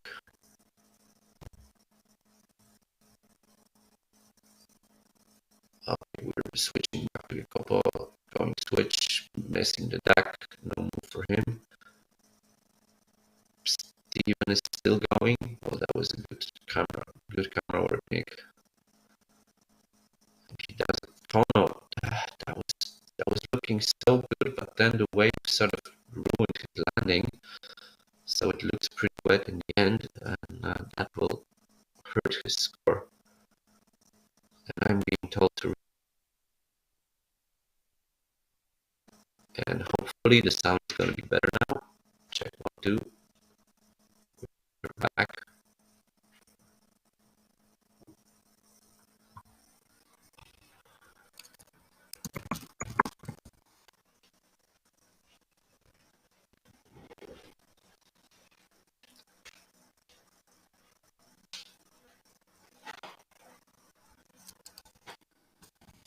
And it looks like it's the same issue, guys, right?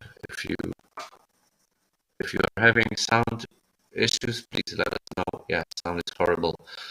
Sorry for that. It's beyond my control at the moment. Meanwhile, Dieter's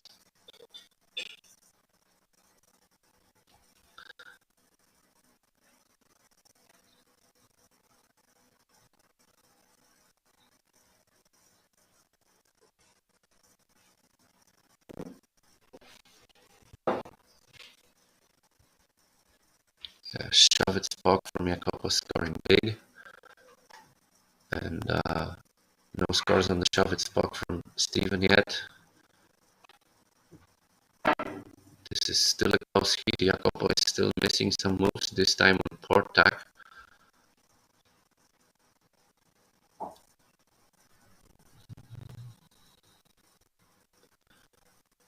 Big corner from Jacopo. That's going to be over 10 points for sure. Spock crash from Steven, who wanted a culo, no doubt about it. But he can't do a crash, and that can cost him dearly.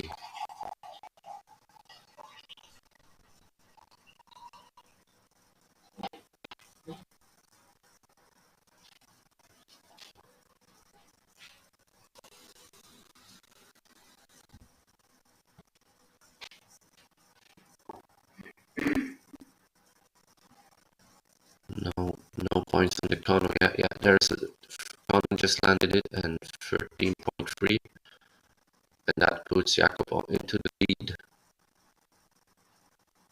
with a bonka now. Yeah, well, they scored a bonka. There was quite a bit of a wait before he went for the sliding flaka, but I think it should be called a bonka. He did well in the conditions given.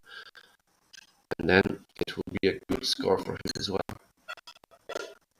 We will reboot the stream after this heat, so hopefully for the final heat everything is going to run smooth again. We need to change the Wi-Fi. Bafa, yeah, we know we are having sound issues in this heat. It's because of the Wi-Fi. We need to switch the Wi-Fi, and it's going to get better. So for this heat we have 2 more minutes to go, and let's just watch the action, and you can look at the scores, and you can look at the PWA page for scores.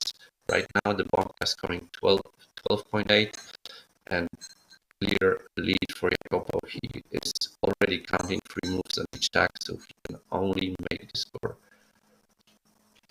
higher by doing better moves than he did already. And now he does a Kagi, which will improve his Kono, no doubt about it.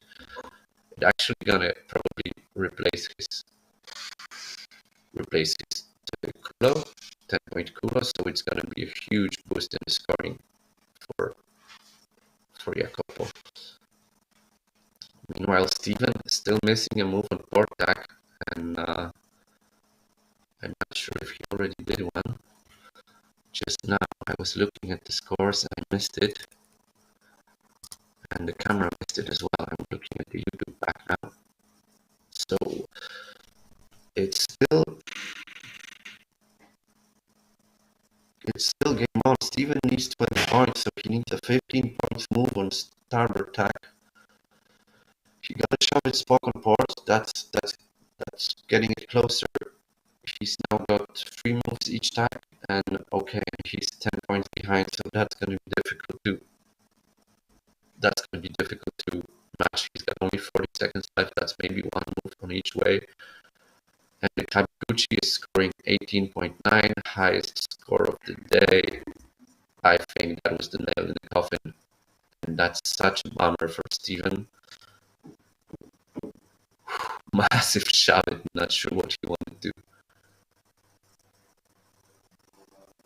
Not sure what he wanted to do here, Jacopo, but yeah.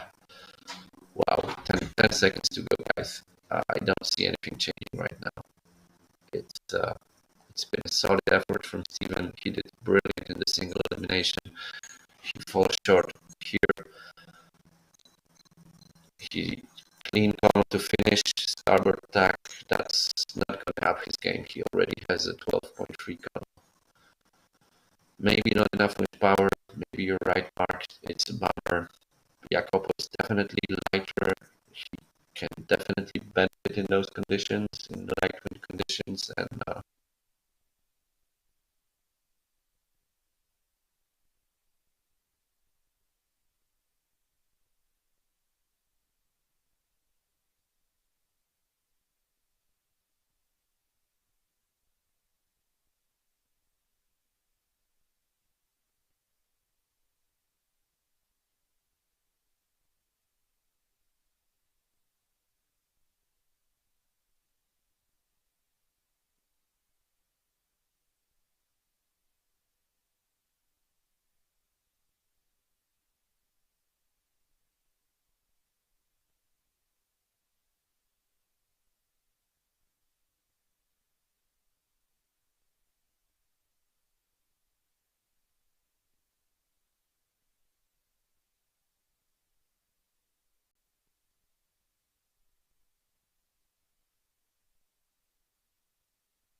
okay, I hope we're back. It's black screen. They are fixing the video. I hope the sound is okay.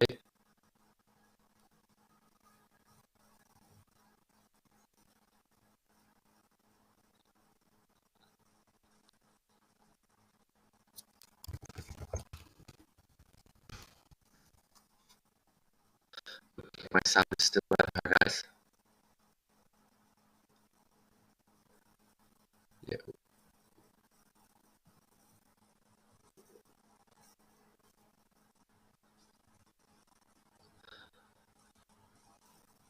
I'll try.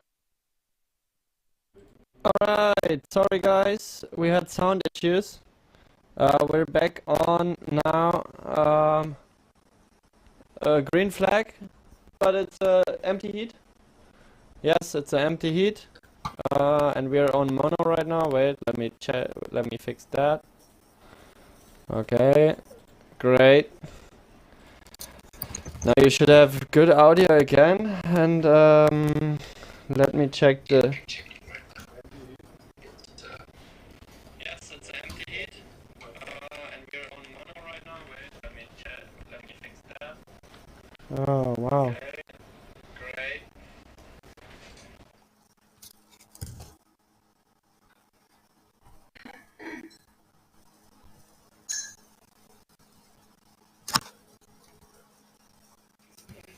Check, check. 1 2 1 2. Check, check, check.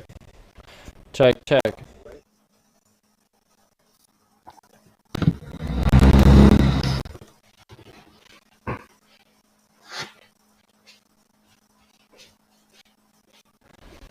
Hey guys, what the fuck are you showing? Stop that! Alexander, stop! No, it's not the guy. It's not the guy. Stop kiteboarding. All the people are going. No, no, no, no. Stop it. No, no race. Stop it. It's not the kiteboarding. Where is the windsurfer? Show. No, no, no, no, no, no, no, no, no. Where is the windsurfer? Show me the windsurfer, Alex. No love for kite surfing, huh? Yeah, it's windsurfing Rain. time, guys. Oh no, we have rain. Yeah. It looks like the rain is coming. That could mean the wind.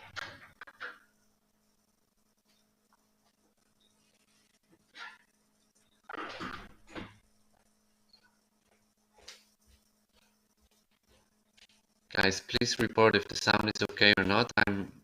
When I'm listening back on YouTube, it looks like it's still a bit bad. Can anybody write in the chat if the sound is okay or not? The video looks fine.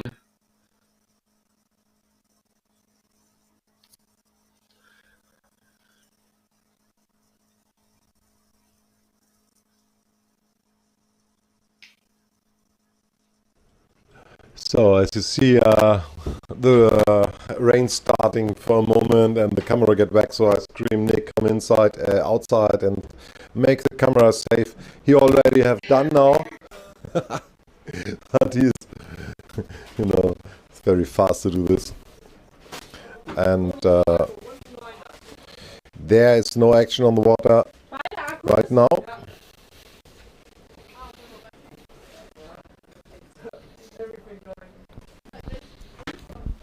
Oh, sorry, Thomas, I didn't. You are there? Thomas?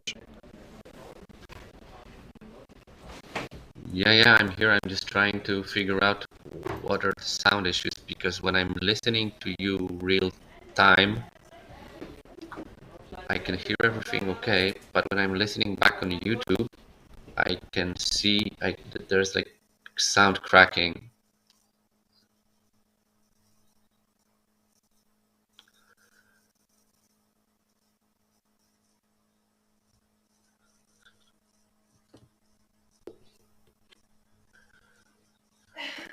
And people are reporting the sound is still cracking, so we have 8 minutes before the green flag, so we should try and fix it maybe again, because otherwise the experience is going to be pretty horrible. Yeah, I know. We try everything.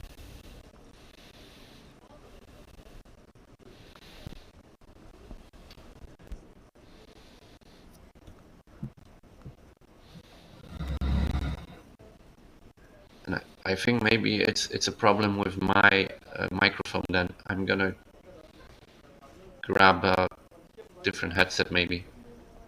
No, if you have the same problem with our sound, could not be.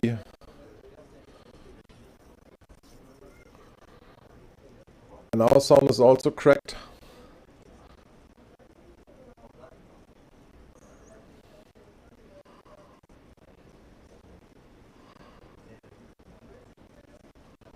I don't know.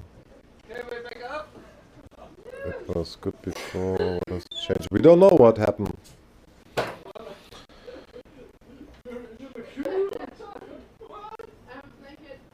We try everything to fix it. We do 2 reboots. We change the keyboard because we have problems with the keyboard 2 times. Maybe the plug-in of the headset. But when I'm listening to you like directly on the Vmix, no, they have it's already good, problems. but on YouTube it's still bad. Yeah. Or like On breaking YouTube, up sometimes. some say it's okay, it's not perfect. Just listen back on YouTube and you'll same see shit? yourself. Should we try starting it again? No. How much time do we have, Thomas? We have 6 minutes. 6 minutes till the green flag, so like not much For time me it's left. good enough. Never touch a running system. It was good before. The sound is better now, but not perfect. But video is good. Video good? Video's Right. good. Video guy. But better now. Okay. Working on it, guys. Thank you very much for watching. It's really great. It's every issue coming together. Audio problems, then Sound is better now. okay, that's good. Audio problems, batteries are low, that, and that. And thank you very much for watching. Yeah, we needed to restart the whole system because of I don't know, some issue. Where do Thank you, Andrea. It's a Where's the pleasure. coffee button? The coffee button is gone. Oh yeah. Oh man, the most important thing we have here. I like coffee. The coffee machine is broken. Where's the coffee machine? back. There's a coffee machine. Hello? Yeah, press a button, you get a fresh coffee. I did a little change on my end, and maybe it's gonna be better. Wind readings back.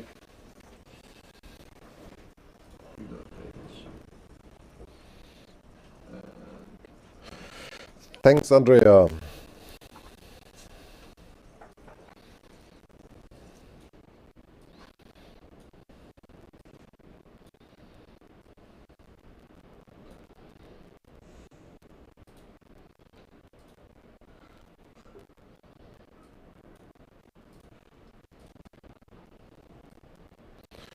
So this is a tourism camera, shows the beach area, and they have also the wind, the water, temperature, all inside, everything inside. So the water is still 13.8, and air we have, what have you air? Put it beside. Show you. It's 14.7. So it's a warm summer day on the island of Sylt. Also we have liquid sunshine, and we say thank you to Barry. Thank you, Barry. Working on it, so it's great. Barry is the guy from Fred Feuerstein. You know him? Yeah, I know it. Is he the guy who's running with a Thank you, Willie Short. Such a pleasure. pretty short? Thank you. Thanks much, man.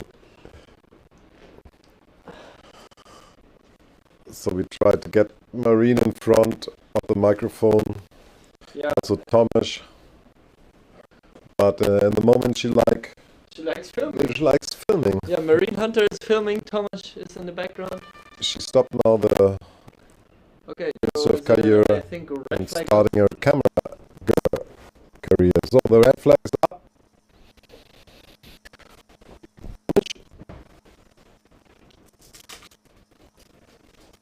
Thomas. Radio Free Warschau. No, not Thomas in the air. Thomas is set up his headset new. Disconnected. Thomas is collected. Thomas is there without Yeah, I've been permission. trying to reconnect and see how things are changing, but it's same issues, I guess. Billy Short, thank you for the donation, and we're both in the Graham Ezzy coaching, windsurfing coaching community. It's nice to see familiar faces on the freestyle competition as well. Thank you, Philip. Oh, Yeah, so it's actually pretty historical moment. There could be, unless there's another single elimination, the world title is on the line right now. If Adrien Bosson defends his position, he's going to be the second French to be the freestyle world champion after Antoine Albo did it in 2001. And if Jacopo Testa wins, there's a resale, so a super final, they call it. And then if he wins that one, he's going to be maybe the world champion if there's no single. And that would be a first Italian ever to be crowned world champion in freestyle. So it's a big day for windsurfing for both nations. I hope there will be a lot of info in mainstream media about it, some video shoots and interviews afterwards, and I hope the guys are going to do their best on the water. let me get this. For you, who is your favorite? For me, oh boy, I don't know. I'm completely unbiased on this one. I don't have a favorite. I think Adrien Bosson has been closer over the past years. He's been second and third, if I remember right. A few times he was always fighting with Gulito and Amado, and he was twice second in 2018, and he was second in 2029. Meanwhile, Jacopo Testa was on the podium third in 2017, so they both had a kind of a chance already in the past, but I think Adrien Bosson had more chances, so it would be fitting if he can he can push the final time, and it's 10 seconds to go. So guys, keep your eyes on the screen. There's the buzzer. Siren is We're coming. on. And of course the rain is coming, like a super anticlimactic. What? Massive Pasco from Adrian. Awesome. That's a beast to start. And then there was a move from Jacopo, and we just saw that he did a bit of a slow turn at the end, so it's not gonna be probably his best culo. The Pasco is 18.4. It's a crazy high score to start with. Game on. Here we go. I gotta say, game on. Wow. Jacopo switch, massive one-handed burner. These guys mean business. It's the final. There's no holding back. Adrian Bosson has actually one heat of a backup, so he can go all in, full risk, and slam the door on Jacopo. Meanwhile, Jacopo needs to pull his sailing together, and he cannot afford any mistakes. Christopher Living, you Swedish legend, thank you for the donation. What? Oh, that was a massive air chachu from Jacopo, right? No, from Jesus, who's there with the angle? I cannot see. Yeah, that was Bosson actually with an air chacho. The Pasco is down scored a little bit to 17.9. Meanwhile, Testa already has a burner and a culo in different directions, and he's ahead, but it's just 30 days. So now actually there's a air chacho coming in for Adrian, and he's on 41, and here he is on the screen again. Massive culo. I mean, these guys are going. Maybe the wind picked up with the rain. Ooh, sweet bonka. Oh no, how could he crash there? That was a really proper bonka with a bouncing flaka, like a proper pop for the second rotation. But he crashed it. I mean, he crashed it at the very end. That's amazing. That must be nerves or some weird chop. This heat is on. This heat is on fire, guys. I don't know if I should look at the screen or I should look at the scores. It's like I'm getting split my attention, but let's look at the screen. There's Adrian going tacking regular, big culo, but a bit that's a really wet landing in the end, so that's not going to be his counting move, hopefully. The air chacho he did was a bit wet on the landing. It was really high, but it's only 13 points, which is still a great score. But how he started, I think he's wanting more. 12.5 for that culo on port tack before, and only 6.2 for this one on starboard tack. Bonka scoring a 0, unfortunately. They have to call it a crash, and yeah, we're looking for the guys on the screen. Hopefully, we did miss a move here, but I think it was a wet culo actually, or it could have been a Spock culo, which would have made quite a big difference on the scoring.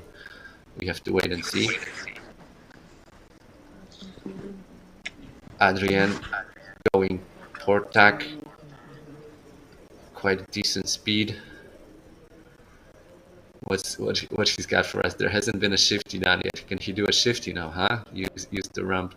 I don't know how difficult they are in onshore, but it's the final. Anything can happen.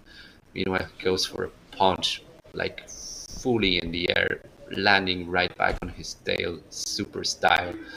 Meanwhile, actually, Testa, the finishing rotation we saw was a Kabikuchi, which is scoring 19.7, massive score. He means business. It's pretty close now. How long time is remaining? We got 6 minutes and 10 seconds, and the guys did only like 3 or 4 moves each. So there's a shaka, clean shaka, but that's not going to be enough for the final. And there looks to be a crash from the song. The punch is scoring 12.7. It was ridiculously high and clean, so that's probably around the highest possible score for a punch. We might get these numbers later on from Danny Catter, the head judge from the European Freestyle Pro Tour, is in touch with us. Maybe we can get him for an interview actually, and he can explain the scoring best. Meanwhile, a wet Kabi, right, from Bosson, and scoreline is after. Yeah, it's still early days. They don't have all the moves, so we shouldn't be looking at the scores so closely in terms of who's in the lead or not.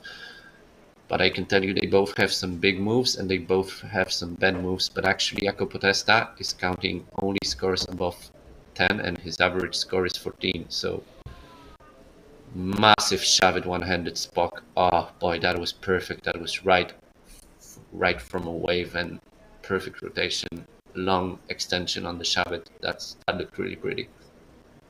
Nick is on the way to on the beach, and the winner comes from the water. We will have a short interview with him. Oh, perfect. That's amazing. So who's behind it? Was Marine. Burner 360. Okay. She found a new hobby. She found a new hobby, and yeah, awesome. She did good. So I'm gonna do the talking myself. Burner 360 from Bosson, 12.9 points. He's got 3 moves on starboard tack, but 1 really low score, so that's gonna improve for sure. We got both guys in the view. Great work, great camera work. Marine, keep them on.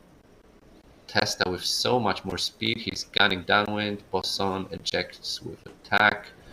Testa decking. And that's a nice kono. That's a decent high kono with a clean rotation, landing back on starboard on port tack. Shavit Spock, previous Shavit Spock from Testa, 15.5, and he has a massive score of almost 50 points on starboard tack. That is the highest score of the day for starboard tack for sure, for a single tack. Bosson on a switch. Can he accelerate down the wave? What he got for us, guys? Tacking, air funnel into funnel with a proper pop. That's gonna be a good score. That's gonna be around 15 points for sure. That's gonna improve his starboard tack big time because he's counting a 6.2 semi-scopu or whatever it was. Different, strange move. It was a bad one. Meanwhile, Jacopo Testa already on a 116 points, and he nails Kula, or was it a Spock Kula? Jesus, you blink and you miss it. These guys are so quick. Air funnel 14.8. And here's a bonk can. No, it's just a forward. He definitely wanted a bonk. A forward is not going to cut it in the final. So far, they finally got 3 moves on each tack, and it's so far advantage Jacopo Testa, who's also only doing a forward, landing on top of a wave. It's not easy to rotate to the flaka. Oof. Okay, we got them both on the screen now. Let's see who's gonna go first. Will Jacopo wait and see what Adrian is doing, or will he go mind his own business? Big kono, but crashes from Bosson, and that might give a little extra boost for Jacopo to bust a big move now that he sees Adrian crashing, but he decides to tack. And rightfully so, because he's got a perfect score on starboard tack with 51 points, 0.7, and only 37 points on port tack, so Testa definitely can improve his port tack riding. Meanwhile, Bosson is 43 points on port tack and 40 points on starboard, so he's quite equal both ways, and that means he's gonna have a harder job to improve actually the scores. So yeah, maybe we're gonna get a second final. It's only 1 minute 30 to go, and there's a 6.8 advantage towards Jacopo Testa.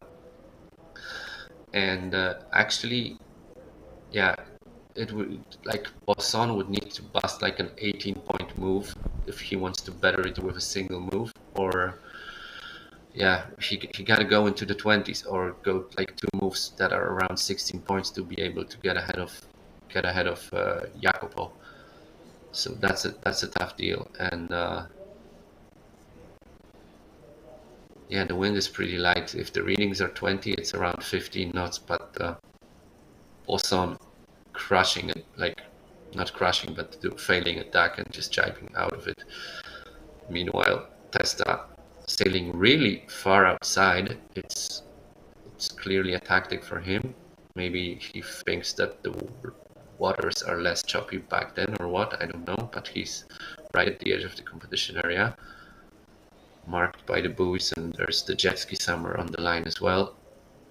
No move for Testa. Bosson on sport tack, still going regular. Once a punch, once a flaca, gets it, the future, Ricardo Campello move, and that's the buzzer. Game over.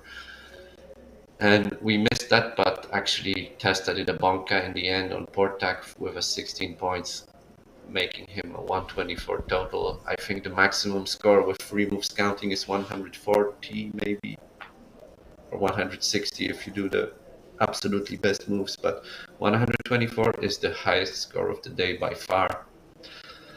And I'm pretty sure we're gonna have a super final, guys. So let's hope Nick is on the beach ready to film and give us a live view. Yeah, there he is.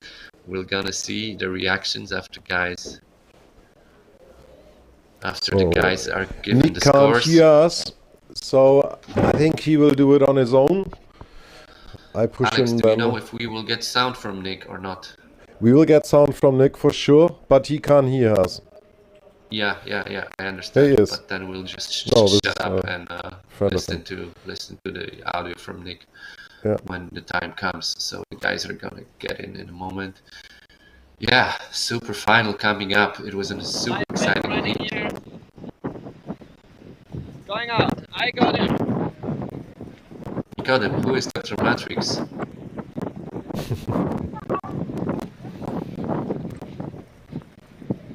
He's running. Give everything, Nick. Come Yeah, on. Slalom. Bam, bam, everybody's bam. running. Oh no. The stream is lagging. I think when he stops running, it's gonna be okay. I hope so.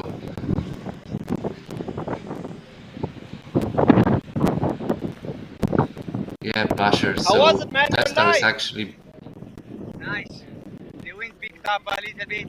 I was powered up with the 5.2 and the big board 100 liters. I enjoy. Cool. I hope the people understood because it's so much wind here. yeah, we understood. You're live right now. He's not so amused. Not so happy with his heat, I think, Adrian. He realized he didn't do his best.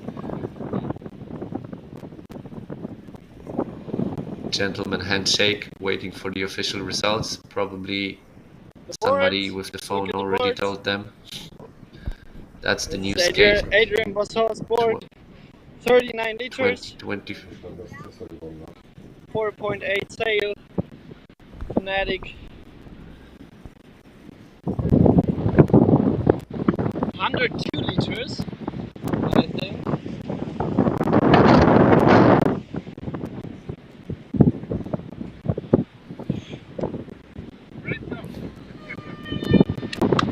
And I was standing in front of all the media guys, I'm sorry. So, let's cut back to the studio, I guess. Cut back. Oh shit, So my feet. super Oh, interesting fuck. to. No! Oops. No! My feet got wet. Ah, I thought his phone got wet or something. Yeah, feet is No, his feet is running in the shore break and batch. Yeah, that's what happened. I Yeah, will but cut it's him out. super interesting to see that actually Jacopo is on a bigger board. I would think he's a slightly lighter guy than Bosson, and he's on a bigger board, and Bosson is only on 4.8. He can easily use a 5.2 if he wants to, but I know a lot of the freestyle guys think they can go higher on 4.8 because it's lighter and sort of more maneuverable in the hands.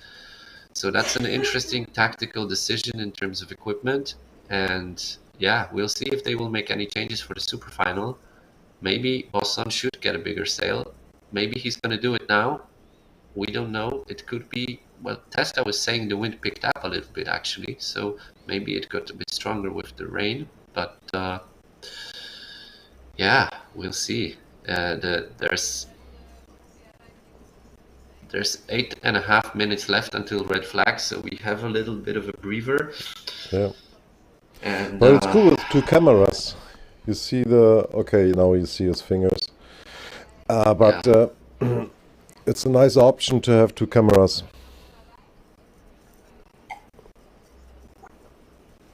Yeah, it's a great setup that I can actually join on completely online, and you can have a camera on the beach joining in also online, and like perfect.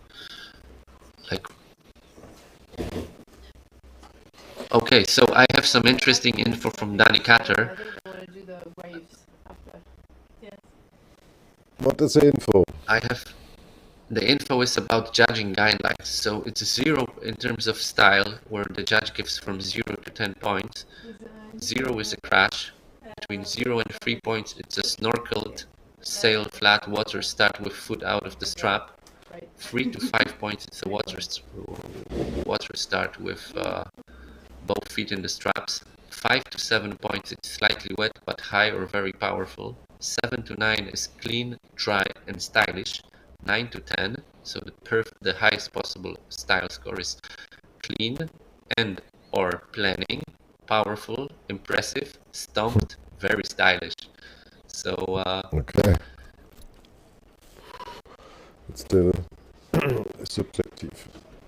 Yeah, so it's still subjective. Obviously, it's judging freestyle and wave will always be subjective, but it's still a pretty good guideline for the judges, and we can relate to that. Like if the move with water started or not. That's Okay. So you want to listen or? No, I need to go because I think they will go for the wave after that. That's pretty clear. Okay.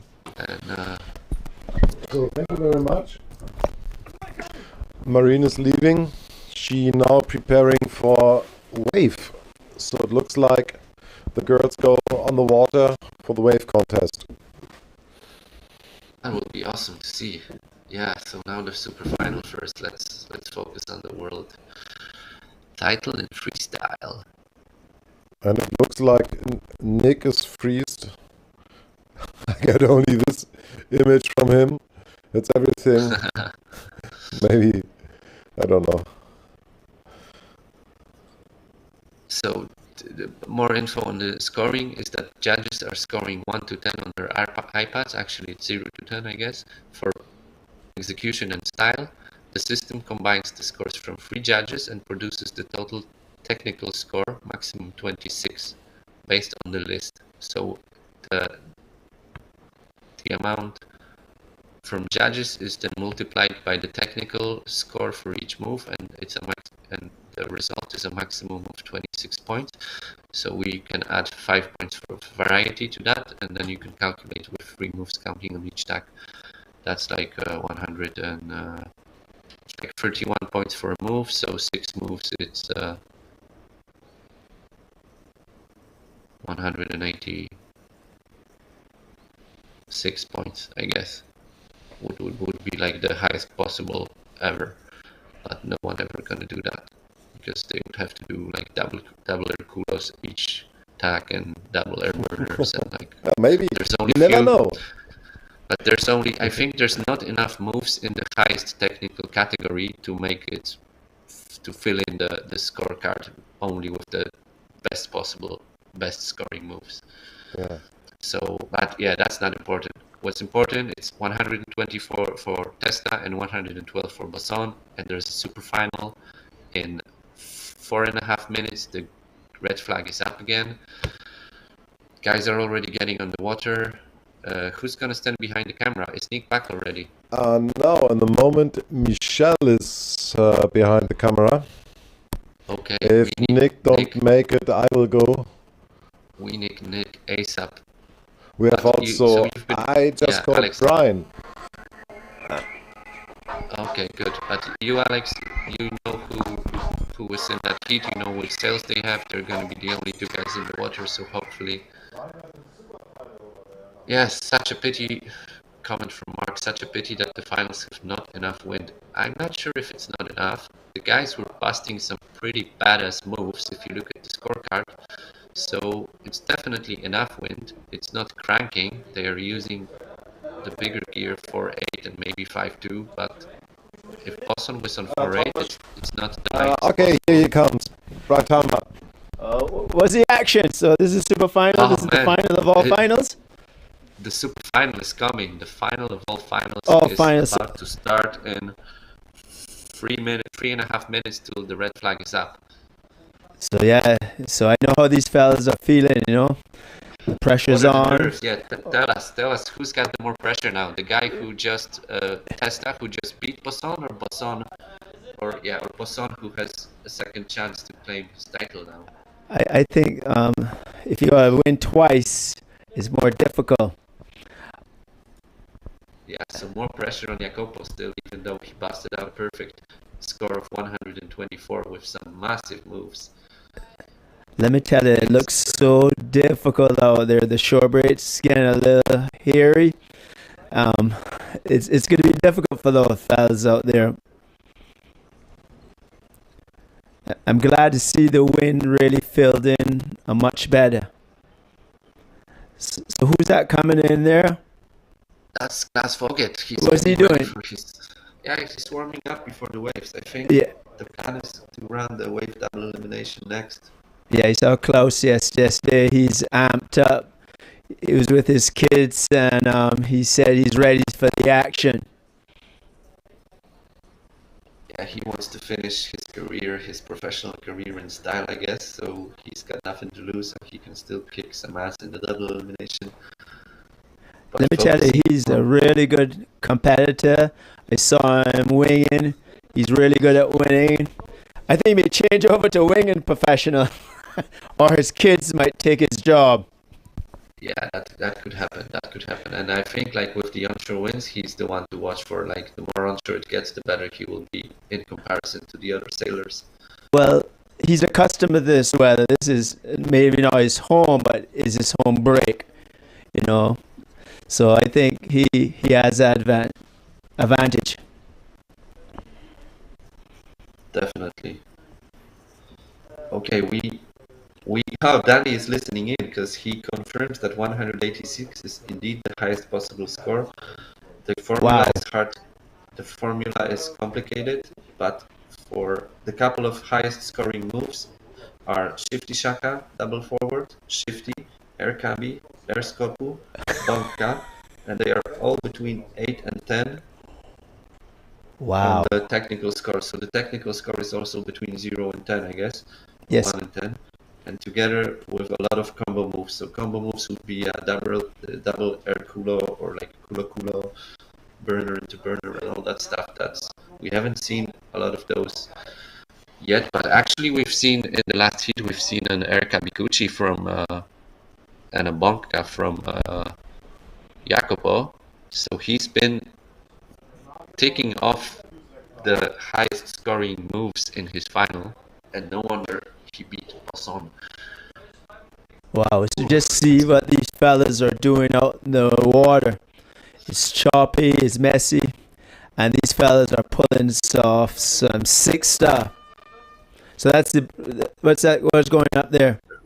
Red flag. We got 3 minutes. Yeah, 3 minutes. We can take a little breather, get some oxygen, calm ourselves down a little bit, and I'm pretty sure they will start with a bang.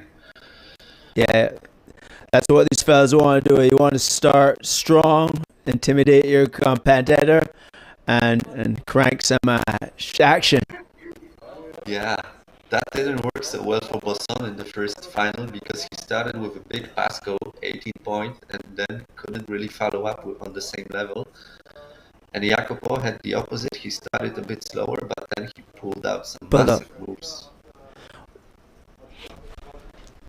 And Jacopo sailing really smart. He only did 4 moves on starboard tack, but they were really high scoring and he didn't crash, so he didn't waste any more time on starboard. He then focused on port tack moves and finally got the banka. That was the nail in the coffin for the heat. So that really was amazing. That heat was amazing. Really smart, competitive sailing from Testa, and he deserved the win in that. But now it's all happening again, and anything can happen. They get a clean slate, clean scorecard, and let's see who will handle the pressure better, because it's all about the pressure. The pressure's really on. The conditions are filling in good. So these fellas are now, it's head on head. Action, and more action.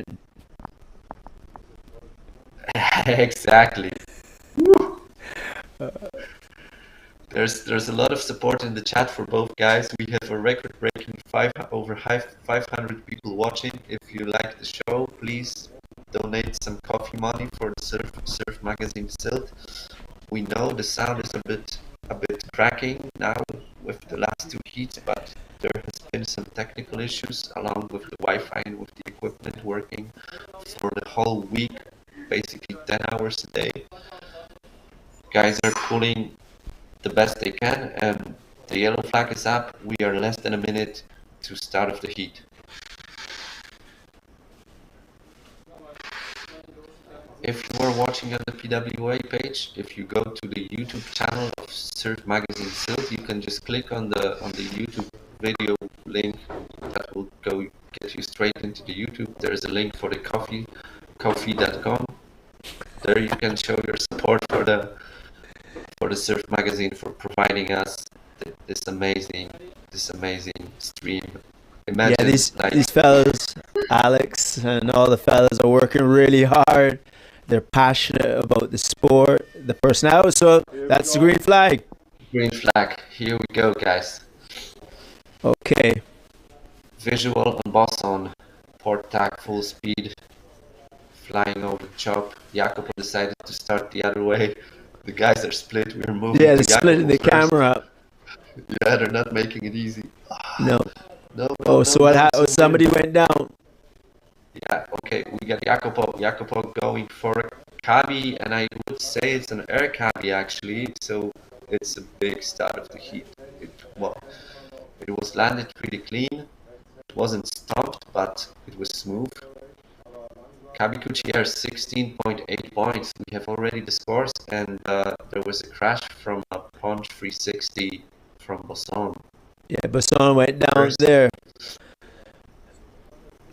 First shots taken, and it's advantage Testa. So let's see what he does. 1 minute in.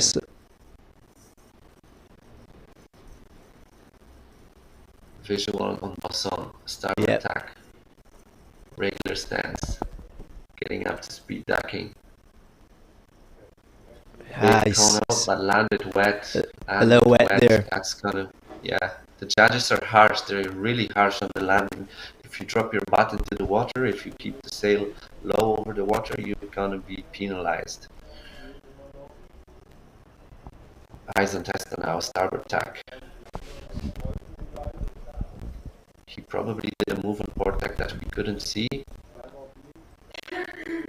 Shot it, Spock. Oh, he loses the boom. He didn't grab the boom after the rotation and just got disconnected completely. Nerves.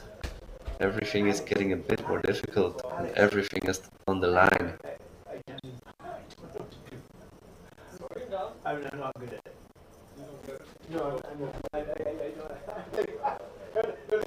Massive air funnel, but again a bit of a missed landing.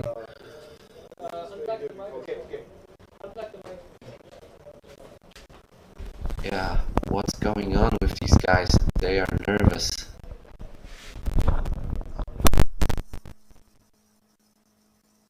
We have eyes on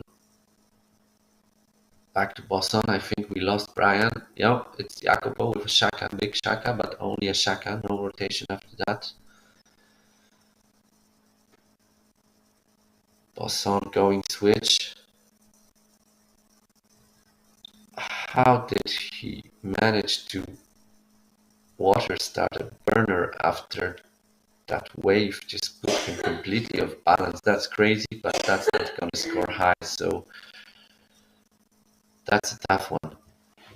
He already did a air bob on port tack before that we didn't see, so one move in it's 37 points, like two moves in it's 37 points, test time 28 points, Bosson. So slight advantage to Testa. Let's hope they keep landing their moves, so it's gonna be a fair fight until the end. The wind readings are okay, look like the guys have power. Shove it Spock from Bosson and a clean one. And we missed what Testa did. The scores are slowly dropping in. There was an 11-point shaka for Testa. There was a 7.4 burner, that wet burner from Bosson. Testa going switch. He's sailing further inside than in the previous heat. Oh no. Oh, an air chachu from Bosson.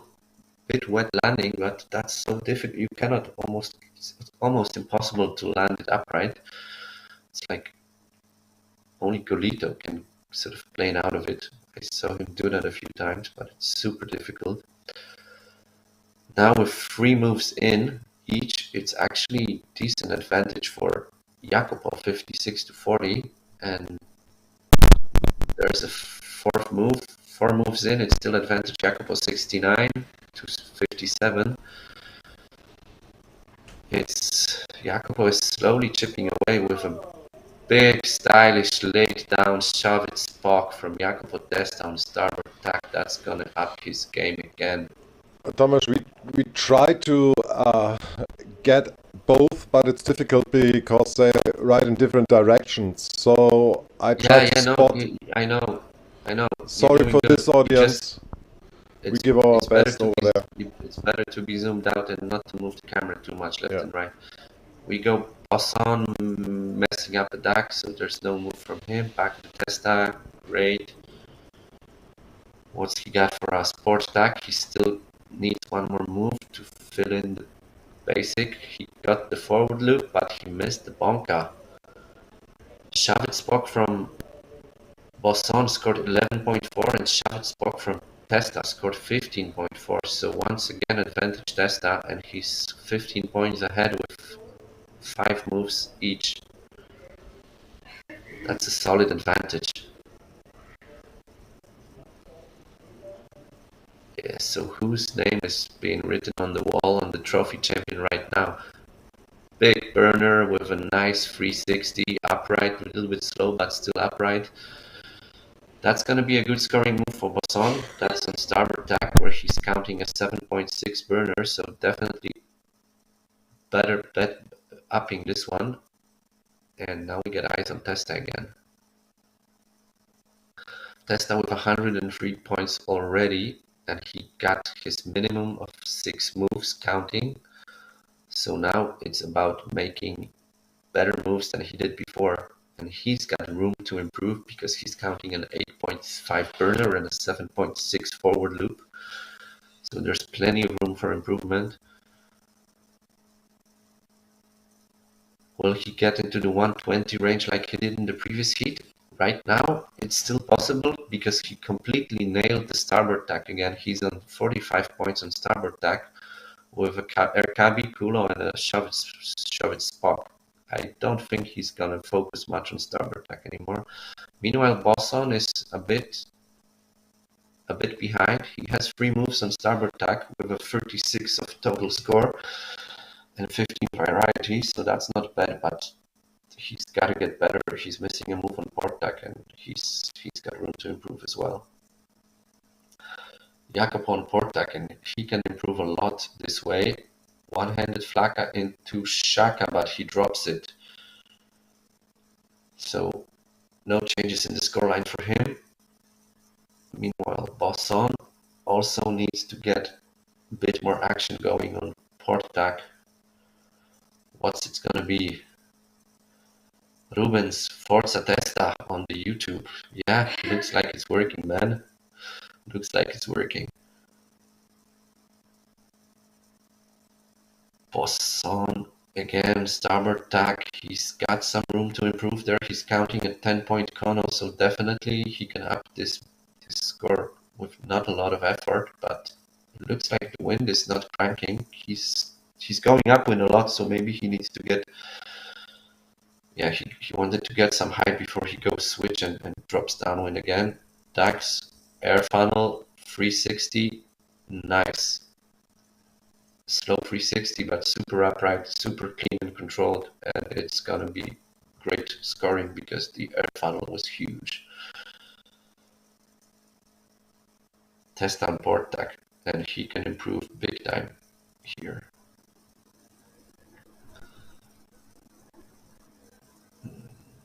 No. We'll go back to Testa. Yeah. Switch stance. What's he got? What? One-handed switch flag, and that was crazy. That was a brain freeze. Why would you do such a technical move when you have so many other moves you can do? He can up his burner, he can do a bonka, he can do a shove. It's crazy. He went for such a difficult technical move. Erfanel scored 13 points for Bosson, and he improved his starboard tack score by 3 points, but that's not closing the gap that much. Now he landed another move on port tack finally, and it's neck and neck. It's 103 Test and 100 points Bosson, and we got only 35 seconds to go, guys. This is no biting. This is gonna go down to the wire. Punch, clean punch, but it's not. It's only a punch. It's not gonna change his score probably. Meanwhile, Testa is jibing. He knows he can improve. He's jibing and he's staying switch. Clever monkey. He's going switch. He needs one big move on port tack and the game is over. And he does a burner and he crashes it. Oh my god, 6 seconds to go. No, red flag is up. We're gone. It's over. It was so close. Let's wait to tabulate the score before we call it. Jesus, that was a low scoring heat, but that was nail biting finish. And I'm not gonna call it just yet. Let's just wait and see if all the scores are in properly. There's an update. It's 102.7 for Bosson. He's still down by 0.3 of. So actually, the punch did improve his score. He got 11 points for that punch. I can't believe it. If it's gonna stay like that, it's gonna be down to 0.3 of a point. Guys, no, I mean. Oh, that's crazy. That's so hard. That's so hard to judge. And I think the judges do not see the total score. They just see the scores for each move they get. They are not tabulating the variety themselves. So they cannot sort of wiggle the scores and make it look too close. They are sort of scoring each move independently. And this is a complete coincidence that it got so extremely close. I mean, you cannot script that. This is crazy. If we have Danny Catter in the chat, he can confirm, I guess, that the guys are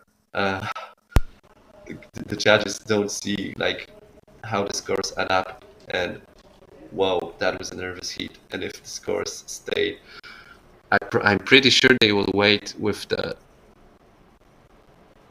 almost nothing in it official results to follow in the live ticker. They will probably wait for the competitors to come back to the beach and announce it like, with a video. If we can have the camera, guys, can we follow with the camera, follow the guys and see their reactions when they hear the news on the beach? Sorry, we are not. No, but the camera from the balcony. Beach. Can you just point? Can you point it towards the beach? I try. At the guys? I tried. Nick, meinst du kriegst? Oh my god, guys! There's just an update in the scores and. Ja, da wo die Fahrer reinkommen. The update is in favor of Bosson. They dropped down the scores on. But they come on the left and we don't see it. It's not visible for us. Okay. Bummer. They just changed the scores. I think they changed the score on the cabbie or something, but no. They dropped the score of the burner. Yeah, because he crashed.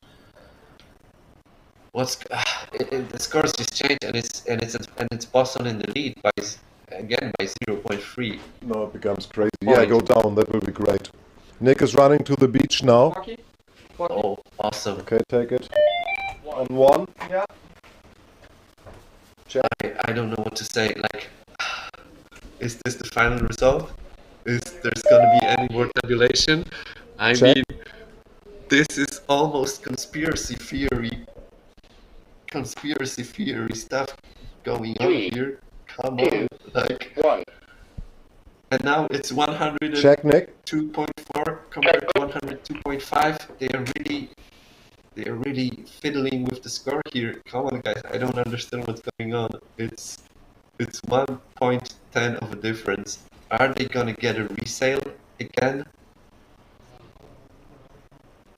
I mean, should there maybe be some sort of a buffer level that you have to win by a certain amount, for example, like 1 point of a difference because of the tabulation system not being super precise?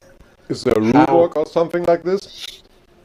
For that? Yeah, there's a rule book, but I haven't looked, and I think like, well, the math is clear. 102.5 is bigger than 102.4, but I mean the scores have changed 3 times already since the end of the heat, so why not?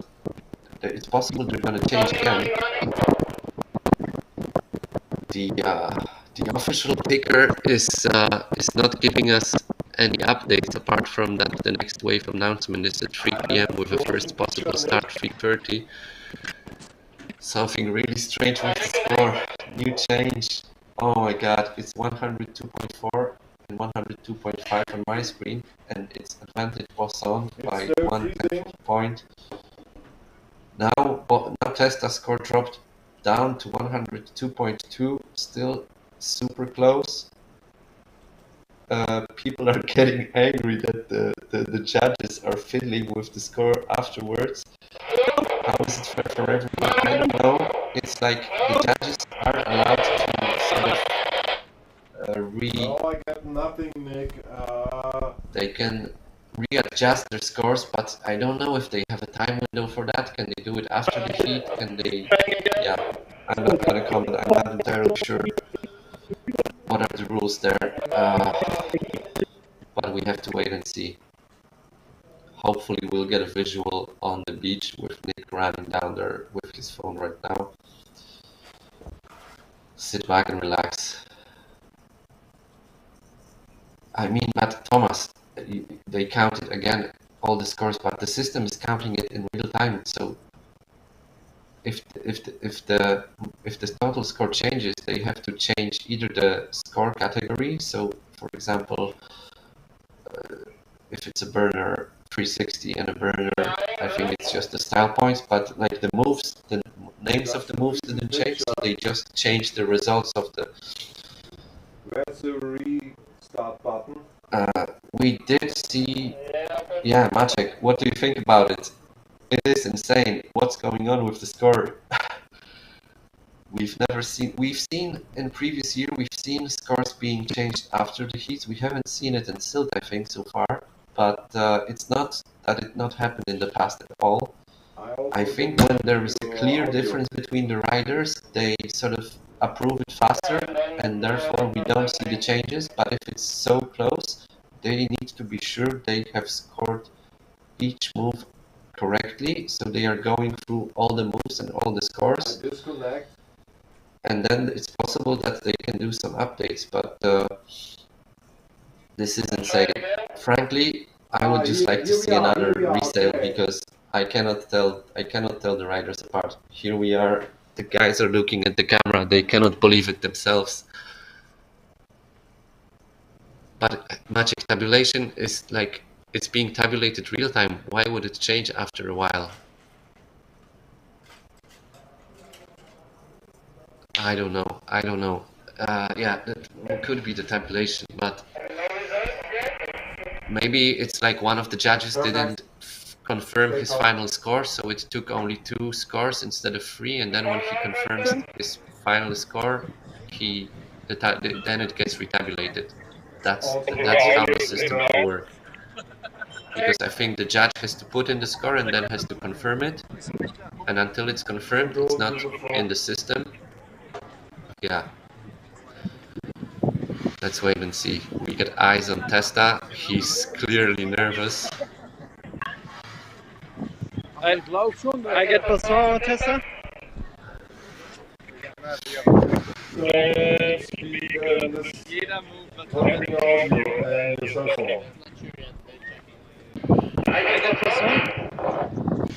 I can hear Yento saying they're not sure, they're checking. Poisson is clearly nervous. Nick shouldn't ask Poisson, because last time he looked very upset. Yeah, the world title is on the line. sponsor stickers are getting added to the lycras for the final picture. I don't know. I genuinely don't know.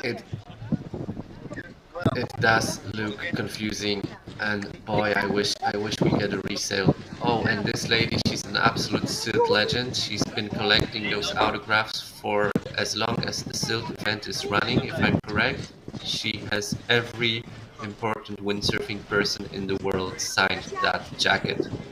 I think she looked the last Jimi Hendrix concert in this shirt. Yeah, this jacket should go into the Windsurfing Hall of Fame museum if we have one. That's a piece of history on this piece of cloth.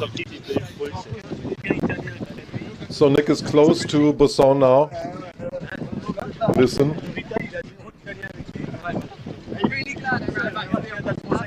Lisa, komm mal bitte zu mir, das wäre super. Und ein paar Jungs von der Orca. There will be some tears after this one. Tears of joy and tears of regret. Now they start to say about, hey, somebody from the Nation.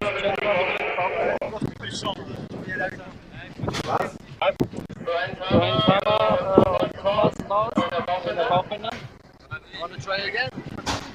So many.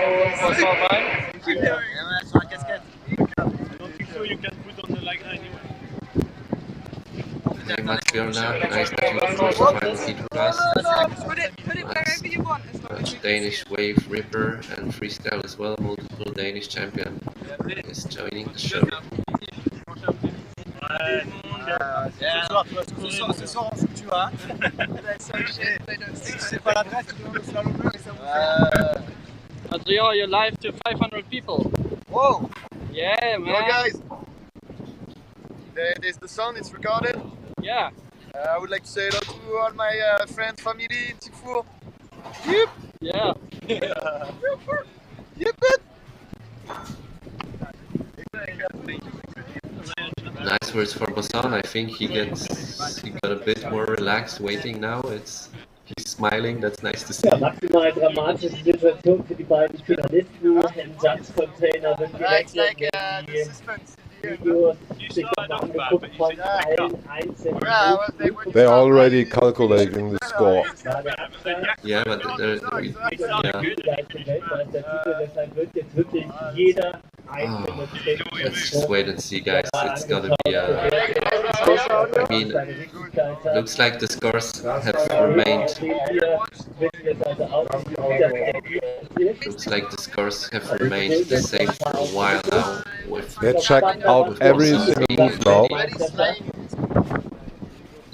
But I think they need to make sure that they have the right moves, move names registered in the system, and that everything was done like one-handed, that it's registered as one-handed and scored accordingly. And Yeah, connect. Alex. Yeah, we have problems Nick now. Visual. Yeah, try to connect. Okay. Oh. There we go. Another update in the scores, bringing them again together by 0.1 point.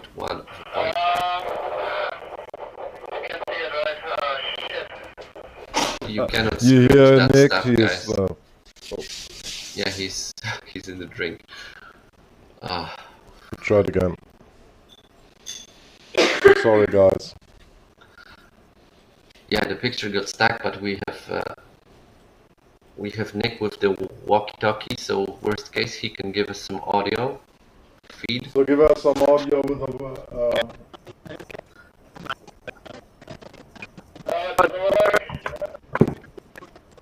But if you can hear the audio.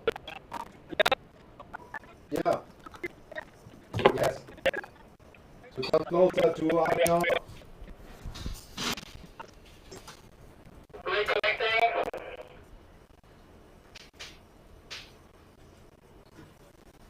Okay.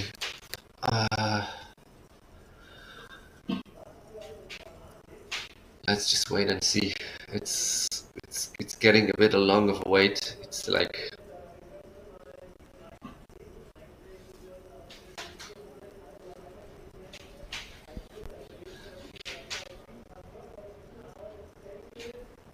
No, like I agree with Thomas more on this one rather than Gregor. It's they're just making sure they got everything right, and it's their they have to do that. I mean, it's the final heat of the year. It's the world title on the line. Alles eingefroren. And we still don't know who won it.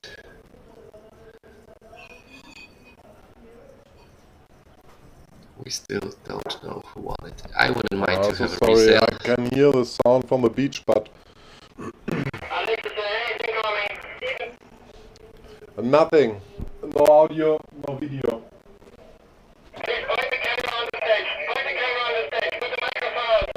Yeah.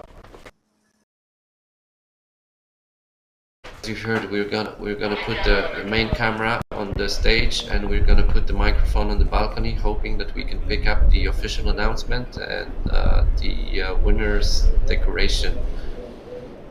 We also need to switch the main visual video source. That's gonna happen in a moment. So stay tuned. And the live ticker is not giving us any more info at the moment. The scores are as close as they can possibly be. Okay, we have the video now. We are at the moment in the area, so sometimes it goes.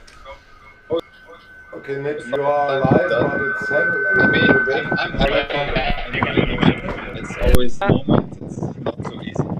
Ja, eine Liebe. Dritter Platz, also ein Riesenapplaus für Steven Campotto.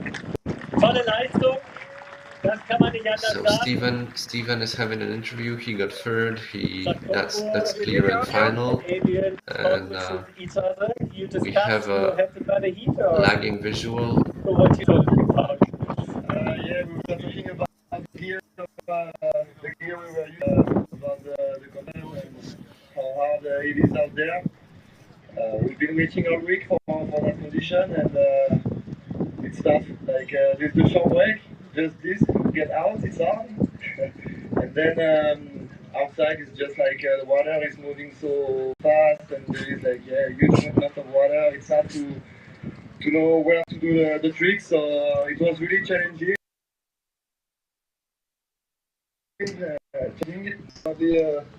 Fun. We had fun.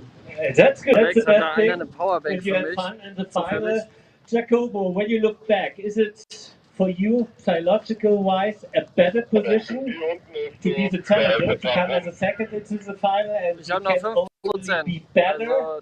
Or do you think it's a more comfortable position to be on the top and defend the first position? I don't know, I think both is a bit stressful because when you lose, you drop a position, so yeah, it's a bit stressful for me.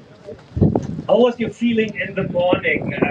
First, it wasn't totally clear that you started freestyle. I was pretty sure that you want to compete. So how was your feeling in the morning and like the first hours here when you did? Well, I didn't sleep the night. I couldn't sleep. I woke up early and I went on the water around 8 o'clock, something like this, to train, see the condition, how it is, which moves I could do. And in the end, I think it worked. You already practiced really early in the morning. Yes. Does it help, like, to get the stress level a little bit lower? I don't know. I wanted to try the sail to know which sail size, which board. Like now, I was on the bigger board and the bigger sail, 5.2, different than Adrian. He had 4.8. Okay, Adrian, how was the night for you and the first hours here today, beach today? Alex Michel, please point the camera, the second camera, up there on the podium. Just to check the condition. And yeah, it was. And please record. Okay, the condition, but yeah, it's stressful anyway. You know, it's pretty much the final day. We are fighting for the top place. Aber wieder zurück, mal wieder zurück, mal wieder zurück auf mein Bild. Nur, dass wir das Backup-Bild haben. Deine Audio ist an. Ich melde jetzt wieder auf dein Handy zurück. So it was a bit stressful, Copy. yeah, but I tried to do my best, like always. Yeah, you did your best and it was very good. I guess we never had a closer decision. Jacobo just said you've been saying 4.8. Why did you choose the smaller sail? I know you like to have pressure in the sail when you compete. Yeah, like power. Yeah, exactly. It's good to have like the sail like this, you more battle in the air. I choose 4.8 because like in these huge chops, I thought that I would have more control because I'm more used to it. So I just took that decision, and you know that I'm feeling more comfortable with that sail size. So I guess it was probably better. Hopefully. Okay, Jacobo, I have one more question. I guess it was in the heat against Steven. You had a perfect bunker, and then you tried another rotation, a third one, which you couldn't land. Were you kind of pissed that you took the risk for the move? I don't remember against who I was, but yeah, I asked too much and I bring nothing back. Okay, sometimes it's like this. Yeah, we have a look in the direction of the tower. Oh, it looks like we're gonna get a result here. Okay, we have a result. I can already tell you it's 102.52 to 102.38. It's a super fucking close decision. And yeah, it would be nice to reset and we could see another heat. Yeah, the winner of the Mercedes-Benz Surfing World Cup here and world champion is Adrian Bouchard!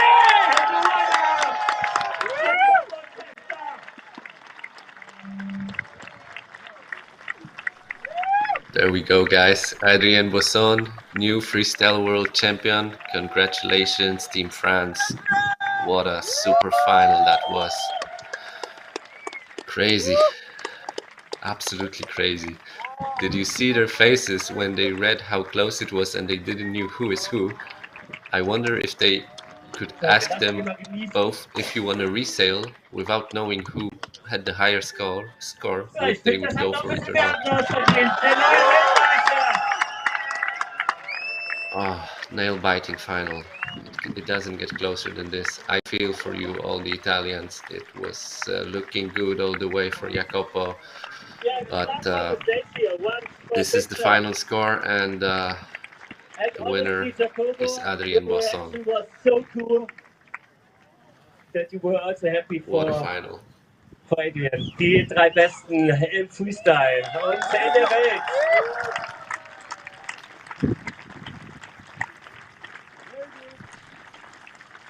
I have no words. Let's just look at the reactions. I mean, they all look happy, but definitely Jacopo has to be Adrian, somewhat disappointed. How big is the relief now? It's really good. I didn't really expect he's been so kind of condition like wind, and it was so good. So I'm just really surprised that I can take the wind on second final. And yeah, I'm super stoked. It was hard to keep going, like the conditions were not really in my favor. But yeah, I just gave it all, and here it is, like first place. It feels amazing. Yeah, congratulations and congratulations. Habt ihr scharf gestellt? Jacobo, your reaction was so cool when you heard that you got only second. You were still laughing and really happy. So I guess also being vice world champion is a good success for you and a good result. Of course, I'm super happy. Okay, das ist doch mal schön hier. Was für ein... So nice to hear Jacopo has the perspective to acknowledge his amazing result. Being second in the world is his best result on tour so far. I don't agree, PWA Mafia flip-flop judges. No, that's not the case. It's like, actually, it's being professional to calculate the scores to the very last decimal point. and make sure that everything has been done correctly. That's with scores being that close, it's gotta take time. So I'm pretty sure everybody involved is now sure that it's a fair result and that has been validated multiple times. So there's no. Say hello to the world, guys. 500 people. Here we have the champions of Sylt, the best freestylers in the world. And to me, thank you. Okay, just for you. Thank you. Especially for me. Especially. Thank you. Okay. And here for me, please. Hey, amigo, just a moment. 1 second, my friend. Okay. Mikrofon. Wer hat der Mikrofon? So, hier bei uns auf der Bühne geht es gleich weiter. Wir haben das Starboard-Team hier und das auch noch mit Deutsch- und Tuckvorstellung. Freuen wir uns drauf. Das also in wenigen Augenblicken hier. Und das gesamte Team anschließend hier vor einer Autogrammstunde. Also es lohnt sich auf jeden Fall hier zu bleiben.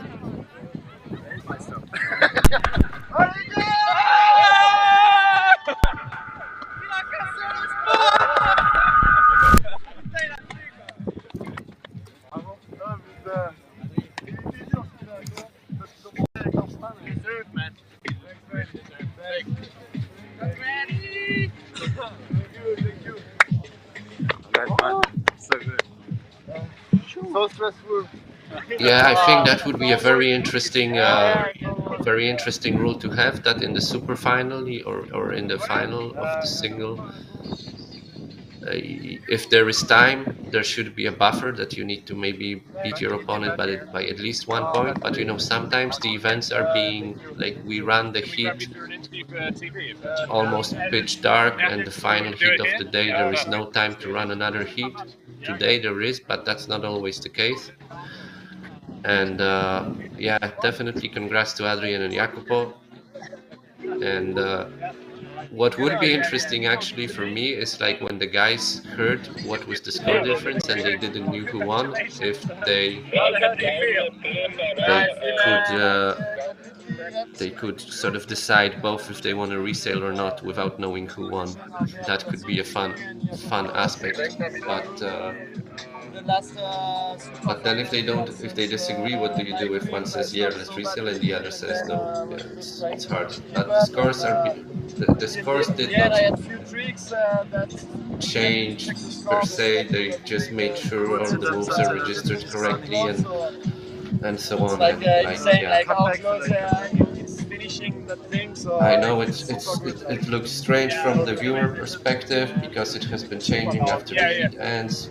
It actually does change in a few heats after the heat ends, but we are seeing the scores from the next heat, so this is something the public does not see every time, but it's not uncommon. It's just that a judge has to validate every score he put it in, and he can see his notes. He can, you know, there can be some stupid things, so they go even to the like water, maybe you get the camera, mistyping the score, mistyping the number. And I'm pretty sure the judges do not see the final score, and they do not calculate the final score themselves, so they cannot really affect the total score that way. And the judges do not see the scores from the other judges as well. So it's a pity it took that long because it creates suspicion. But I think this is the fair result. This is a subjective sport judging, and it's been close like that. You know, in other sports, like if we have such small margins in like downhill skiing, when there's split seconds, we trust the measuring device. We have to trust the judges here, and yeah, that's it. Now and you will see. You know, we could have a resale and the score could be so close again. So how long would you resale until, like, yeah, we cannot make an exception for a single event. It's a rider-based organizations. If they don't like how it's done, then they can vote at the board meeting. There is a board meeting here in Sylt at the event, and they can ask for changes. But this has been the system that's been developing for many years, and it has been working really good over the years. It's just never been so extremely close in the super final. And obviously there's going to be people that like the result, the people from France, fans of Adrian. There's going to be people that don't like the results, fans of Jacopo. You can see that Jacopo actually, he doesn't complain. He's happy with the score. He's got second, and that's fair game. So fair game to the players, and we as spectators, we should not be so negative towards the process, because it is what it is, and it's not, you cannot say it's anyone has been cheated. All the moves that are recorded has been done on the water, so it's actually the opposite of being cheating onto someone. They are making sure everything was down to the letter, down to the very detailed correct, and that's why it took so long. And if there's a 10-point difference in the scores, you don't have to be so scrutinizing over the final results, because even if you did a mistake, that's not going to change the total score of who is winning the heat. But with heat being that close, you gotta make sure it's down to the single decimal point correct, and that's what it is. It's been changing in both directions, so yeah, it's crazy, but it's done. Thank you for watching. If you liked the action, if you liked the stream, you can support Surfmagazin Sylt with a Ko-fi donation. The link is in the YouTube description. If you're watching on the PWA page, you will not see the link, but you're welcome to switch to YouTube main page, and then you can see the link. And if you don't want to do it, that's your decision. The guys are great windsurfing fans and supporters, and they will do it anyway. So we will have a live stream later today for the waves, hopefully. Next wave announcement is at 3:15, so in 2 minutes. And if there is any slalom or wave sailing tomorrow, we will have a live stream as well. Meanwhile, I'm muting off for a moment. Espresso or cappuccino? Yeah, that's the question. Big cappuccino maybe. But maybe after a final like that, espresso would be also, a shot of espresso would make us.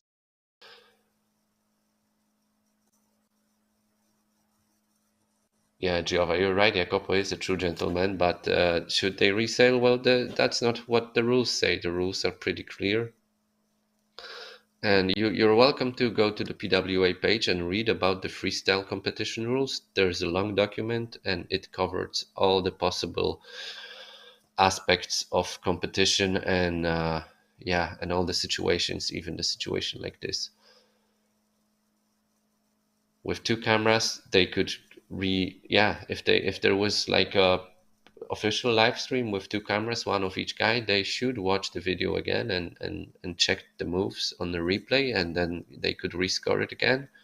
That could probably happen. I think that happened on Fuerteventura once, but it was in a situation where they categorized a move differently. So they said it was a burner and it was a Kula, for example. So then they went back to the replay.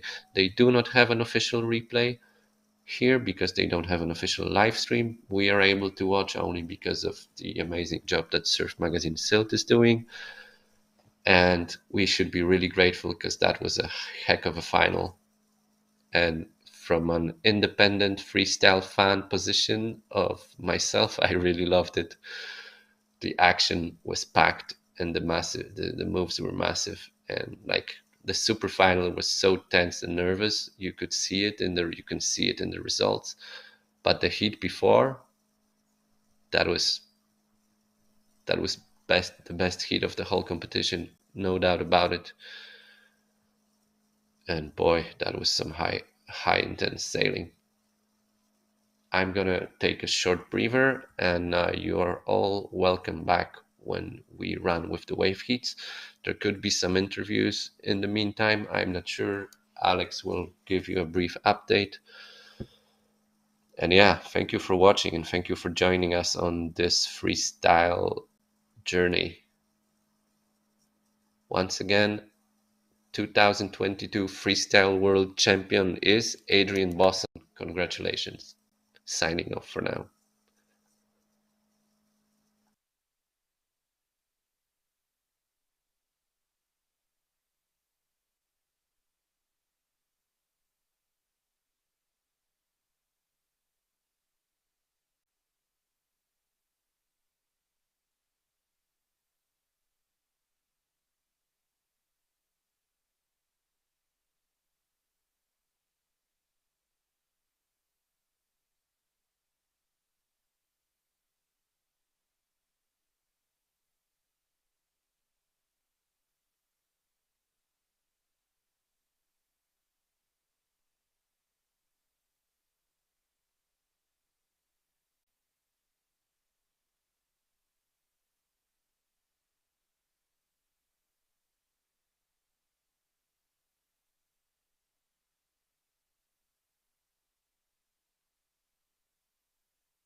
Ja.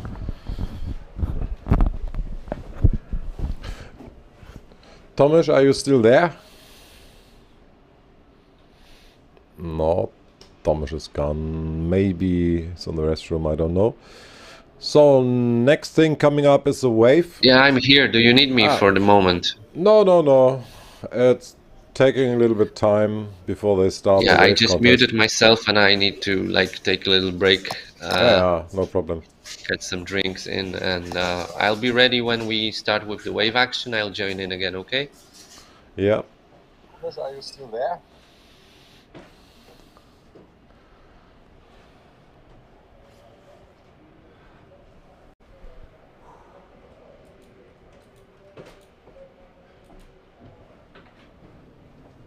Nick, ich habe hier immer noch Delay. Delay? Ja. Auf was? Von meiner Stimme. Hörst du dich selbst? Ja. Und eine Minute später nochmal. Das ist dein... Jetzt hörst du dich nicht mehr? Check. So, I'm already online, okay. Yeah, with two cameras we do everything, you know. You saw that we go during the decision of the judge. Nick is running downstairs to the beach with a cell phone. Unfortunately, we don't have the financial power to do this.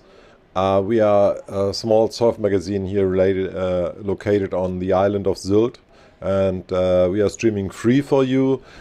Also, the Strandhotel gives us a space for free, so this is what we do here. Marine is now competing. She does a really good moderator job together with Thomas. This guy is awesome. Thanks so much for supporting us.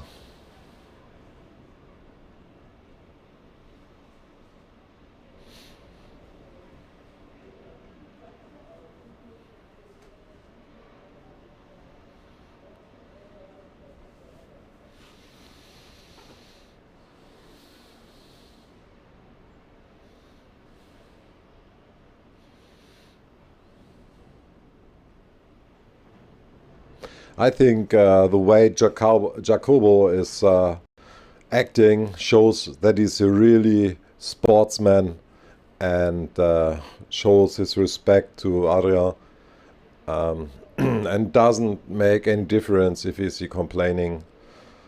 Yeah, anyway.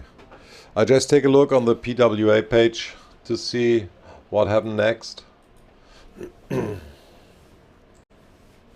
We are not connecting to the PWA or connected to the organizer here.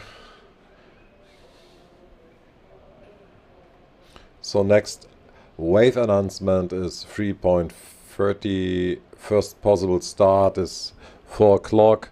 So that means, I guess, in around 40 minutes the action starts.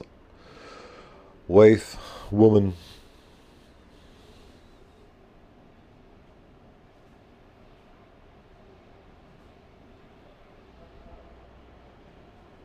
And you feel free to spend us a coffee. Maybe maybe we raise enough money to get a second camera, but if I calculated right, then we need 3,000 coffees.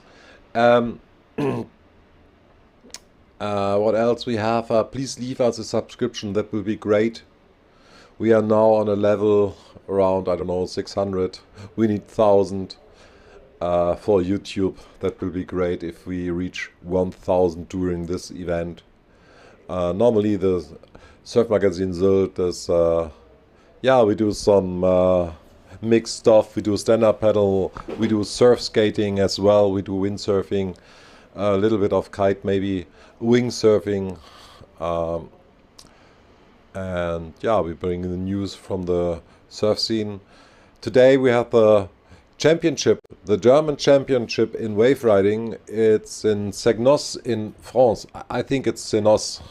And we have to check out who is the winner. Maybe a guy from the island wins or is in the top 5. That will be really great. We have good surfers here on the island.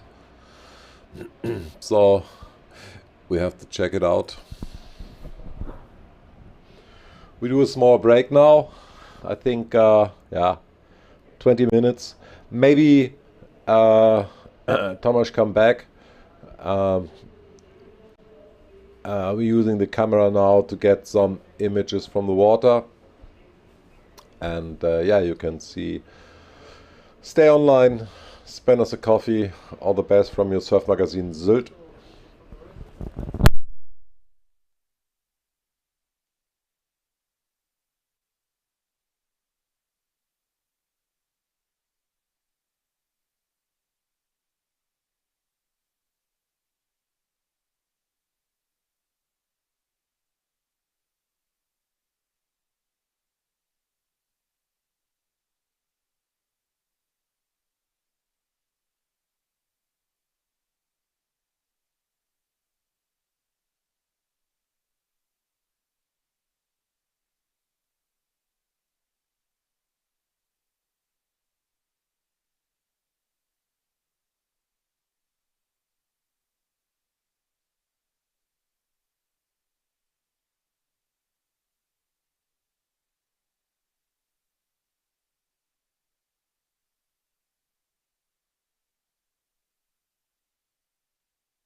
Hello guys. So this is Alex doing the camera right now. We have 24.3 knots. 25. It's going up. Wind from northwest. Here are some people from the Windsurf Cup. All right.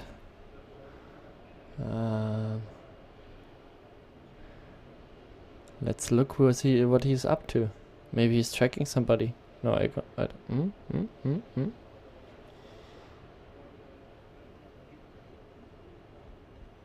Okay. Oh, nice waves.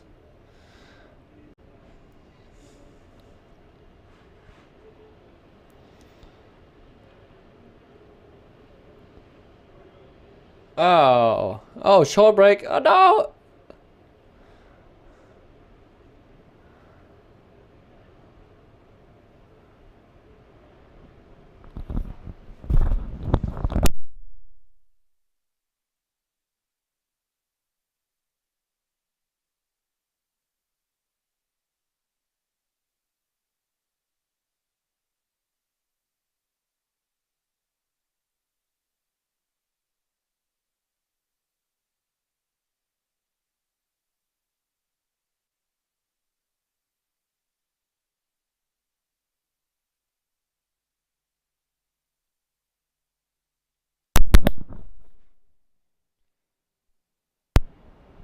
So guys, thank you very much for watching.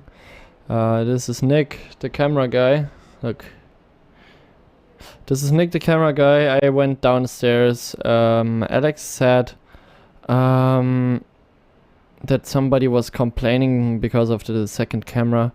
Yeah, unfortunately we don't have the options to have like a second camera because we're cable bound. If you want to go wireless, it's so expensive. I think the unit that you can stream so far, like that I can go to the beach and stream it here to the studio, would be like 13,000 euros just for the unit, like the receiving unit. Then the transmission unit is also a little bit expensive. I don't know, I think 7K or something. The receiving unit is mostly the unit that is much more expensive, because then you can have an audio and signal. Whoa, kids in the water. That's a nasty shore break. Why aren't the parents doing? Wow, or isn't it kids? It's kids, right? Oh, okay. Kids just want to have some fun, Nick. Oh man, yeah, but the water cannot be that cold if they're going just in board shorts. What are you saying? Yeah? Yeah? Alex is saying, look, there is 4 people in the picture. In a second, not anymore. No, the current is very strong, Tomasz. It's Yeah, I know, but maybe they know as well. Maybe, but, yeah. So it's been hell of a final, huh, Nick? Wow, man. I was down there. It was so. I heard from Alex that you just had like jumping pictures or some lagging pictures, but the audio was good, right? In the end, it was quite okay. The picture was a bit jumpy, but the audio was there, and I think everybody could hear what the guys were saying, so that was good.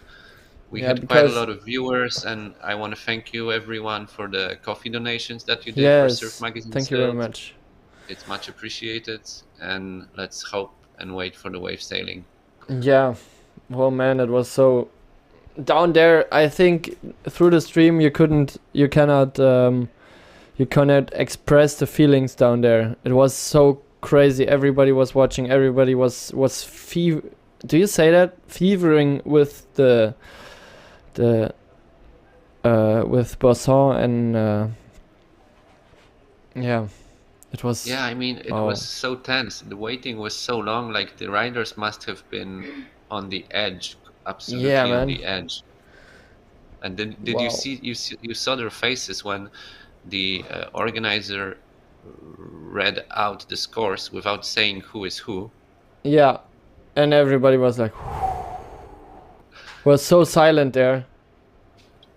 Yeah, that was special. I'm pretty sure that's gonna make the highlight reel of the day. Wow.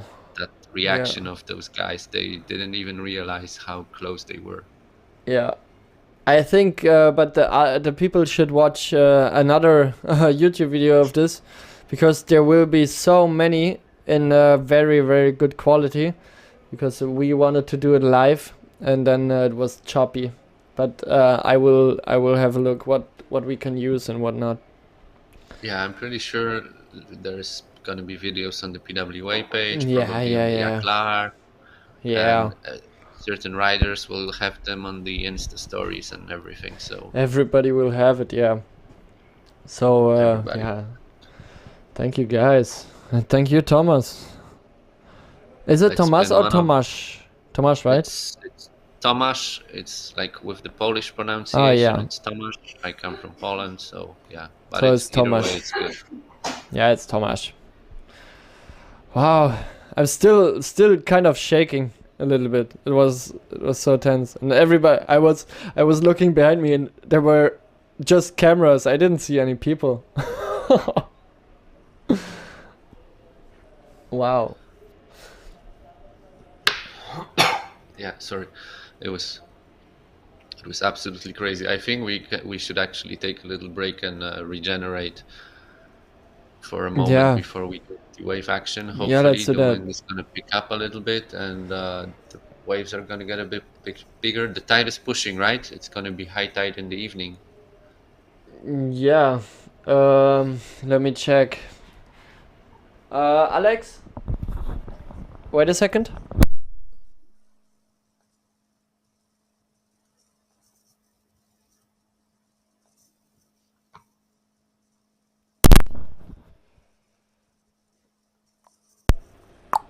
Okay, so let me check. Tide. Holy shit. Das war zugig, du. Alex complained about the temperature. Yeah, temperature. According to Wind Guru, the high tide is at 6:25 p.m. 6:25. Thank you, Felipe, for this donation. Here it is. Oh, is it for you? Is there another time for you? Right? No.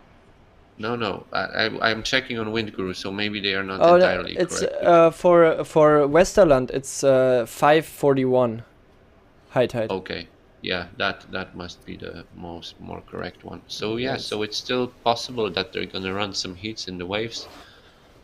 Yeah. The wind is getting 2 hours, huh? stronger in the forecast, and I think the guys could plane easily now. It's not a problem of wind strength; it's a problem of direction in the waves. Yes. They But on could the plane flags, easily. Yeah. On the flags, it looks like it's shifting a little bit towards the right, so it's not dead onshore anymore. It's northwest now. Look at the top. so- You see the wind direction there. So that's also better. And because- also the waves. The waves are also changing the direction a little bit. Yeah. Right. Let's wait and see, and I'm gonna get some food. I didn't Yeah, have do anything that. since breakfast, Oh, and you man. too probably. Man, yeah, you're crazy. Look, that's the tides for the next day. We had it at Okay. 5:14 And 5:41, and then it was low at 12:14 and low again at 1. So the only thing that is important is this one. yeah, and then the low tide for tomorrow. If they run the slalom, it's most likely they're gonna run it on low tide because it's gonna be easier with the shore break, right? Yeah, so it's at 1. So that's a perfect timing, I guess. Yeah, at 1 slalom starts. Maybe. Yeah, okay, fingers crossed. then grab some food, man. Yeah. I will cut to the camera and also grab some food. And yeah, see you guys in a bit. Yeah. So if people are staying, I think it's best if you guys keep the YouTube running. And Yeah, the we will YouTube will be quiet. running.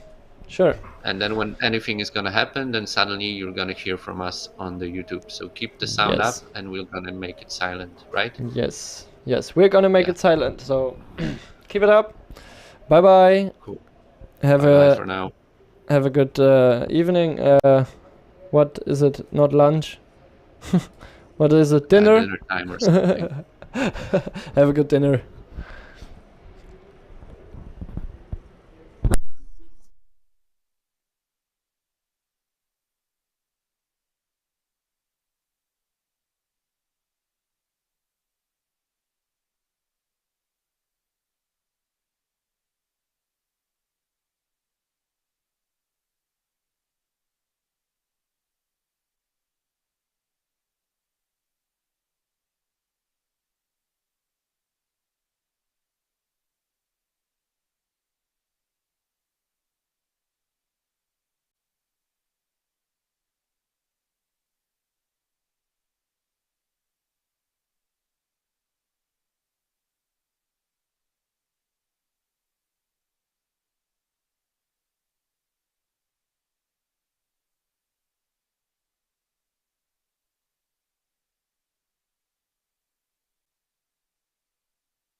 Looks strong again. We are waiting for the new announcement of the PWA, or as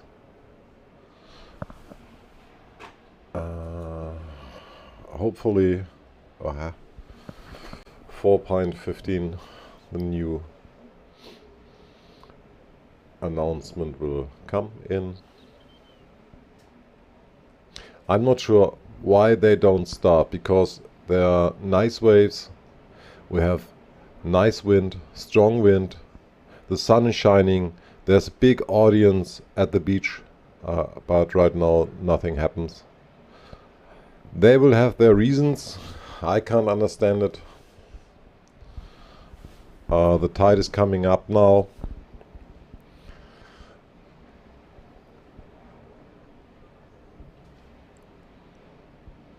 hopefully we start later.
We are still live, waiting for the new announcement. This is Surfmagazin Sylt from the island of Sylt. We are streaming live from Strandhotel here on the island. And yeah, hopefully you enjoy the stream. We are not connected to the PWA, so we also not connected to the organizer of the event. We do it on our own costs and yeah, just for the sport. And we have some really nice guys here in the interview. We had Brian Timer, we have Bernd Flessner, Anton Albo, Alina Erpenstein, Steffi Wahl. We all have them in front of the camera, and so many positive people. Even the yeah, the place here is especially in the nighttime it's very cold, so they sit in their camper vans. Some of them don't have heating and just freezing. Yeah. Now the wave guys settle up their stuff, and yeah, I'm sure they are hot to go on the water and to perform here on the water. We have a strong wind, 24 knots. We have a northwest wind. That means it's sideshore onshore. And in the peak we have 30 knots. That's really cool. So the wave will get higher and higher, and hopefully they send all the wave riders out there like they did it a few days ago. And hopefully we see Klaas Folgt again on the wave performing.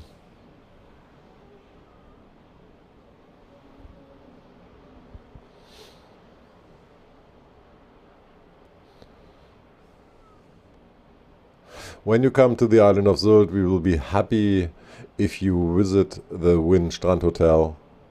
It's an epic place. We're sitting here on the rooftop on the 5th floor in the spa area, and we can see the whole beach. I think 10 kilometers in one direction, 10 kilometers in the other direction, and we have the nice surf in front of us. So it's a really beautiful place. They have everything here, swimming pool, sauna. And maybe next year we will have all the riders. The riders lounge will be here. It's good for the athletes because they can really chill. Here is no press, no people ask them for autograms. Even they try to focus on the race or on the heat. It's always hard because if you are, as a journalist, you see one of the riders and say, I want to take an interview or a picture.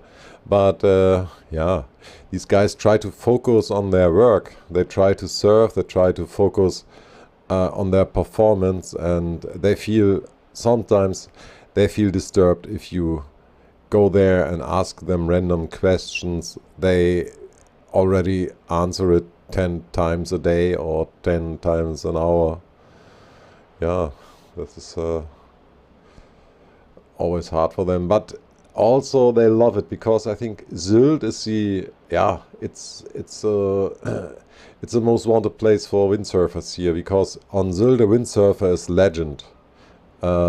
if the World Cuppers come here, they are superstars, kind of superstars. Everybody knows them. I talk a lot to the photographers here and to other guys and say, hey, this World Cup circuit is like my family.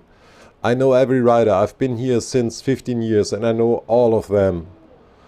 Remember when they start their first race with 16 or 17 years and now they're around 35, staying at the end of their career, and I will always hear some of them also. Oh, there's Marine. She's crossing with a blue-yellow sail.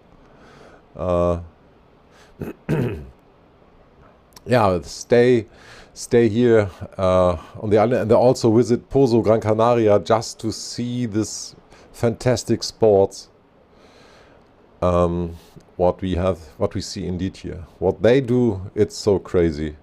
I can't do this without a sail, without water. What they are doing here, it's crazy. And we have to show respect to the riders. This rough conditions, it's pretty cold now, the water is cold, and especially the slalom guys, they stay hours outside, wait for their heat, and then racing, and then go back to the starting area. And it's not like 1992 or something like this that they get 200,000 euro as a surf profi. They need really hard work. They have really hard work to get sponsors on board and all of this. So we are so thankful to Mercedes-Benz that they support our sport here, and they bring the World Cup on the island. And hopefully next year also Mercedes-Benz will be here on the island and help us. And I repeat, we are not the PWA, we are not the organizer of the event. We do this on our own cost. So if you want to spend at a coffee, feel free to do it. Click on the left button in the YouTube channel, and then we get some coffee from you.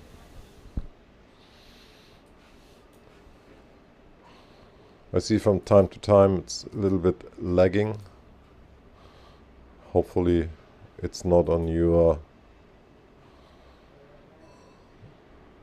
system.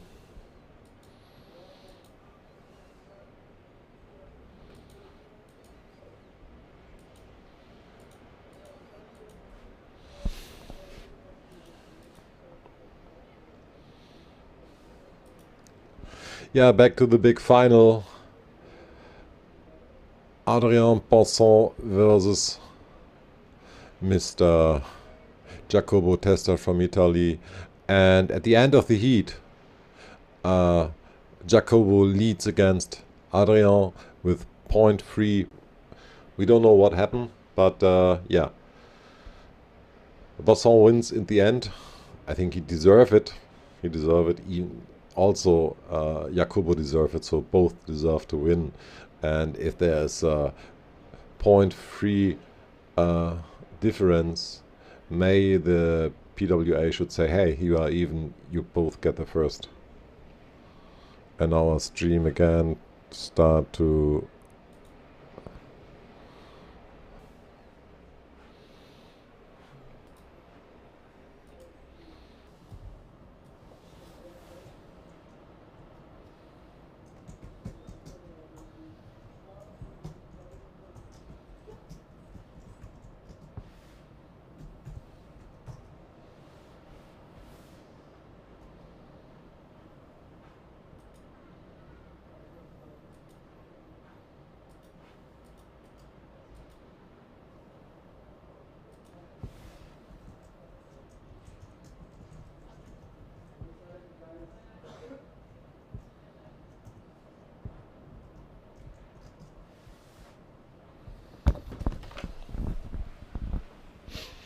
I hope all of you see that we are working very hard on our live stream.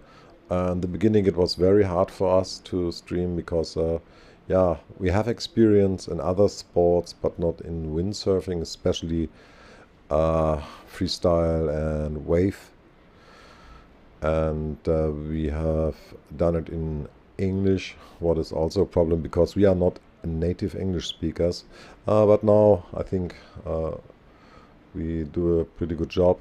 And yeah, if you enjoy the stream, just spend us a coffee. We are a small surf magazine here on the island, and I can repeat, next start 5:30. So take a break, take a coffee, whatever, and come back soon.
So guys, we will say rock and roll. The red flag is on top. Let's check if Thomas is there. Thomas? Hola. Hola. No, Thomas is not there. Okay, no problem after all. He will join soon. So the wave heat order is quite mixed. We're starting with the heat orders 22 to 25 with a man. Then we switch into the woman's heat order 10A to 11A. Then we switch again to the man 26, 27, whatever. So it will be mixed.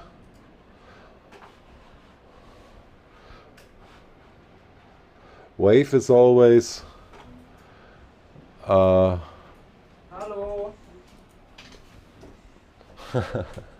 was Nick. Wave is always great sport. And we have to see now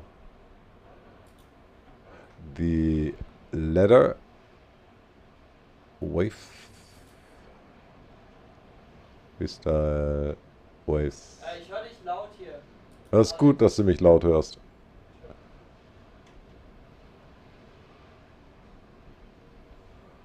So, Min.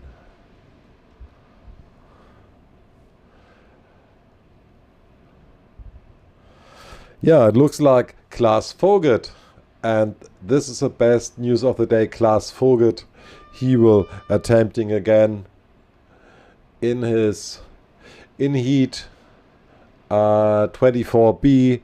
He will perform, and I'm so happy about that. 4 people? Alex? Was? 4 Leute? 4. There will 4 people in the heat. We try to get them all into the camera, and let me organize here. Is it Wave? It's Wave Man. Okay. And I have to check the points.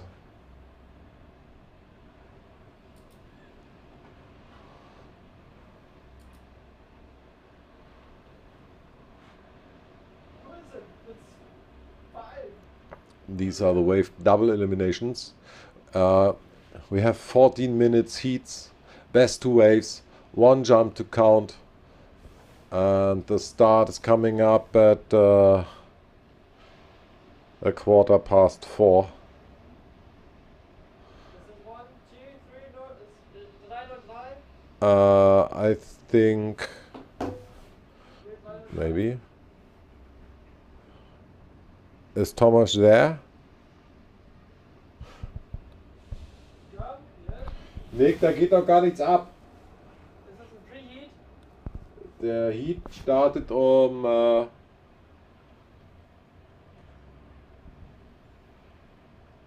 what is a green flag? Yes, green flag. No, but it's not a heat, it's free heat, huh? Sorry guys. We are we don't have the full information here. I just filmed. So no, we only have 4 guys on the water. Now we have 6, 7. No, 7 is 3 too much. So I think this is a blank heat. I don't know.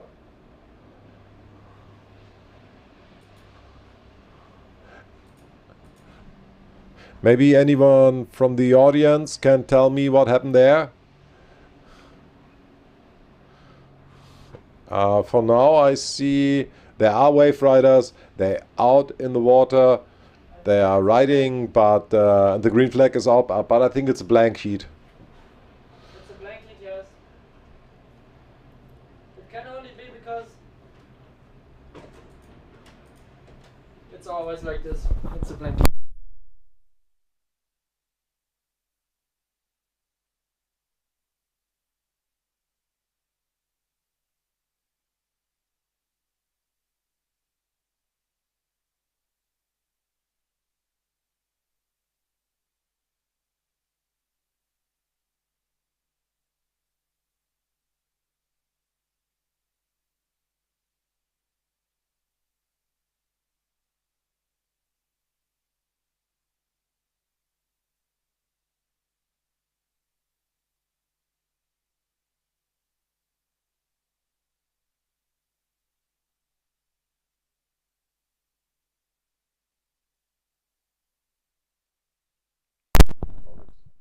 So, yeah.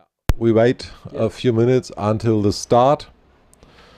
There are no score sheets right now on the PWI page.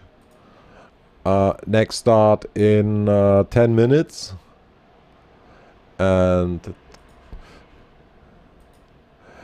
after the cancellation of all the heats from the last time, we will start with heat 22 to 25. So I think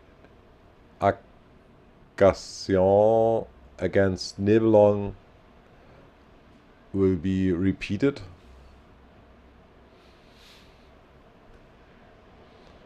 But as I said, we don't have an actual information about which heats are started or which heats will restart it. We wait for the information. I hope they have 9 minutes left. No, they start with heat 24. Oha! It's Albert versus Noah from the United States, and Klaas Folgt, the guy who ended his career after 22 years, he will start against the Japanese wave rider Ishii. So heat 24, heat 24 will be the next.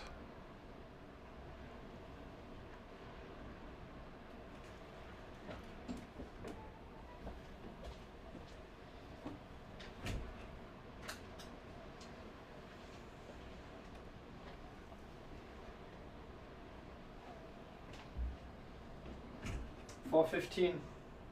Ich werd grad wahnsinnig. 4.15. Yeah, 4.15. Yeah, no. Okay. The problem is that the heat. This is a double elimination ladder. Oh.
And we are close before the double elimination, Klaas Folgt Ishii, Albert versus Norway. It's not United States, it's HI. What does HI means? Is it Haiti? Or is he He-Man? We have to check it.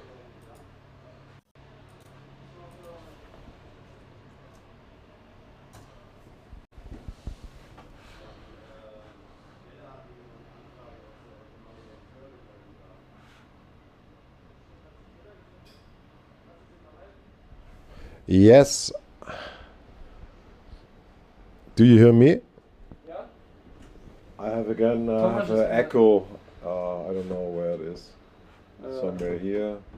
Okay, let me hear. Check, check. Check, check. No, it comes later then. So jetzt gleich hinein. Thomas, do you hear me? Thomas is somewhere.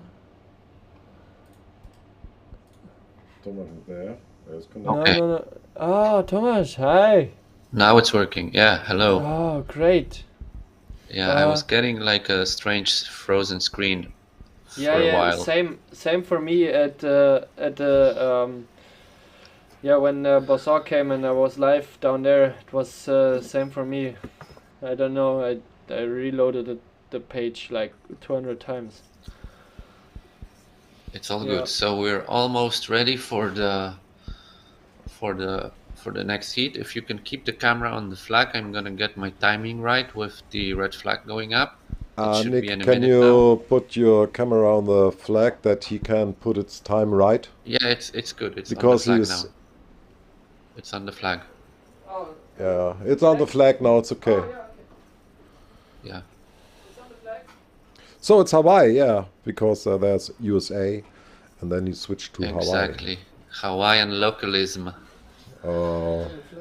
They like to express their So he's special on the windsurfing. wrong island. He should use NF in the sail, like North Friesland. You are located where? I'm in Sweden right now.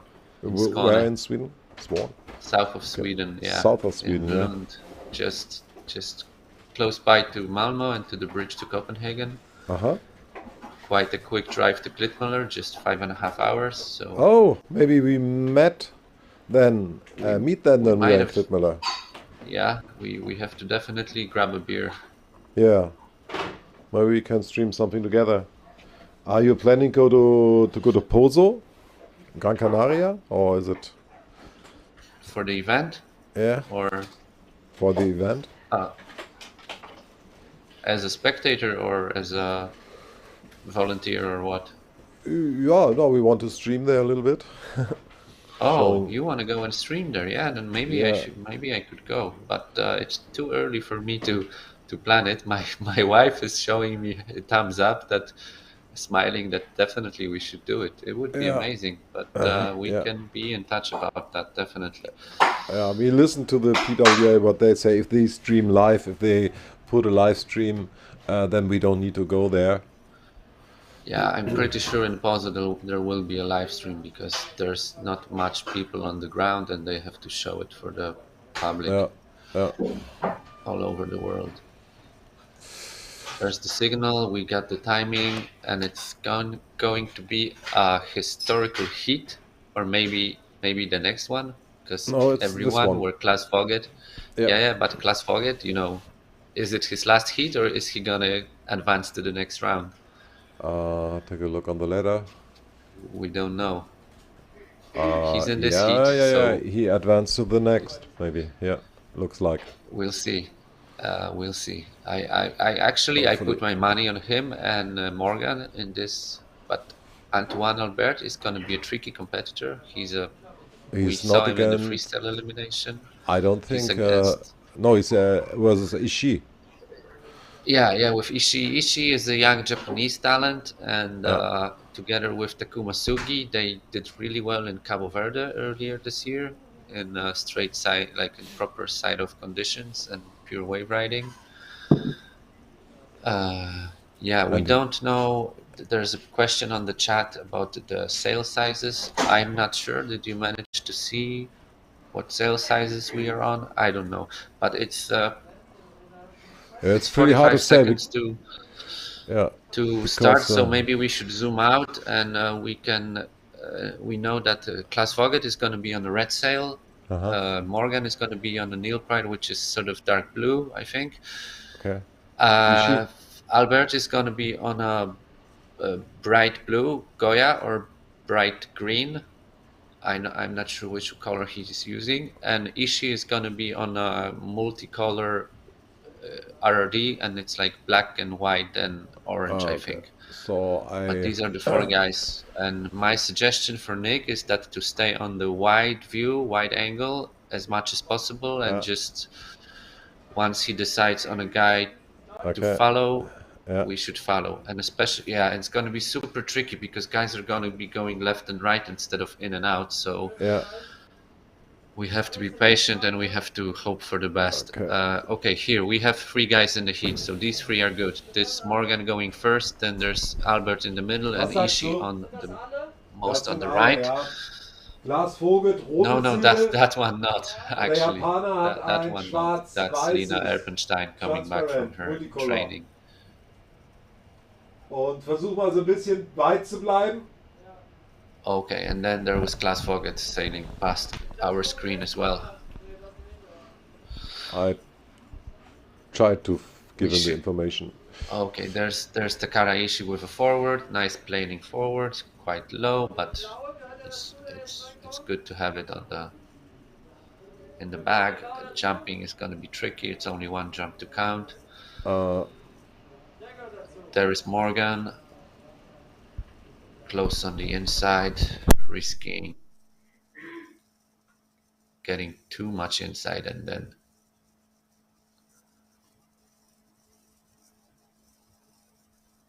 then you might not get out again if you're unlucky. There's Klaas on the outside, always also looking for a jump, I guess. Maybe back loop, maybe a forward. There could be a ramp. No, he's jibing. This is going to be difficult to follow. There are scores on the PWA page already.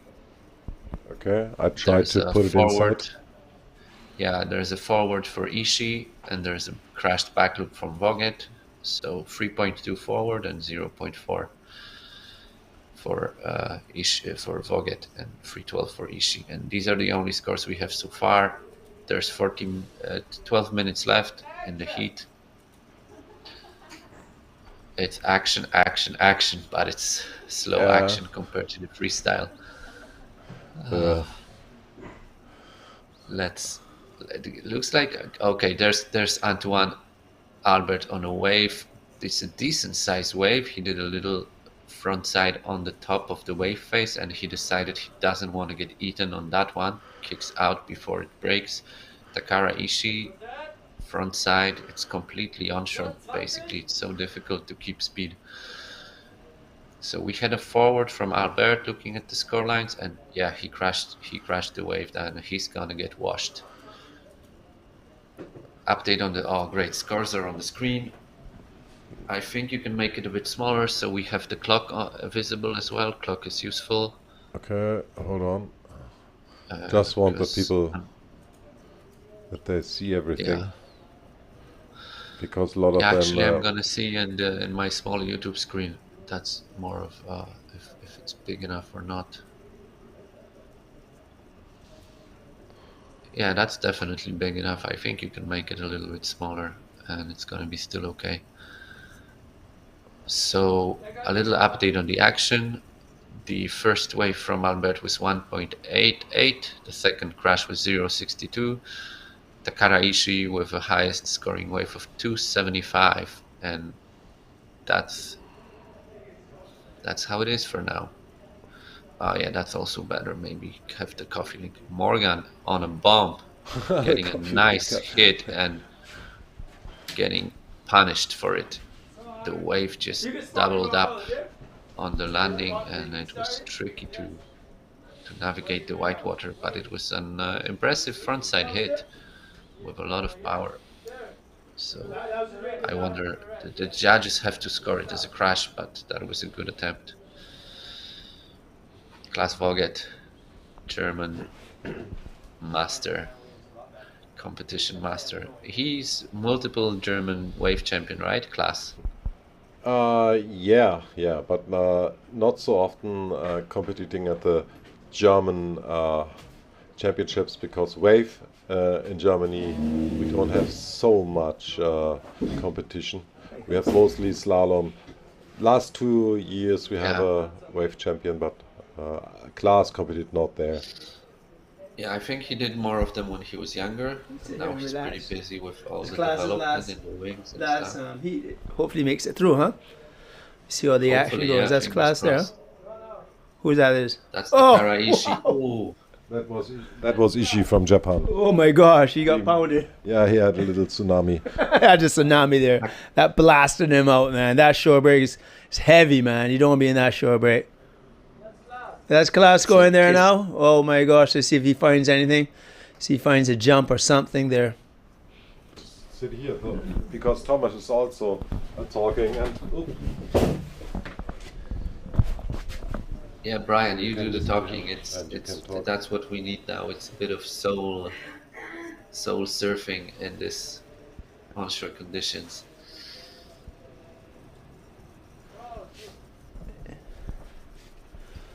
There's Morgan and there's everybody stacking. Everybody's going out now. So. Yeah, and that shore break. You don't want to be in that shore break, man. I've been in there before.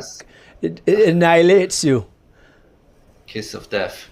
Kiss of death, more so the kiss of ice. Finito. Kiss of ice. Yeah, ice cold water in your behind your wetsuit. Yeah, you know the action. Oh, I'm sailing in winter in Sweden, so believe me, I know an ice bucket when I see one. Yeah. I'm not used to all this cold weather, but it's good to see the fellas out there, doing their thing and really. Absolutely. That's a back loop there. Didn't but kind of made it. It's make, but it's not in the heat. But it's good that you can actually do back loops so far outside. It looks like there's a little reef break, whitewater breaking in the same place. Yeah, there seems not to be that good of a ramp there. There's a nice little. There's Klaas with a backside. Oh, ouch. Yeah, that's not fun. That's bad. That's not good. That's a swim. Yeah. Yeah. Look how fast the current is. The gear is just running sideways of him. This is now all. You have to play. You with a little frontside, backside. Yeah. You have to be so conservative. One mistake and you're done. It can take a while to get out again, right? Yeah. You have to edge your way back upwind to actually get back in this section. That was nice up to wind. I think they're backside from Albert. Yeah. Yeah. And here's Takara Ishii. That was nice. That was nice. He's busy, this kiddo. He's going for it. I think he's doing really good. You can't be too radical and go too hard because they pay the price. And I think Klaas just did pay the price and got kind of washed in on the shore break. Yeah, definitely. And looking at the scores, we have Morgan ahead of Antoine Albert, and we have Takara Ishii ahead of Klaas Vogt, but it's pretty close, and it's still 6 minutes of the heat left, so anything can happen. Yeah. Especially that you can see pretty low jumping scores. It's difficult, man. It's difficult. The waves aren't really. The waves aren't. There's not much of a ramp out there. It's not like. Oh, yeah. That's cancelled. The judges realized how difficult it is, and there's not much scoring potential. So. Yeah, I didn't find they weren't really playing it. They were just kind of bogging in and out, semi-planing, but not really blasting. So that's even making it much more difficult. Morgan was the only one that did a back loop. All the other guys did like a forward of a chop outside. So it's not really proper jumping. No. It's like a freestyle forward. A freestyle. Yeah. I would say the same thing. It was more a freestyle. Fair game. They had to try. They had to try and see how the riders are going to do. You cannot really judge it the conditions by just looking at the waves and not putting a rider in it. Right? Well, I think it was a good decision. It was. I think it was a good decision to send them out and then to cancel, because you want to see what's going to happen, and it really didn't. The conditions didn't really come to reality. But we have to try. Everybody wants to get on the water. These riders are here to compete, so we have to try. Yeah, I agree 100%. 100%. But yeah, it's hard. It's got to be fair competition. So if the judges seem it's not fair competing in these conditions, then they cancel and we wait for better times. Yeah, Thomas Svensson is advertising. There's a wave competition in Norway, Nordic and Norwegian championship combined with a 2-month waiting period. Look how massive the audience is. How many people For there this- on the beach? Yeah, the audience out there's a lot of spectators. A lot of people are here to watch the action and to see what's going to happen. So that's why it's good they go out. It's entertainment. I won't be getting pounded in the shore break in light wind, but there's a lot of spectators here, so it's good that the judges made that decision for the riders to go out, because they're here to entertain, and there's a lot of people on the beach. So it's good that something is happening and they're trying. Respect. The show must go on. Yeah, the show must go on, because No, they want to heat again. They do it again now. they do the heat again, as you're saying. Okay, I heard that they're going to try to do the heat again. Yeah, we have to just watch the flags and get the timing right again. So you're all the way in Sweden right now, presently? Yeah, I'm in Sweden at home. I'm actually sick. Yeah. And I cannot sail myself. It's quite windy here today.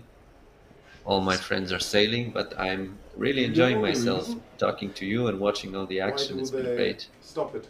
So how are the conditions in Sweden for wave riding?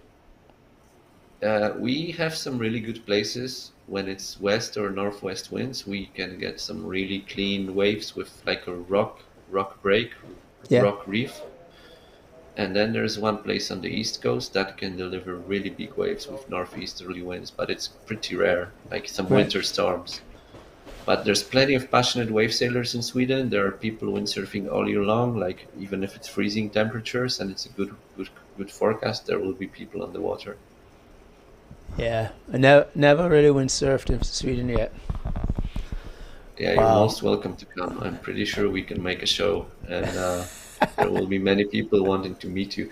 There's this place up the west coast called Fabe, which is like a pretty nice playground with metal waves and good ramps for jumps. And in the summer, it's a very popular place. Like you get thousands of windsurfers and kite surfers and surfers there. Like people from all over the Sweden come there, stay at the camping place, rent out summer houses.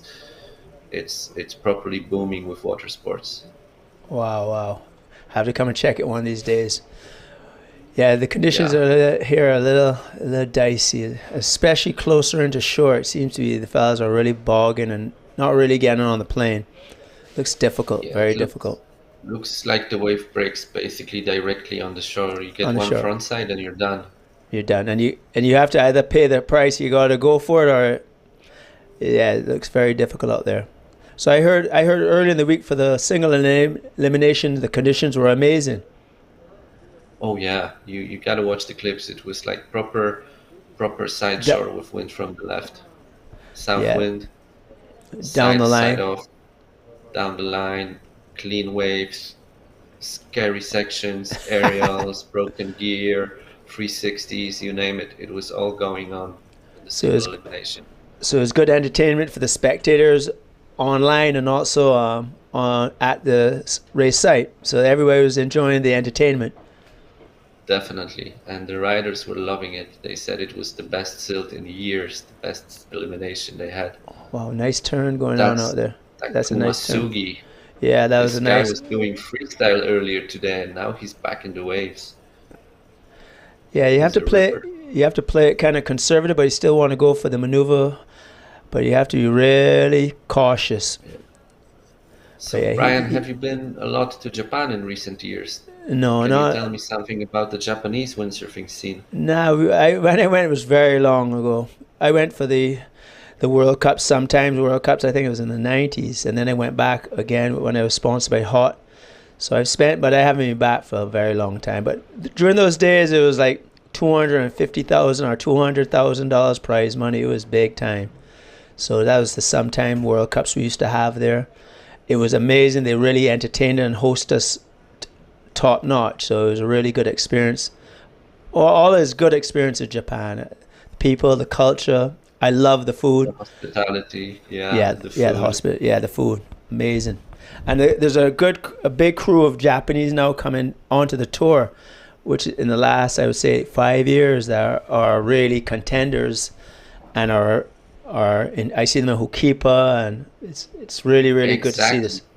It's a new generation of young riders, and they are so talented both in wave and freestyle. And they seem to be always traveling, like they're at Hokipa, they're in Pozo, they're in Tenerife, they're in Fuerte, they're going around the world full circle, doing what you did 20 years ago. Well, that's the goal. As I say, the goal is for these fellas to travel the world, get paid to play, and to enjoy, as you say, this life that's amazing, and the energy we get from the sea, and yeah, it's good to see them. It's good to see the whole tour happening. It's good to see this event happening again.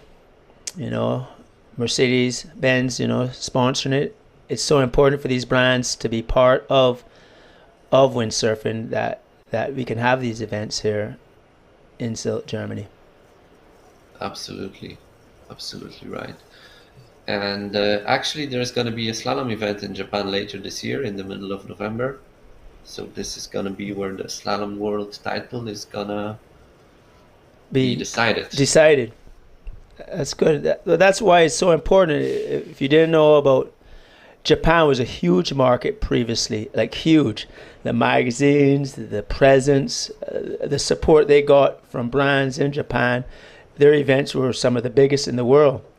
So it's good to see that they're having events back in Japan and back in the action. So it creates a world tour feeling that is not in one area. It's in Japan. It's in the US. It's in Europe. So it's very good for the sport. I'm so glad to see this happening.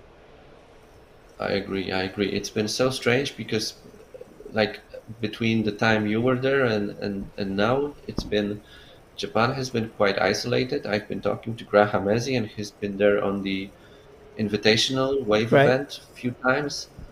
And he said they have like the whole professional circuit. They had professional windsurfers, professional windsurfing magazines. People were paid to do the sport, and they did it only in Japan. They were not interested in doing any international events. So there was this really strong windsurfing culture, but it was completely isolated from the rest of the world for a while.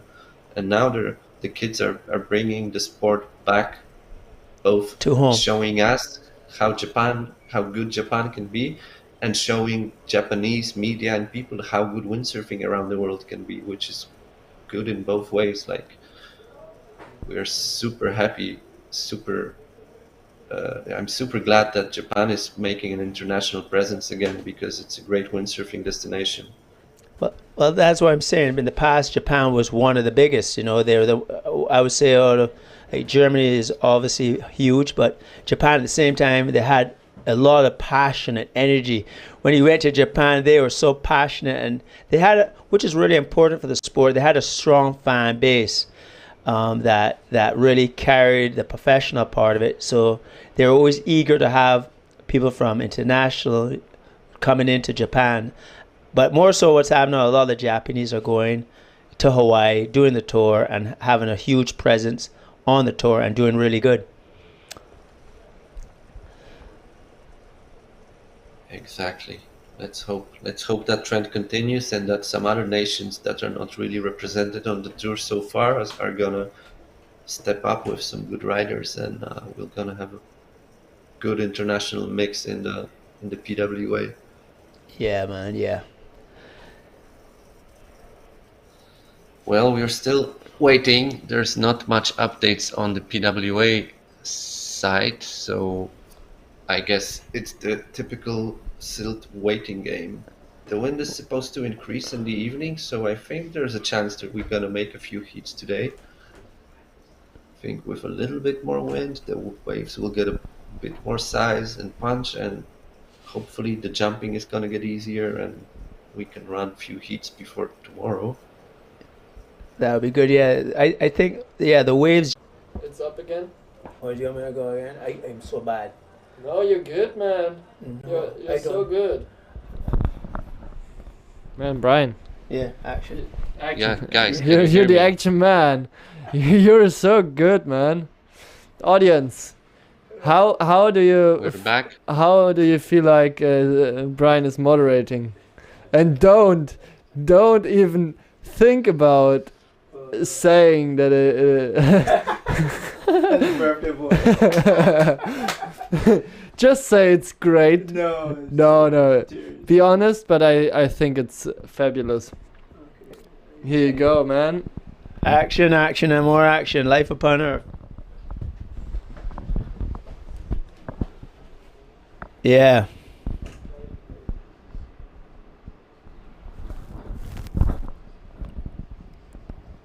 Action. Nick. I don't hear anything. You don't have Thomas? Wait, I call Thomas. Yeah, I'm in. Yeah. What's up, Thomas? Everything's good? Yeah, everything's good. We just had a little breakdown of the internet connection, I guess. That's okay, man. But I think they're gonna give it another try. The postponement flag is down. So I think the red flag is gonna go up soon.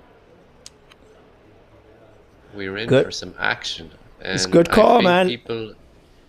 People love your commentating, Brian, and I certainly do. It's so much good memories from windsurfing at its best, and you have so much experience and knowledge about the sport. It's like there's not a lot of people like you that can share all those stories. So we're really privileged to have you here. So I just want to tell everybody, I'm not up to date 100% of all the riders, but I support them all, and I bring what I know from the past. As I said, I had an amazing journey. I was fully engaged. I was passionate. I lived and breathed windsurfing and the tour. The tour was everything to me. Nothing else mattered. My life was the tour, and the riders on the tour were my family. So I understand partially how these fellas and ladies are living. Their life is the tour, and they're consumed by competing, living this lifestyle, and getting paid to play, having fun, blending with sometimes the frustration of the equipment, dealing with sponsors, getting paid, and the ranking. But the key thing is to have a good blend of everything. But at the end of the day, the most important thing is that they enjoy this journey, because when you look back 10 or 30 years, when you pass it, you want to remember the positive things, the stories that you have traveling with your friends and your teammates. And that's why they live in a bubble, and I respect that highly. Highly respect that they're in their bubble and they're focusing on their situations. That's why sometimes when you see these riders, they're so focused, and it's not because they're being arrogant or they don't want to speak to you, but they're focusing really on maintaining this lifestyle, which I think all of them love so much. And I don't think there's any better way to live a life of traveling the world, going to all these amazing spots, learning from all the different cultures. And the important thing is that you do learn from these cultures, that when you do go to a location, you interact with the local people, you interact with the media, and you have that ability to detach from the competition mode and learn, because that is what I do when I come back here 20 years or 10 years on, is that I reflect and I remember those amazing memories, and it's a joy. Fantastic to hear, and I hope these guys, when they come back to Sylt in 20 years, they will be able to say the same about their journey in windsurfing. All flags down. All flags down. Yeah. All flags down. It's been like that for a few minutes, so I don't know what the plan is.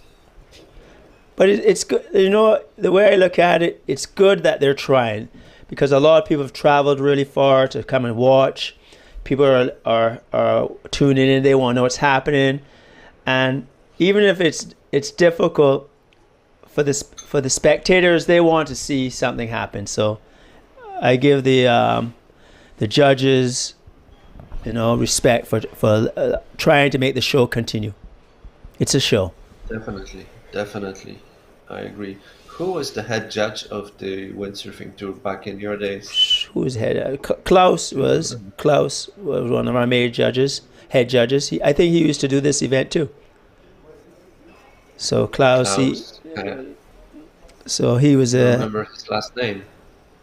Wow, that's so many years ago. But he came to Barbados. He used to do the Barbados event too, and then he came. And I think he did this one event, but he was the head one. But yeah, it's a difficult job. I would not want to be a judge or a head judge, because But I do respect the decisions they do make, because they're the people that try their best to make it as fair as possible, so that the riders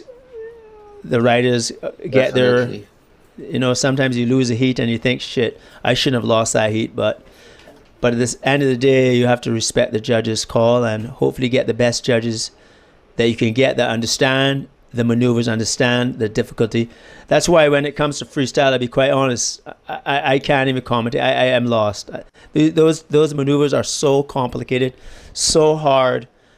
I can't. I give them, the riders, such respect, because to learn them and to execute them during competition in the choppy water is unbelievable. Wave sailing does not have that diversity when it comes to jumping or even riding the waves. Yeah, and being a head judge, it's such a strange job, because if you're doing everything great, nobody will notice. It's like, okay, the event is running smooth and stuff like you would expect, but it's actually so much planning and so much figuring out of the timing of the eliminations and so on. I've been shadowing Duncan Coombs on an event in Klitmüller. Yeah, Duncan, I know him. And it's a lot he has to think about during the event that the public doesn't even comprehend or doesn't even get a chance to see. And only if something goes wrong, then people are complaining about the judging. But if everything is right, nobody appreciates the amount of effort put into it by the head judge. And then if you add a place like Sylt, where you have multiple disciplines, then it's really a really tough thing to be a head judge. I think he does. I think Duncan does an amazing job. I've seen him around the world. I've seen him in Maui. I've competed with him, not with him, but him being a head judge, and I think he does an amazing job. And I think on average, all the judges, I speak only for waves and Hawaii. That's where I spend most of my time competing now, but they do a good job, very good job, and it's about entertainment. I remember one heat in Hawaii, I went on the rocks 3 times, but he kept on calling it. But it's all good, because we're there to compete, we're there to entertain, and we have to entertain. Because previously, that's what hurt our sport back in the early days. Because of the rules were so strict, we never competed.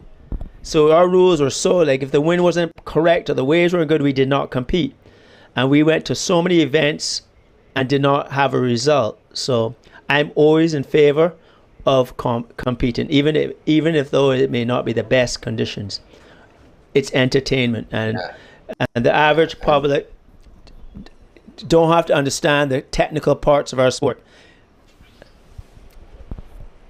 Absolutely, and the job of the professional riders is to make even the subpar conditions, the sloppy waves, make look good and put on a show.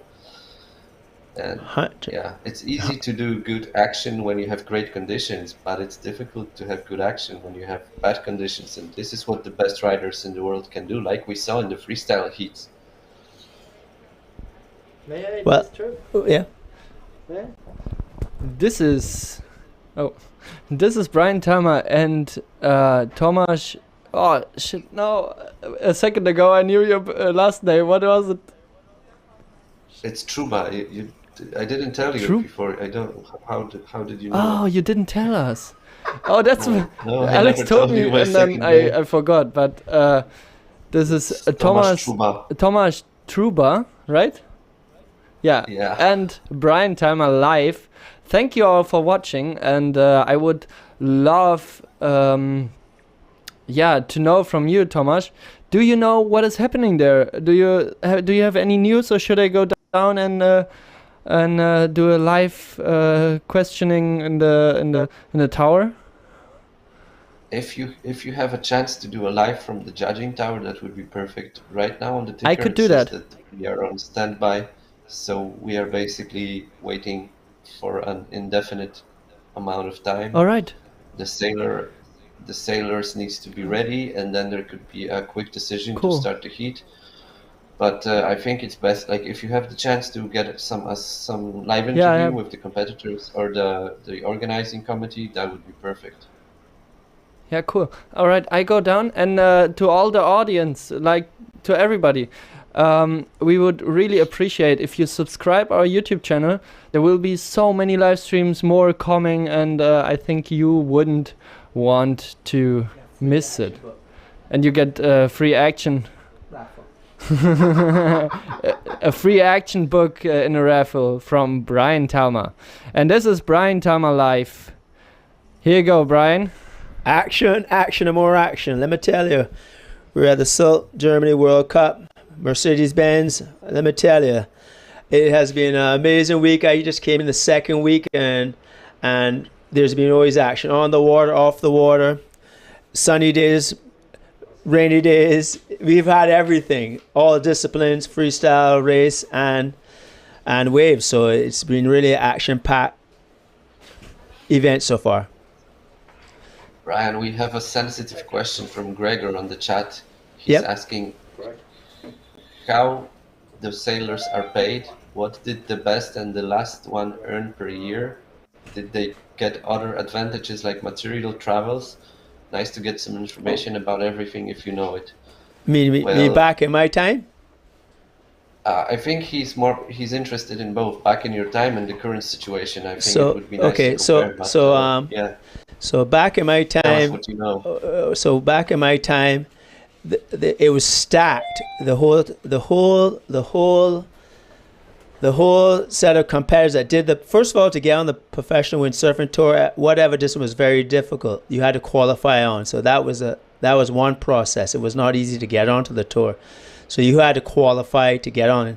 But then once you're on the tour, the amazing part is they had stacked personalities from each country, and all of them were making good money.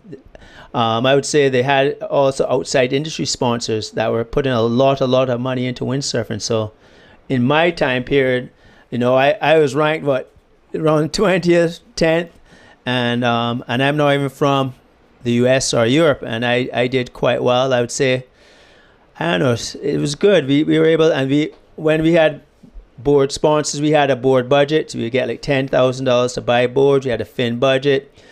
You had travel expenses. You had photo incentives, which we would never do now because printed media is not what is today. Because in those days, if you got covers, you would get an incentive, maybe $5,000 or $1,000 from the brand.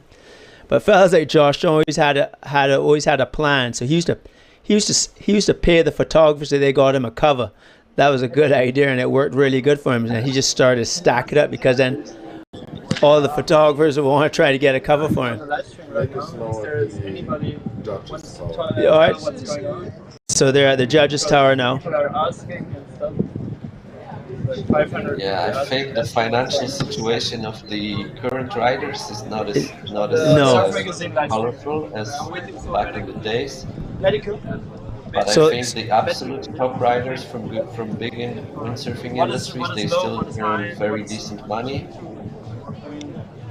See, the problem, I spoke to one of the young guns yesterday or last night, and he said things are really tough. And he said, he's invested his time and money in the tour, and he's frustrated. I don't want to call his name because you know how it is, but he just said that it's hard now. And I think what happened was a lot of the professionals started to do things and didn't do it for money. And you have to be professional. They would do it for free. So yeah, things are a lot tougher now. Back in the day, the windsurfing was big. Yep. So they're in the. I think they're talking to the head Cut, please, judge cut. there.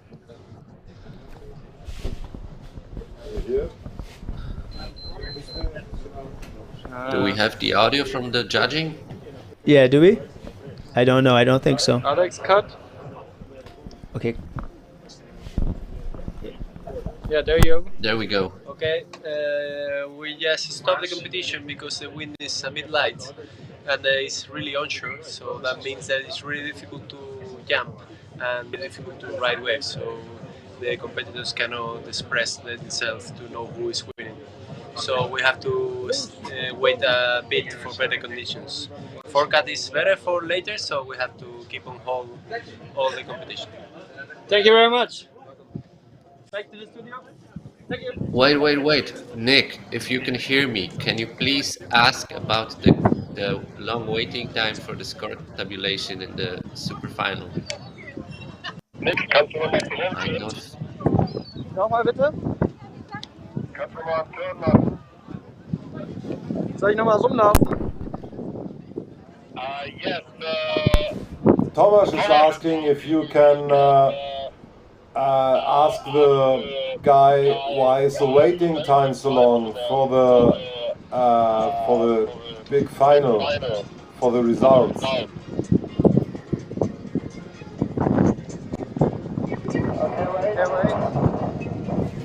Yeah, hopefully we're gonna hear an explanation of the process from the head judge, why the scores were changing a little bit and why we had to wait so long for the...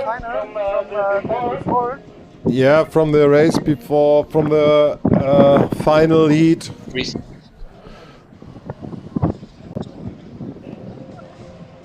You have to ask at the judge tower, dude. So many people watching. It's crazy. Can you go to the watchtower and ask what happened with Bosson and Testa? Why did it take so long? I will try. Wait a second. Cut to the studio, please.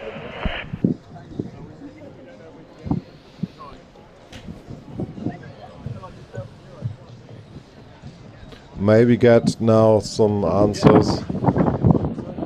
Yeah, that would be fascinating because there was quite a heated debate on the chat about what's going on and people were anxious and fans. Sorry. Do you know why the waiting time was so long with Adrian Bosson and Lester? Yeah, but we have to take a look at all the judges' scores. Yes, we know that everything is right. So you know for sure. So it's perfect. Okay. And they finish on the headshot, so I have to make everything perfect. Yeah, so it's not like anybody coming. Or...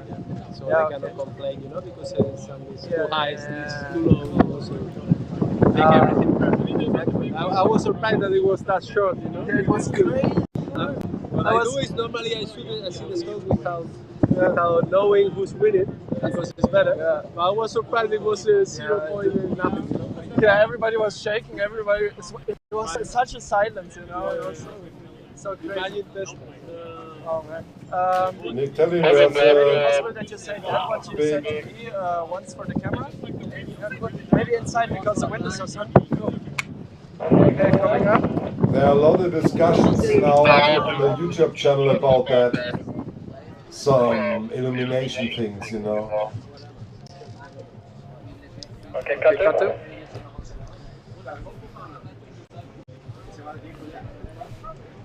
Okay, you're live. Okay, cool. Just with the freestyle final was amazing. There was such a really short distance between one and the other that after the final we have to make sure that there is any mistakes and we have to control every single score and without knowing who's winning. And when everything is right, then we know who's winning. I was surprised that he wins just for 0.12.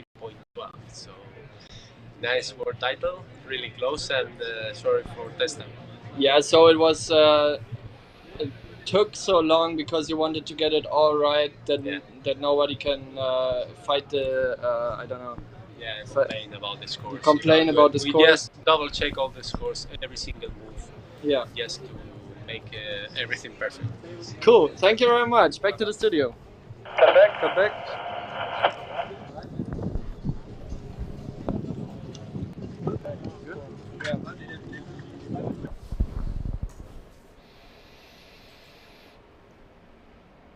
Yeah, that's what the judge have to say.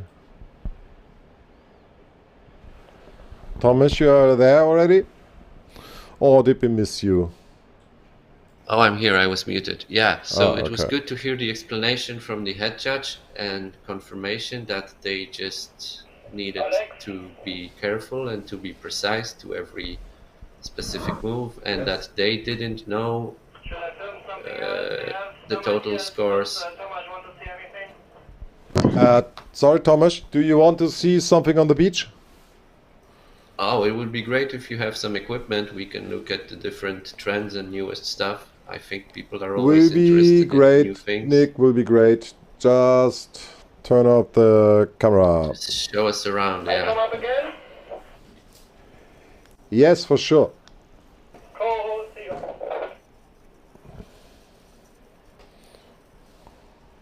So we'll see in what the meantime, I can maybe explain to Gregor a little bit about what I know about the financing in the industry. So in the PWA, there's prize money for the top 16 riders in each discipline. So they get paid that. Also, the top 16 riders in, or maybe even more in some of the events, they get a hospitality package, and it includes a free accommodation, and maybe even some of the riders get a free flight, but I'm not entirely sure if that's still the case. I think that was the case in the past. But the hospitality has been changed over the years to help out the lower ranked players as well. So that's on the competing end. Top 16 gets paid. It's not huge as it used to be back in Brian times, but it's still some money. And when it comes to sponsoring contracts, it's not only based on the results, it's very much dependent on which country you come from. Is it a big windsurfing market or not? It also depends on your social media presence and if you make a lot of videos and stuff. And there could be well-sponsored guys that don't have good results, and there could be guys with good results that are struggling with sponsorship deals, but it depends.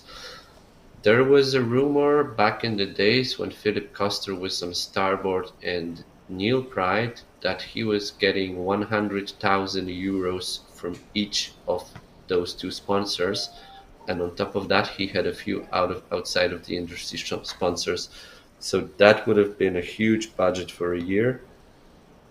But I'm not entirely sure this is true. These are sort of the gossip and the rumors I was able to learn back in the days. And now I cannot really tell you about any specific windsurfing budget. But the top guys, they definitely get a salary apart from the equipment. The lower ranked guys usually get some equipment budget and maybe traveling budget, but no like salary on top of that. And if you are just an up and coming rider, you most likely start your professional career with just sort of the brands maybe rent you equipment for a year so you can use free equipment, but you have to give it back after a year and then sign another deal or something. If you've been listening to the windsurfing podcast on Windsurfing TV with Maciek and some of the riders, he always asks about that and tries to get some information about how each rider journey in the industry was looking like in terms of sponsorship and financials, and like was it easy to start and when was the breakthrough and so on and so on. And I'm pretty sure the guys have some extra incentive in terms of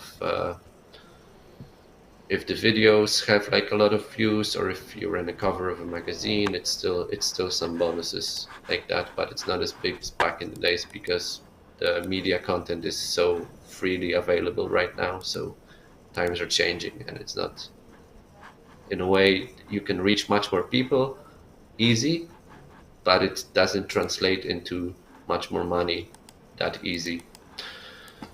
But I think, yeah, some guys are doing a really good job in terms of social media and stuff, and some guys are more focused about competition and results, and everybody needs to find their own path and do what he feels comfortable with and be natural and true to yourself, and then it shows. Like, if you can show your true personality, then it's the best solution, I think.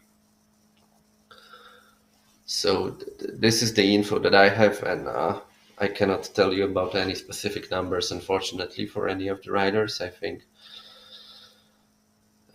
this is difficult to estimate, but hopefully they are getting enough so that they can travel and they can save some money, because they are in their prime age to be earning for the future. So hopefully they can do it as well.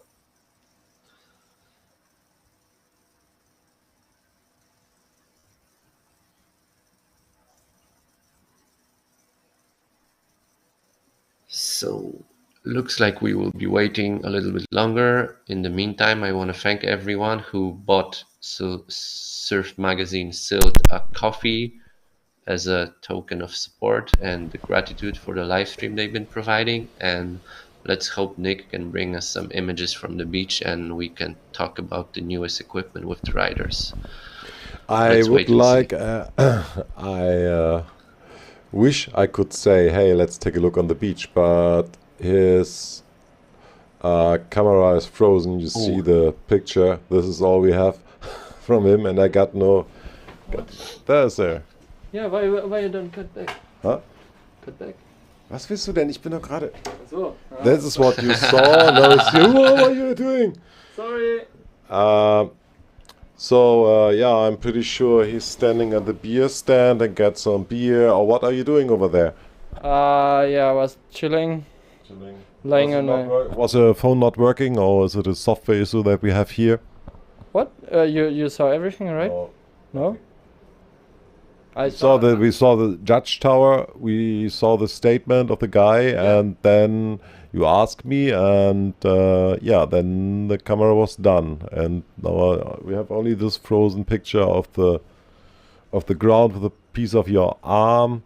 Yeah, it's nice, but I mean, yeah, I turned it off because I wanted to get something to eat, and I tried to get coffee, but there was no coffee stand, and no coffee. They only have in the hotel. They just have one coffee machine, and this is, I don't know.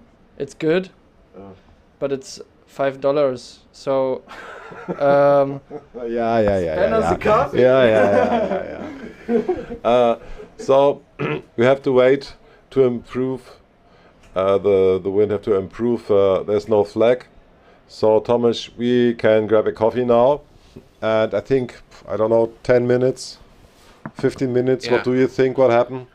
I will do the same. I think we have to look at the live ticker, and they will, if there will be a heat in the making, they will write it down, so then we can come back online. And in the meantime, keep the view on the flag and keep the view on the short break as it is, and we'll be back before the action starts again. Okay, Thomas, we'll speak soon. Okay, cool.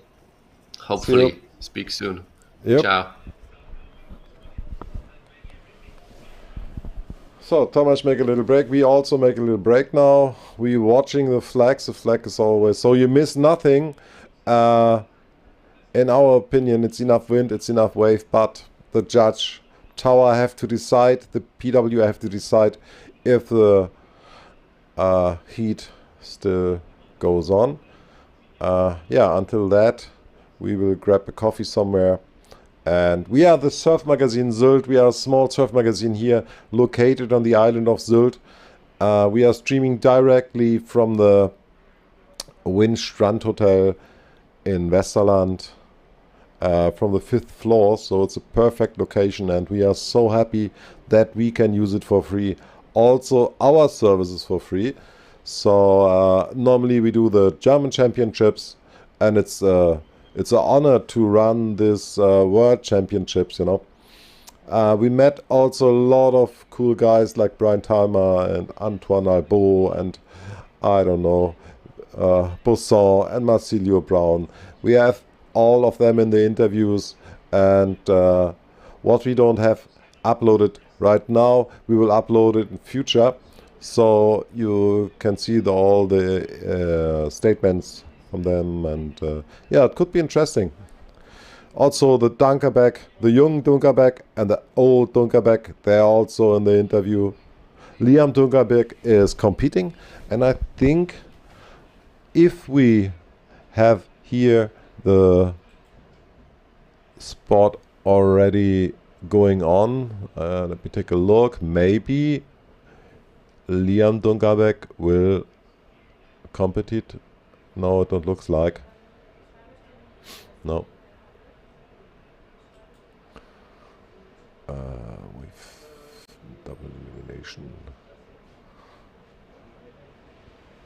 No, unfortunately not. Dunkerbeck lost his heat again. Gil Gerardi from Spain. So no Dunkerbeck in the game. Björn Dunkerbeck was here in the interview. Really cool guy. Talk about his surf school, about his son, all that. And yeah, we have Bernd Flessner in the interview, who then start to talk to Brian Talma, and it was like they were 20 years young. They are giggling and laughing. It was so much fun to listen to them, to see how they live for the sport. And we will upload also this interview in the next days. Hopefully you join it and watch it, and please subscribe our channel. That will be very nice if you do that. Thank you very much for watching Surfmagazin Sylt. And we take a little break. I think 20 minutes or something like this. And then we are back with the next heat.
Okay, guys. So we got some new news. Oh, that's new news. Never heard that before. Okay. No, I cannot. Wait a second. I will put something in the screen for you. No, the crop I need to change.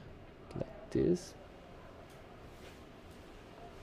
And this, okay. And then I put it here. Then I show it to you. So, this is the live ticker. And I will read something for you. As the conditions aren't still good enough for official contest, a super session will be held at 5:45 p.m. The winner will be whoever manages to land the most radical jump or wave maneuver. Yeah, what do you think about that? Tell us in the stream. We would be really glad if you follow Surfmagazin Sylt on YouTube.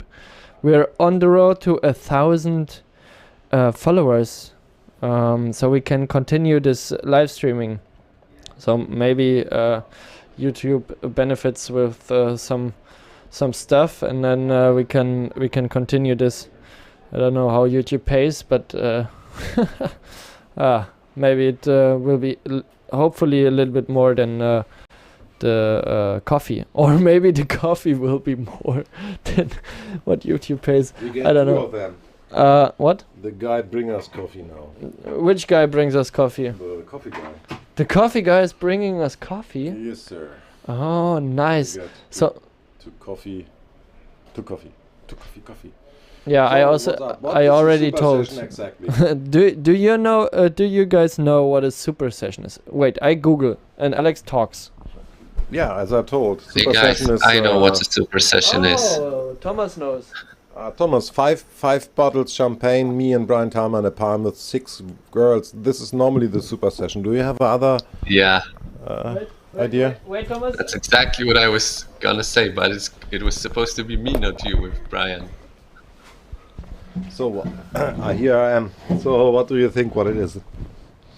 So it's gonna be like a big heat, like for 30 minutes or so, 20 minutes. I hope they're gonna ride. There's gonna be like multiple people signing up. It can be maybe 12 people or more, and it's only the best move wins. So it's gonna be, you can either jump or wave ride, and the best trick you do on a wave or the best jump you do, judges will just judge everyone at the same time, and the best move wins. So just one shot. One shot. You Okay. don't need to worry about anything else. Just go big or go big or go home. Be radical. Okay. Show must go on. But I it's was really down great at the actually, beach. because I was down at the beach and the wind is pumping like hell. There's really strong wind. There are really high waves. So I can't understand the decision. I don't know. I don't know, but if like the waves are not really properly rideable, I guess they break right on the shore break. It's like one turn and you're on the beach. And also for jumping, there's not much breaking waves outside of the beach, so it's difficult to get ramps. But yeah, we'll see on the super session. I think like with so many riders on the water at the same time, there will definitely be some jumps and like some rides and some jumps. Probably someone will do a 360, someone will do a back loop, push loop, maybe a double forward. I think the guys that are still in the double, like the top guys, will not sign up probably unless they have some incentive from their sponsors. But it looks like there's Philip Koster on the water going across the screen right now with a Severn and a Red Bull logo. So hopefully he's going to join the super session. Yeah, that would And be. if he's there, there's going to be a double forward for sure. Even though it's this wind is slightly from the right, Philip can do doubles on starboard as good as he does on port tack. Yeah, we will So see. it's going to be a struggle for the cameraman, for Nick, but he just has to go as wide as possible, and we're just going to call the shots as we see it. Well, I deliver You fresh can coffee see to him Thomas in a second. Traversa running gets to the fit. beach, so hopefully he's going to compete. Yeah. yeah, it could be fun, and I hope it's going to be a good one. It's great to have some action and something to talk about and something to look at. And they did try to run the heat, and it didn't look so great. Like the scores were really low. The jumps were only the forwards, apart from Morgan doing a back loop, and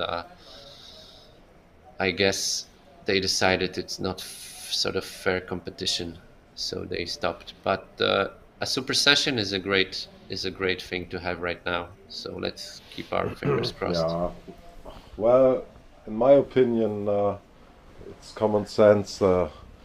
Klaas Vogel last heat, you know, and there are only 2 minutes to go, whatever. They should end it then, you know, with a finished heat.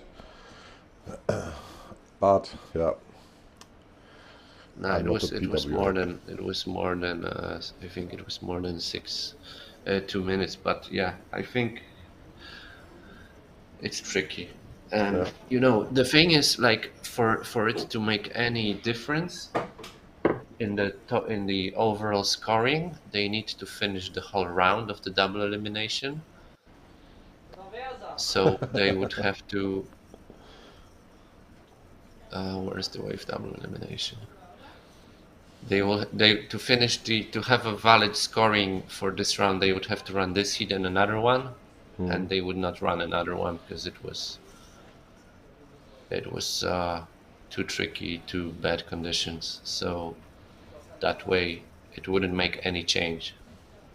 So if we have wind tomorrow and better conditions, they will be able to run it tomorrow, and it's going to be more fair. Good, So the forecast is one, looking same, huh? Yeah, but then if it's same or worse, they will not run anything, and then if they would finish that heat, it doesn't make a difference. Yeah. So from a head judge perspective, I would think it was the right choice overall. It's a pity that maybe Klaas Vogel will not get a final heat. I mean, he did get a final heat the heat before when he advanced. Or like that was in the single elimination actually, but yeah, you never know when it's gonna be the final heat in windsurf. you never know. It's like Roger Federer, you know. It's like Roger Federer. We didn't know which one is gonna be his final match until he did the Laver Cup. So maybe there's gonna be a German championship this year that Klaas is gonna sign up to and make a final, or he's gonna come to the Danish Open maybe in October and have a final heat in the waves. I don't think so. I think doubt he it, will yeah. focus on his wing stuff. Exactly. This is what he loves. Too bad.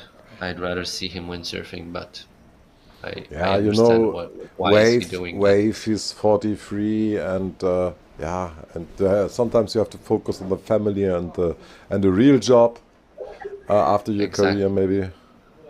Having a real job is overrated. Yeah, that's for sure. We see it here with our. Look at you. With Alex. Are you having stuff. a real job right now? No, we're doing. I think our magazine is okay. It's selling well. I checked you out with the Ministry of Stoke and all the things you're involved in. You must be quite busy, huh? Yeah, we are quite busy. Even it's now summer is ending, the season is done, so the shop will be closed next month. So we are doing the German distribution for slide surf skateboards. Surf skating is a real big thing here in Germany or in Europe. We have the Whitewater Pro, these big ropes. They are similar to dry ropes. And I saw on the web shop. They're looking good. We have these pieces of art that we do. Oh, what's that? Yeah. Noise? Do you hear this? I might order this whitewater rope from you guys. I need one for Sweden in the winter. Yeah, for sure. I need to check the shop. We make you very good price, my friend. So yeah, this is our job, and now okay.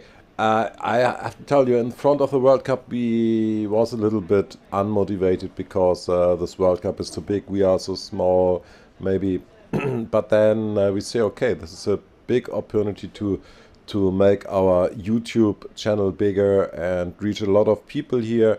And this is what happens. So we are happy now. And most important thing is that we met so many people, you know, like Bernd Flessner here in person, like what is this? Do you have it in your ear too? No, we have so many people met that we have a lot of stories now. We will translate the book of Brian Talma in German language. Maybe we do a photo book about the World Cup here. Could be interesting. A coffee table book. So I'm really happy you decided to tackle the big event. Yeah. And I think there's a lot of people around yeah, the world. but I think now we have we can have fun with that, and I think we will try to get the next stream too.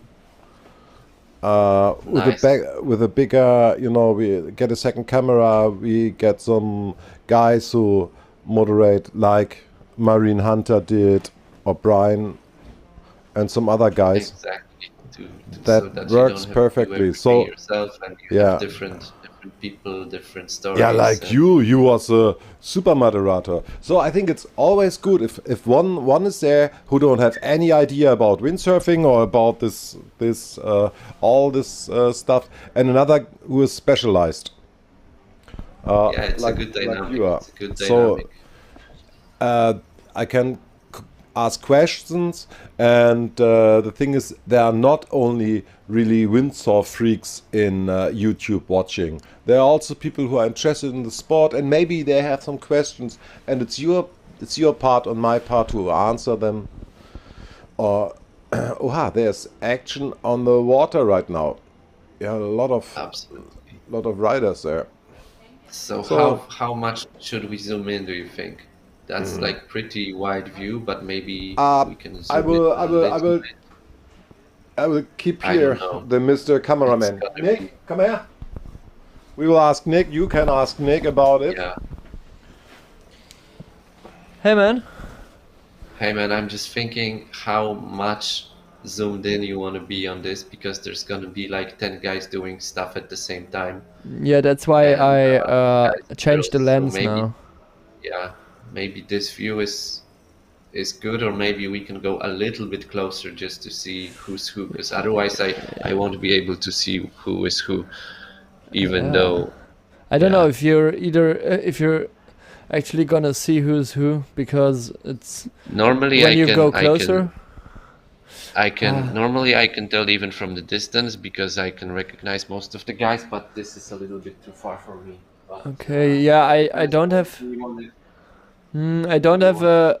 This is 35 lens. I have a 85 lens, and then I have 100. So I think 85 will be also too. Maybe it's. no, I tried the 85. 85 is gonna be 85 is gonna be good, and then you just go a little bit left and a little bit right, and we. Yeah, okay, I try that.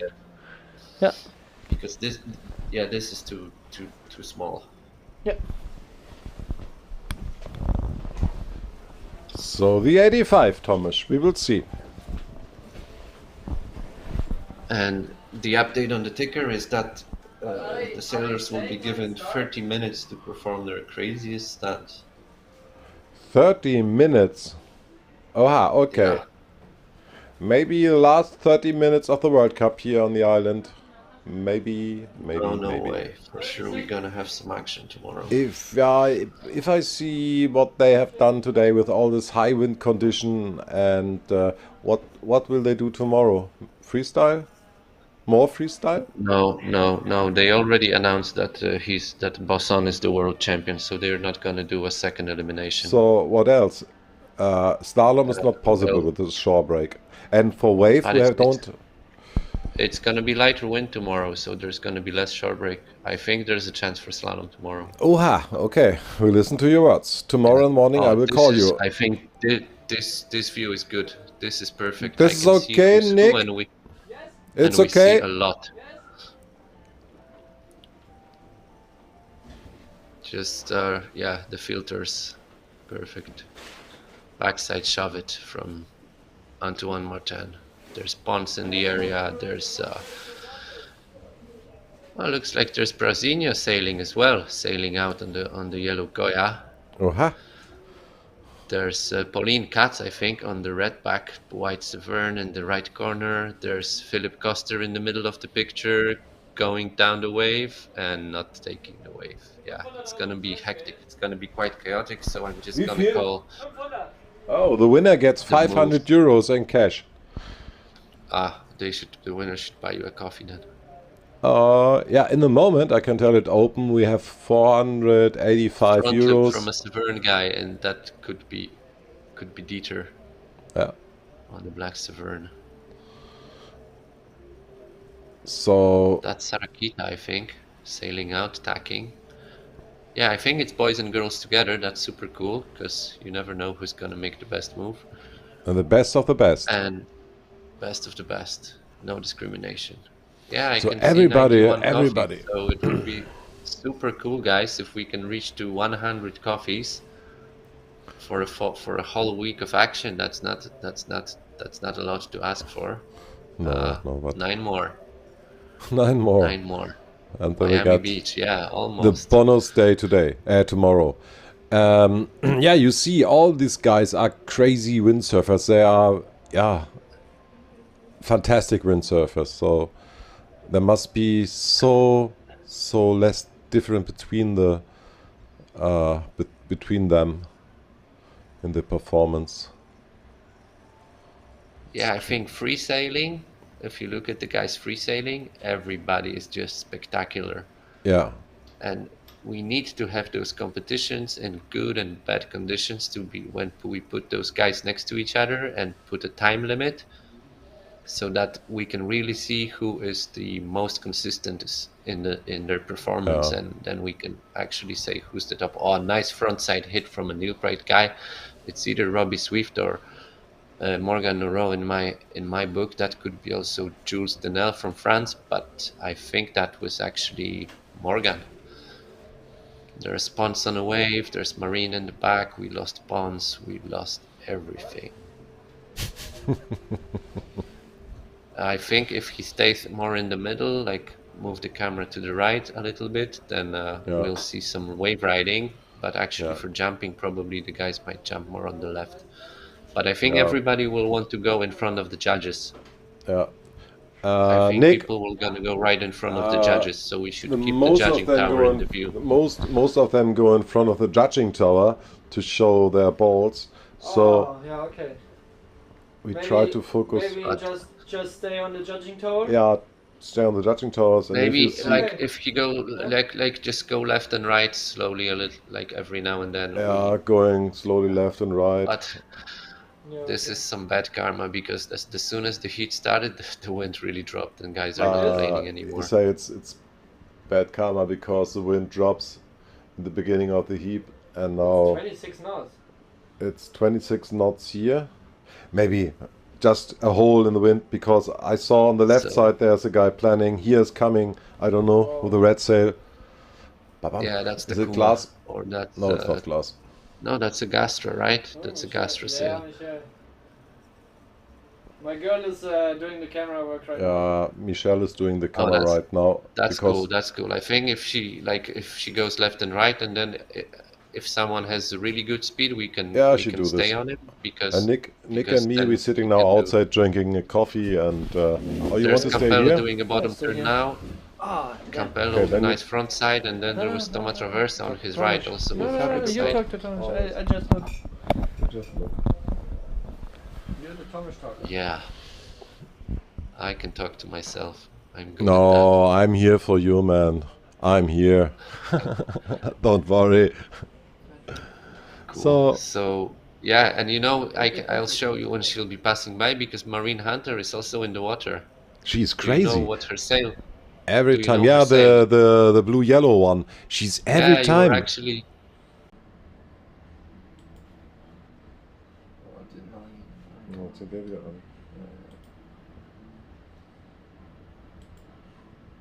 Er sollte es nicht weiterzumachen, ansonsten schreibt er dann irgendwann.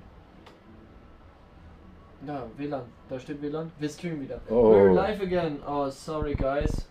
That was, We I had don't know. some really big Oh. issues.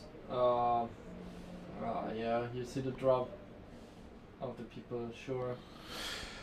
Yeah, it's then typical Sylt. From one moment to another, we lost our Wi-Fi, and every Wi-Fi connection here in the hotel on our cell phones is done. Yeah, look at the people. I probably is every fifth person is live streaming or putting out a post or anything. Yeah. And that's why, I don't know. That's why the internet crashes down. But we are on this small island. I had O2 internet before, and it was already always going bad and everything. Now we have telecom, but it's also the same. You know, it's I think an island problem. Yeah. When you see at the beach, the crowd, there are around, I think there will be 2,000 people only on the beach. Yeah, can you see us? Tomasz? Yeah, we hear you. Yes? Yeah, check one, yeah. You hear? Thomas, we hear you. He's not there. Wait. Let me check. No, logged in. Ah, no. Logged in. Okay. Well, anyway, we are seeing here the live from the Surfmagazin Sylt, which is a super session. And Thomas Schuber from Etsy Sweden support us with his cool moderation, a professional guy who help us in these hard days of the World Cup. Oh, ha. What do you see Radical there? bottom turn. Boom. Oh, yeah, Eaten. boom. Ah, that's what we want to see. Just short break eating people alive. There's gonna be some cool pictures. Big back loop from a gastro rider, and it's either one of the Frenchies or it's Takuma Sugi. And Marine on the right side. She is Marine on the right side. She's, she's playing going. it careful. Can we hold this moment, please? It's so cool. It's so many wave surfers and windsurfers on the water, which are nice. Was it a back loop? Back loop crash, yeah. But there are So so I've been many. reading Oh, Thomas, sorry. Oh, on the live ticker that the stream is Braune going bad. Yeah. Braune did a switch stance aerial, which is a pretty radical move in my book. It's the best trick we have. Maybe we see here on the World Cup.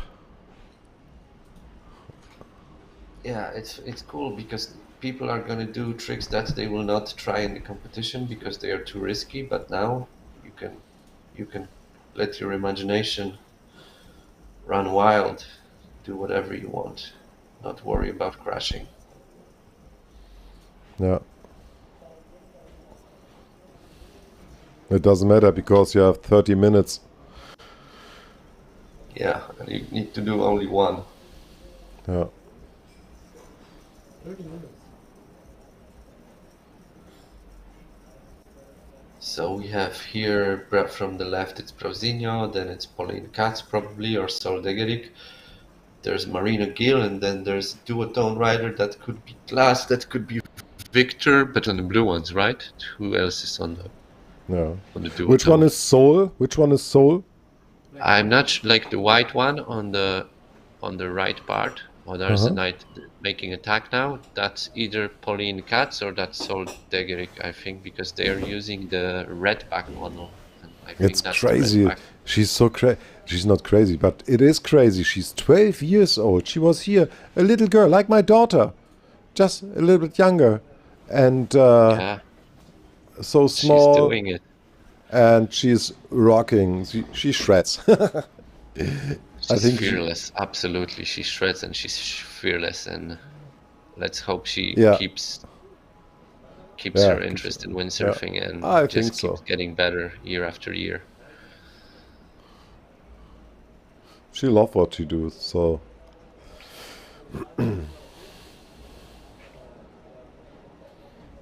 Oh, somebody's leaving the water.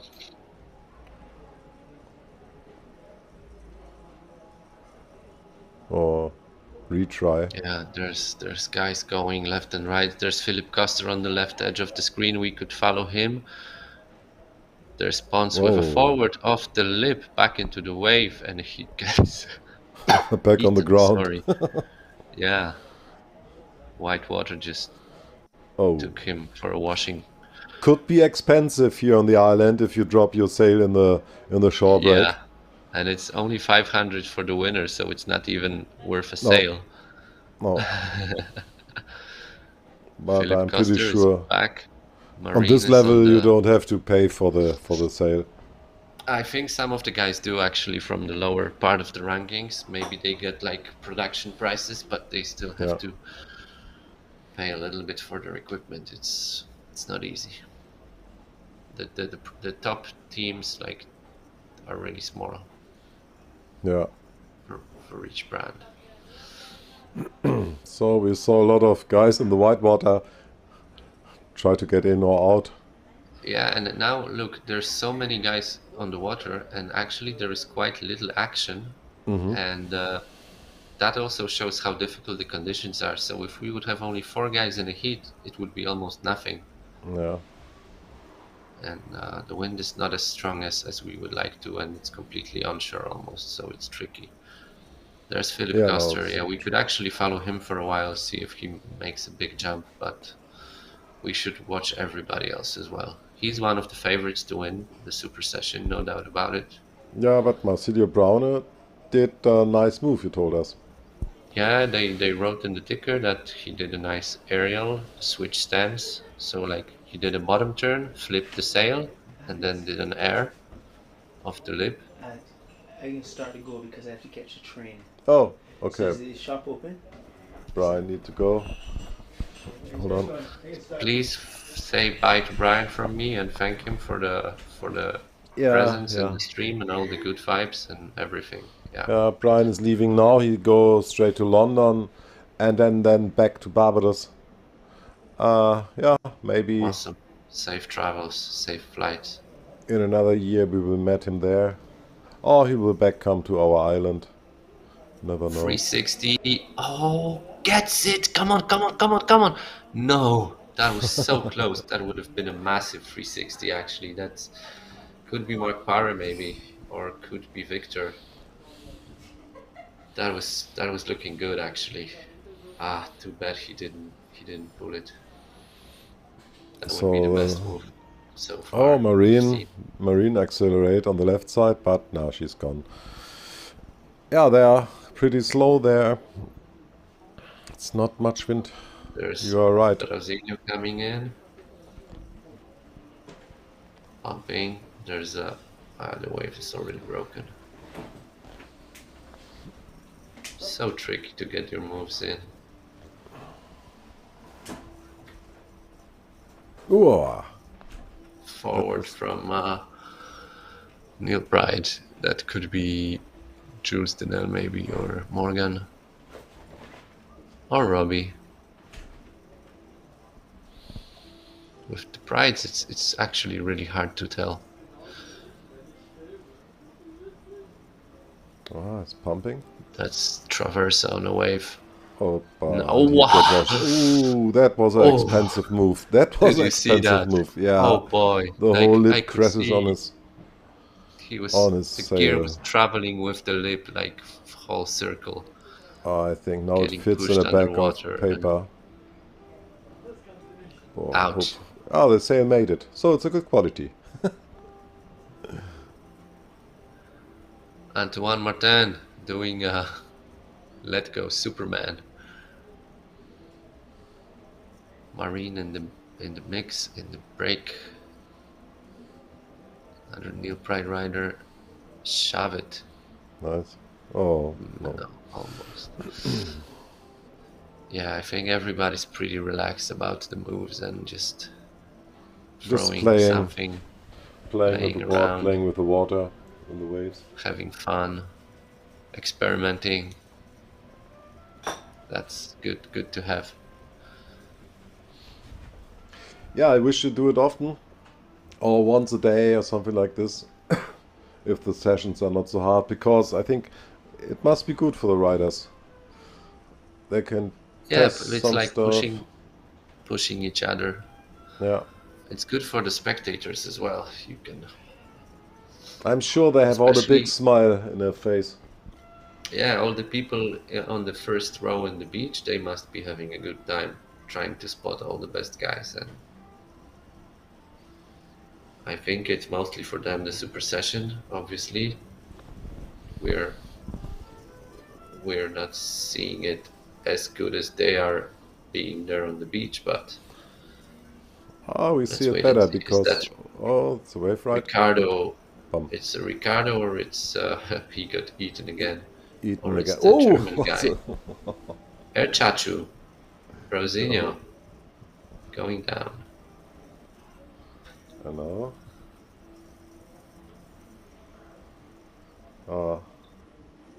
They could not do it. One guy in the water, one ahead, so it's impossible to do anything. It's actually, like, I'm surprised nobody has run over anyone in the water yet. Yeah, that's... Like, you don't see if somebody falls in the... Oh, nice aerial, Marino. I think they don't surf the first time, so... Yeah, true. Some of them have training. Some of them, more than the others. Yeah. Okay. Come on. Woman. Greetings to your woman, man. Thanks. She's doing good. No, right? not to your woman. To Tomasz' woman. Oh, greetings. She must love you really much that you can sit the whole day in front of the computer. Yeah, she knows I love it a lot, so... Yeah. All the best to her from the team. Thank you.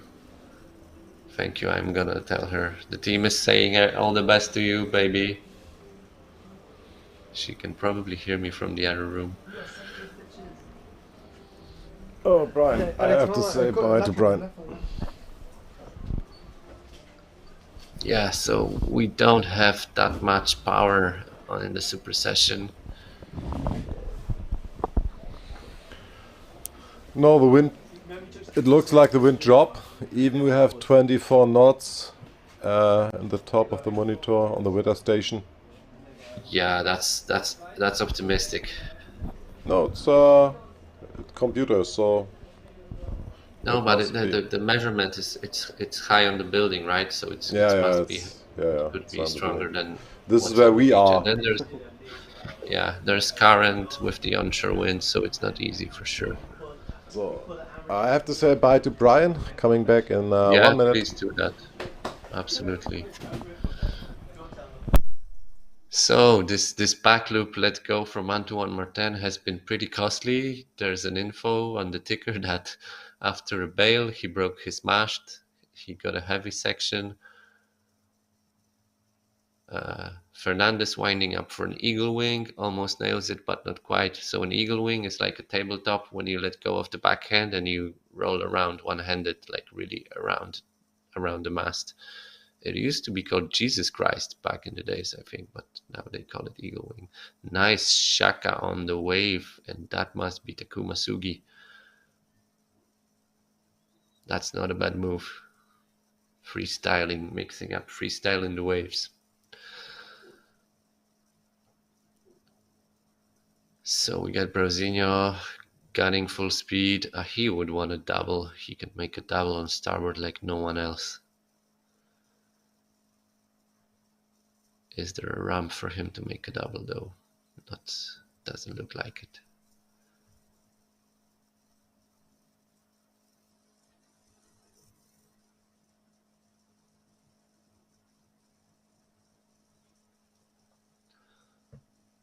Not much going on now.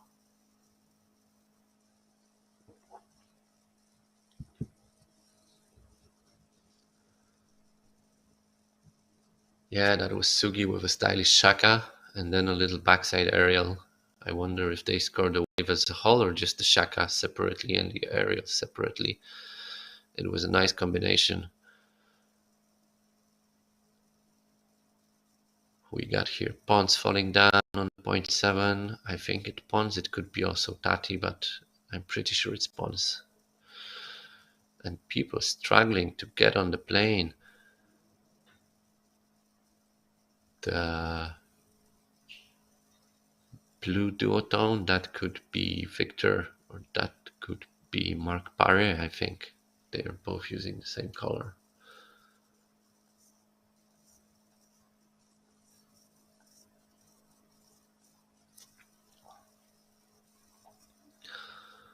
Light wind, Brazilian gunning outside of the main shore break. Maybe he can spot a ramp somewhere, but I think he's gonna go off the screen. No, he turns. Okay.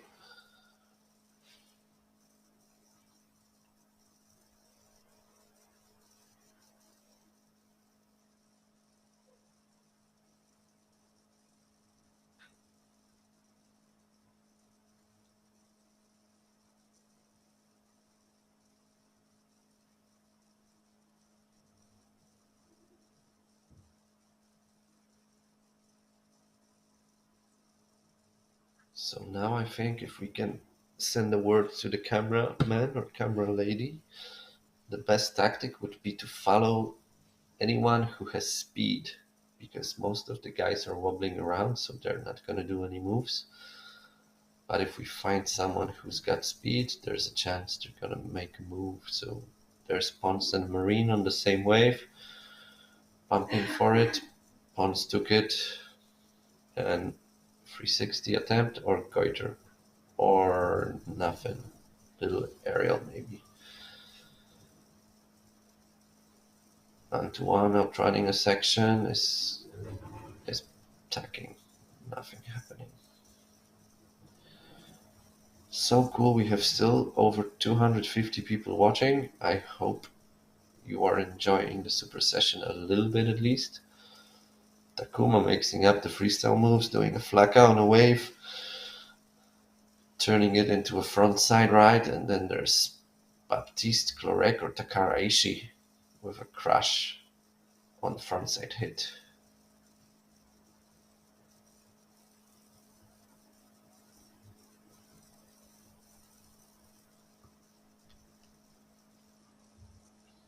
Yeah, so thank you everybody for watching. I think after the super session there's not going to be any more action today, and we'll keep our fingers crossed for tomorrow. Meanwhile, duotone rider bottom turning into a heavy section. Nice top turn, but actually the lip decides to spit him behind, and maybe that's for the better, because if he's gone in the front, he's gone onto the beach and risking some gear breakage. But hey, no risk, no fun, right? That's the super session. So Antoine Martin has already risked it and finished with a broken mast. I wonder how the new North Sails looks after a crash that results in a broken mast. Maybe we'll get some pictures later. Anyone in the YouTube, anyone ever tried the new North Sails? Please write a message. How do you like the sails, and what's the main difference in feeling compared to any other brand you used before?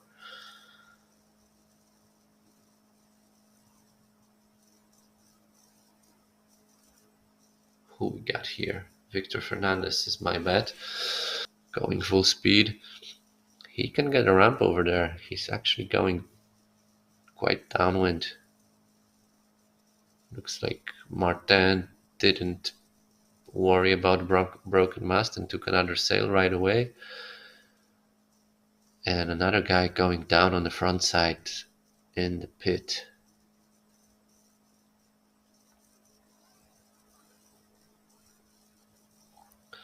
We have about 2 minutes left, actually. Steve Rabbit saying the North are more expensive. Actually, I don't think they are that much more expensive, and I think they're cheaper than some of the Pro models or the membrane models from other brands. So for now, I think they are pretty decently priced. It's still expensive, but everything is expensive these days in windsurfing. So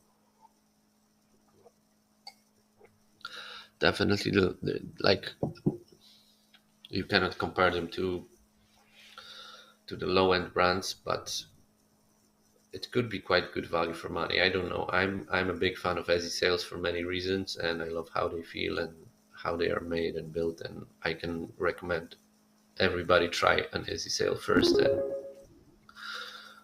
then just try it, and then you can decide if you like it or not. And yeah, they're great. Thank you, Fred from the Netherlands, I guess. Thank you for the coffee. Much appreciated. Did we get to 100 coffees for the event? So far, we're at 96. Wow, guys, almost there. Thank you. That's great. That's spectacular, actually. And bottom turn, duotone team. Nice cutback. Made it down. Solid turn. Not really super session material. Wave 360. Toma Traversa in the pit, going down. Woo. He's fully going for it. I mean, this guy has no fear. You saw everything, Thomas? I saw quite a bit, yeah. I'm thinking like we could have a new strategy for filming, because with the wind so light, we should just film the guys that are going fast, because no one else is going to do anything. Yeah. But now it's over, right? And now it's over, yeah. So I wonder who's going to win it. It could be... Wow, now! I was looking at the wrong screen. I would say the best crash is gonna go either for Antoine Martin, the one when he broke the mast, letting go of the gear, or the best crash is Wave 360 from Toma Traversa. That's the best ones I've seen. But I think they are gonna give the victory to a nice Taka attempt from Campello, I guess, or Henry Colbert. Yeah. One of them. There's only 2 Nash riders in the fleet. But, what a day, man. What a day. A lot of action, a lot of talking, a lot of watching and waiting. That's like typical windsurfing day at the office, I guess. Yeah. Wow. But we have a new freestyle world champion. Yeah, man. That we can say. And Jesus, that was emotional. That was a spectacular ending.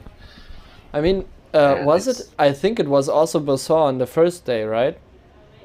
Yeah, who was who was filmed, and then he was like, "Am I really the winner?" And then he went down and was like crying. Oh no, that was Brasinho when he learned. Oh no, I was completely wrong. Oh man, 9 days filming here, completely. That was Brasinho.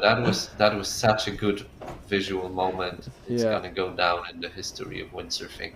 Yeah. Like if you're doing a windsurfing archive, any one of the best moments in windsurfing, that celebration when he learned he's gonna be the world champion for the 2nd time in waves. Yeah. That should go in the archives. Yeah, man. That was special. We wrote some history today. And the last days. Yeah. And we had the 2 action men together on the live stream, Brian Talma and Bart Muller. You cannot get more windsurfing stoke. Nice. Look, who's there? These 2 guys. Maike Hooverman, huh? Maike Hooverman. Yeah, she was out. She was doing good. Yeah. Then we have the Takara on the RRD. Yeah. Then we have Brown as caddy.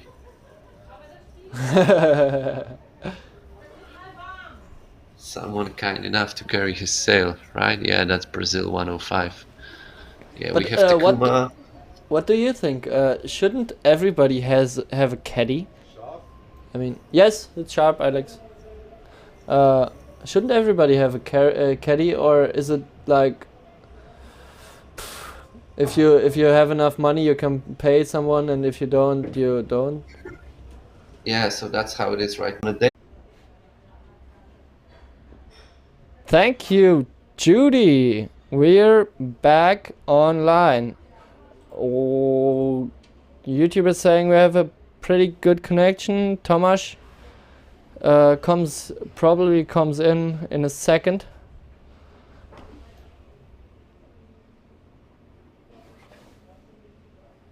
I hear something.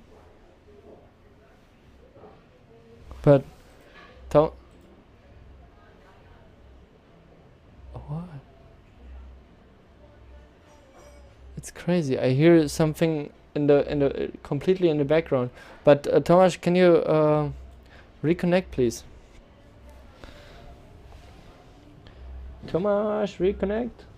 Yeah. Oh, there you are. I'm back. Did you Yeah. talk before? No, I didn't talk for a moment, but because yeah, I I don't hear know. something. I hear a voice. I don't know what it is. It's the voice in your head telling you to. No. I Do don't know you what hear heard, it? what was- Do you hear it? It's some. But don't you get like some microphone stuff from the outside or like No, from no, the we don't yoga have. room behind you? No, we don't have it. No, it was some robotic voice in the back. Oh, who do we have there? Jesus, is that Pauline? Maybe, I'm not sure. It Yeah. could be one of the Tenerife twins, or how do they Okay. call them? With the youngest riders, I don't know them that well. It's been, there's been many new riders since we had the COVID break in tour, and there's a lot of promising new talent on the tour. So yeah, and I can see my wife made a donation, so thank you, Judy. Happy birthday to you. And yeah, Nick, absolutely, happy birthday. Thank you very much. Yeah, a friend is came over. Ali. And, Yes, of course. Ali is there. My name is Ali. I'm O2 officer. Ali is O2 officer. He bought me this this good O2 contract. Yes, of course. All the good O2 stuff. Hello, Ali. Perfect. Cool. Yeah. You are competing? Yeah. Thanks, Yes, Thomas. of course, sir. Great. What's freestyle or wave? Only wave. Yeah, so happy I asked her- birthday. I hope you get time to celebrate a little bit today. Yeah, I tried to celebrate when I wrote Suzanne from the hotel. I don't know if she wrote back. No, she didn't. But I asked her if we can go, like Michelle and I go in the pool here, in the rooftop pool. But I don't know, maybe. Yeah, that would be cool. That would be Yeah, cool. be some Is the rest. pool open for the residents, hotel No, guests? Or yeah, not? for the hotel guests it's open. Yeah. Yeah, then I'm sure you can jump in. Yeah, I guess. But I wanted Just to ask go her, and then you'll just be polite, yeah. you know. Absolutely. Yeah. Absolutely. So you see at the podium, you see everybody clapping. Okay, Maybe yeah, let me zoom. we have to- Let me zoom in here. Yeah, you can Maybe I zoom in, can- but we have the results on the ticker actually. Oh, I can read them out. I get the ticker inside. The results are in the women's. First place Pauline Katz, second place Maaike Hoeverman, third place Sol Degerik. Oh, wow. Amazing. And in the men's, first place Takuma Sugi, second place Marsilio Brown, and third place Antoine Martin. Well done, Okay. guys. I don't think we saw the best moves then, because but Takuma could be the Shaka on the wave going into the aerial, so that could have been the winning combination. Yeah. And Brausinho, I don't know, maybe he did a jump or maybe he did a wave right. Antoine Martin, I don't think they scored the bail that high, but I don't know. There was a good show on the water. There was plenty of people on the beach. There's plenty of people cheering now by the main podium, so it's all good. That's why there was the super session for. I hear from And it's Alex. great, actually. I hear from Alex the best wipeout, second place, Marsilio Brown. So that was the best wipeout, yeah, maybe. And it's great they had a separate result for the women so that some ladies can get recognition and they were competing against each other as well. So super nice. Woo! Look at that. Oh, crate of beers, right? Who is it, Alex? Beers from Yever. Takuma Sugi. Takuma Shugi, yeah. What is There we it? go. I Beers hear on something. Takumas today. I hear voices in my head.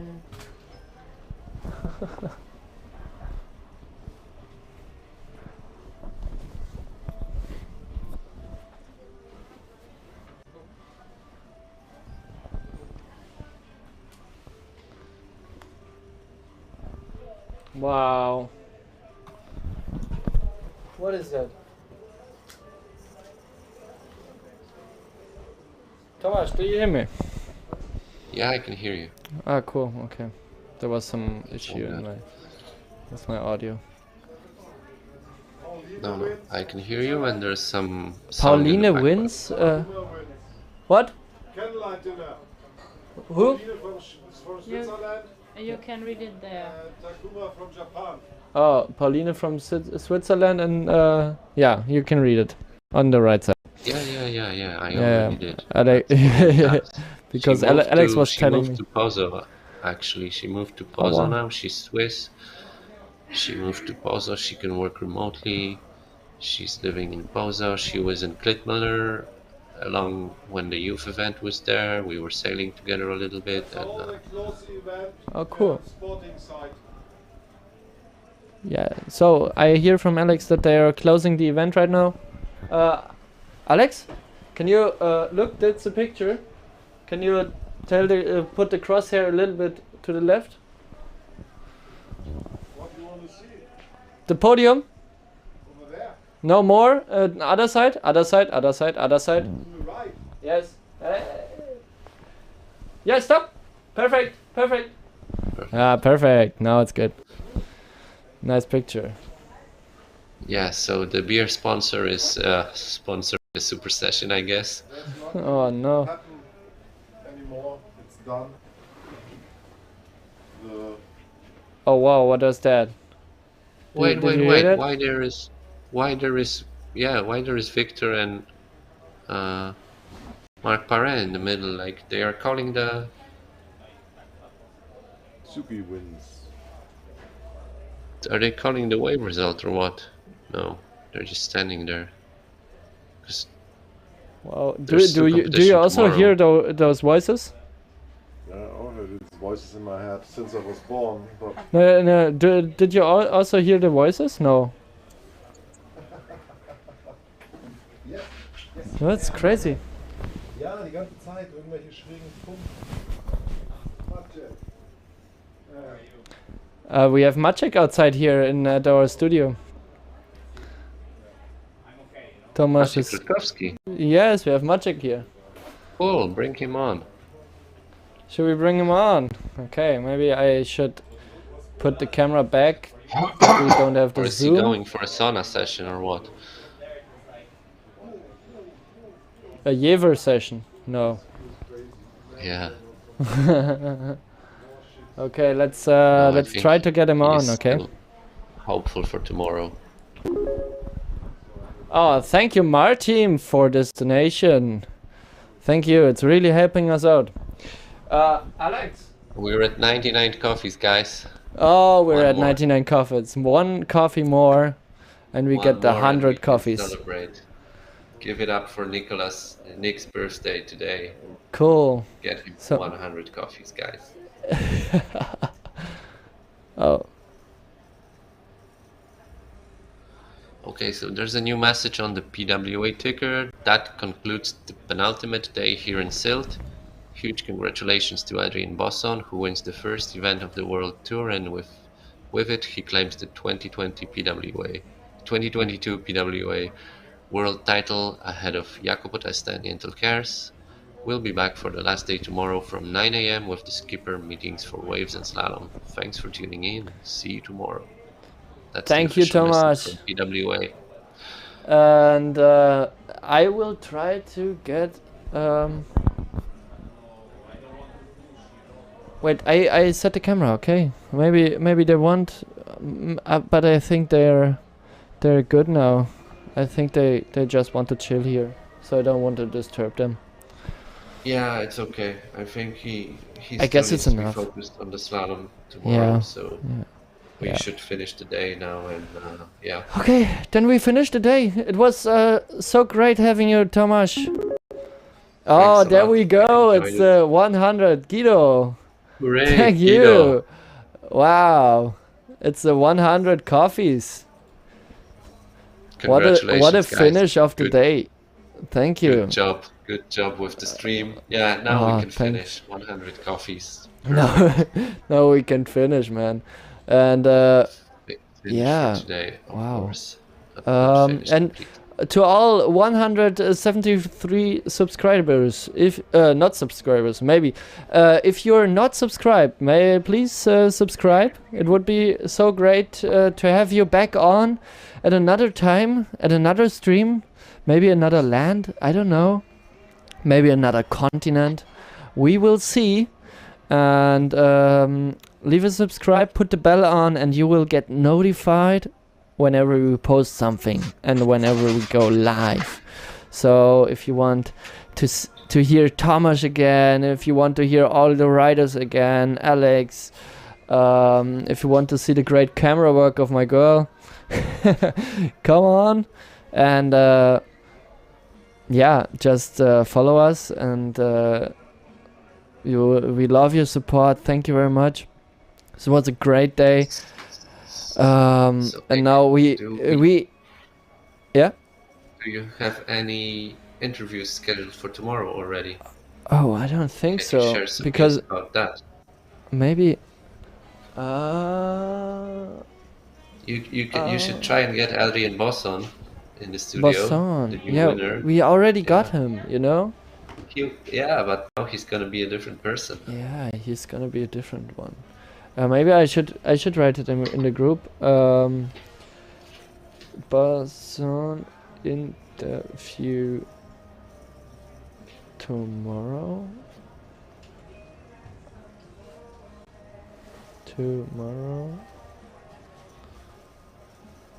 Yeah,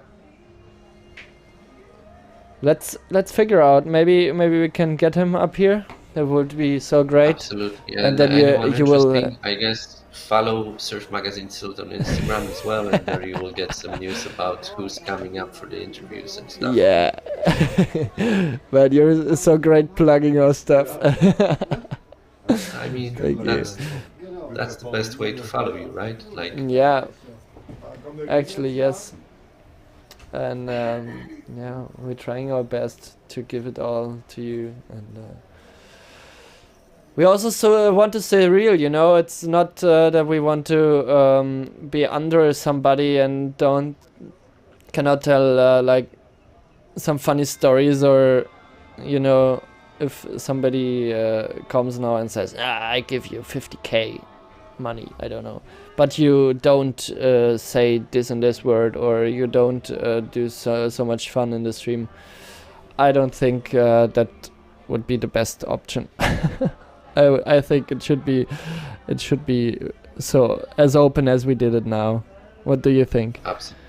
I'm full on for that, staying authentic and Yeah, not man. completely serious about things, and we're here just to have fun and watch some windsurfing, so let's do just that. Yeah, cool. All right, so the last time, now we are stopping the stream. Alex is doing some pans. Do you see who is it? Yeah, that's Marino Gil, and the other guy is Bringing the gear brake. I don't know, Baptiste maybe, or hard to say. Yeah. Oh, now there's so much action of. Yeah, that's the place where most the action is, on the bike road to the beach.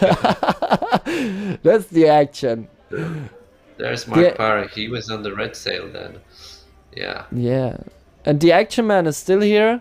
I need to say this because he said I should say this. Yeah, he's still here around, but yeah. Actually, he needs to catch a flight to London, but he said to me I should say he's still here. Now Anyone in Sylt, and yeah, follow Brian Talma on Instagram Hey, as well. Brian. Beach culture minister. Yeah. Okay, so I'm signing off. Thanks a lot and a happy birthday again, Nick. It's Thank been you, a great man. day, and hopefully see you tomorrow. Now and we celebrate. Can finish the event with a bang. Yeah, let's Now we finish it. celebrate. All right. See you soon. Cheers. Bye bye. Bye-bye, Cheers. everybody. Bye bye.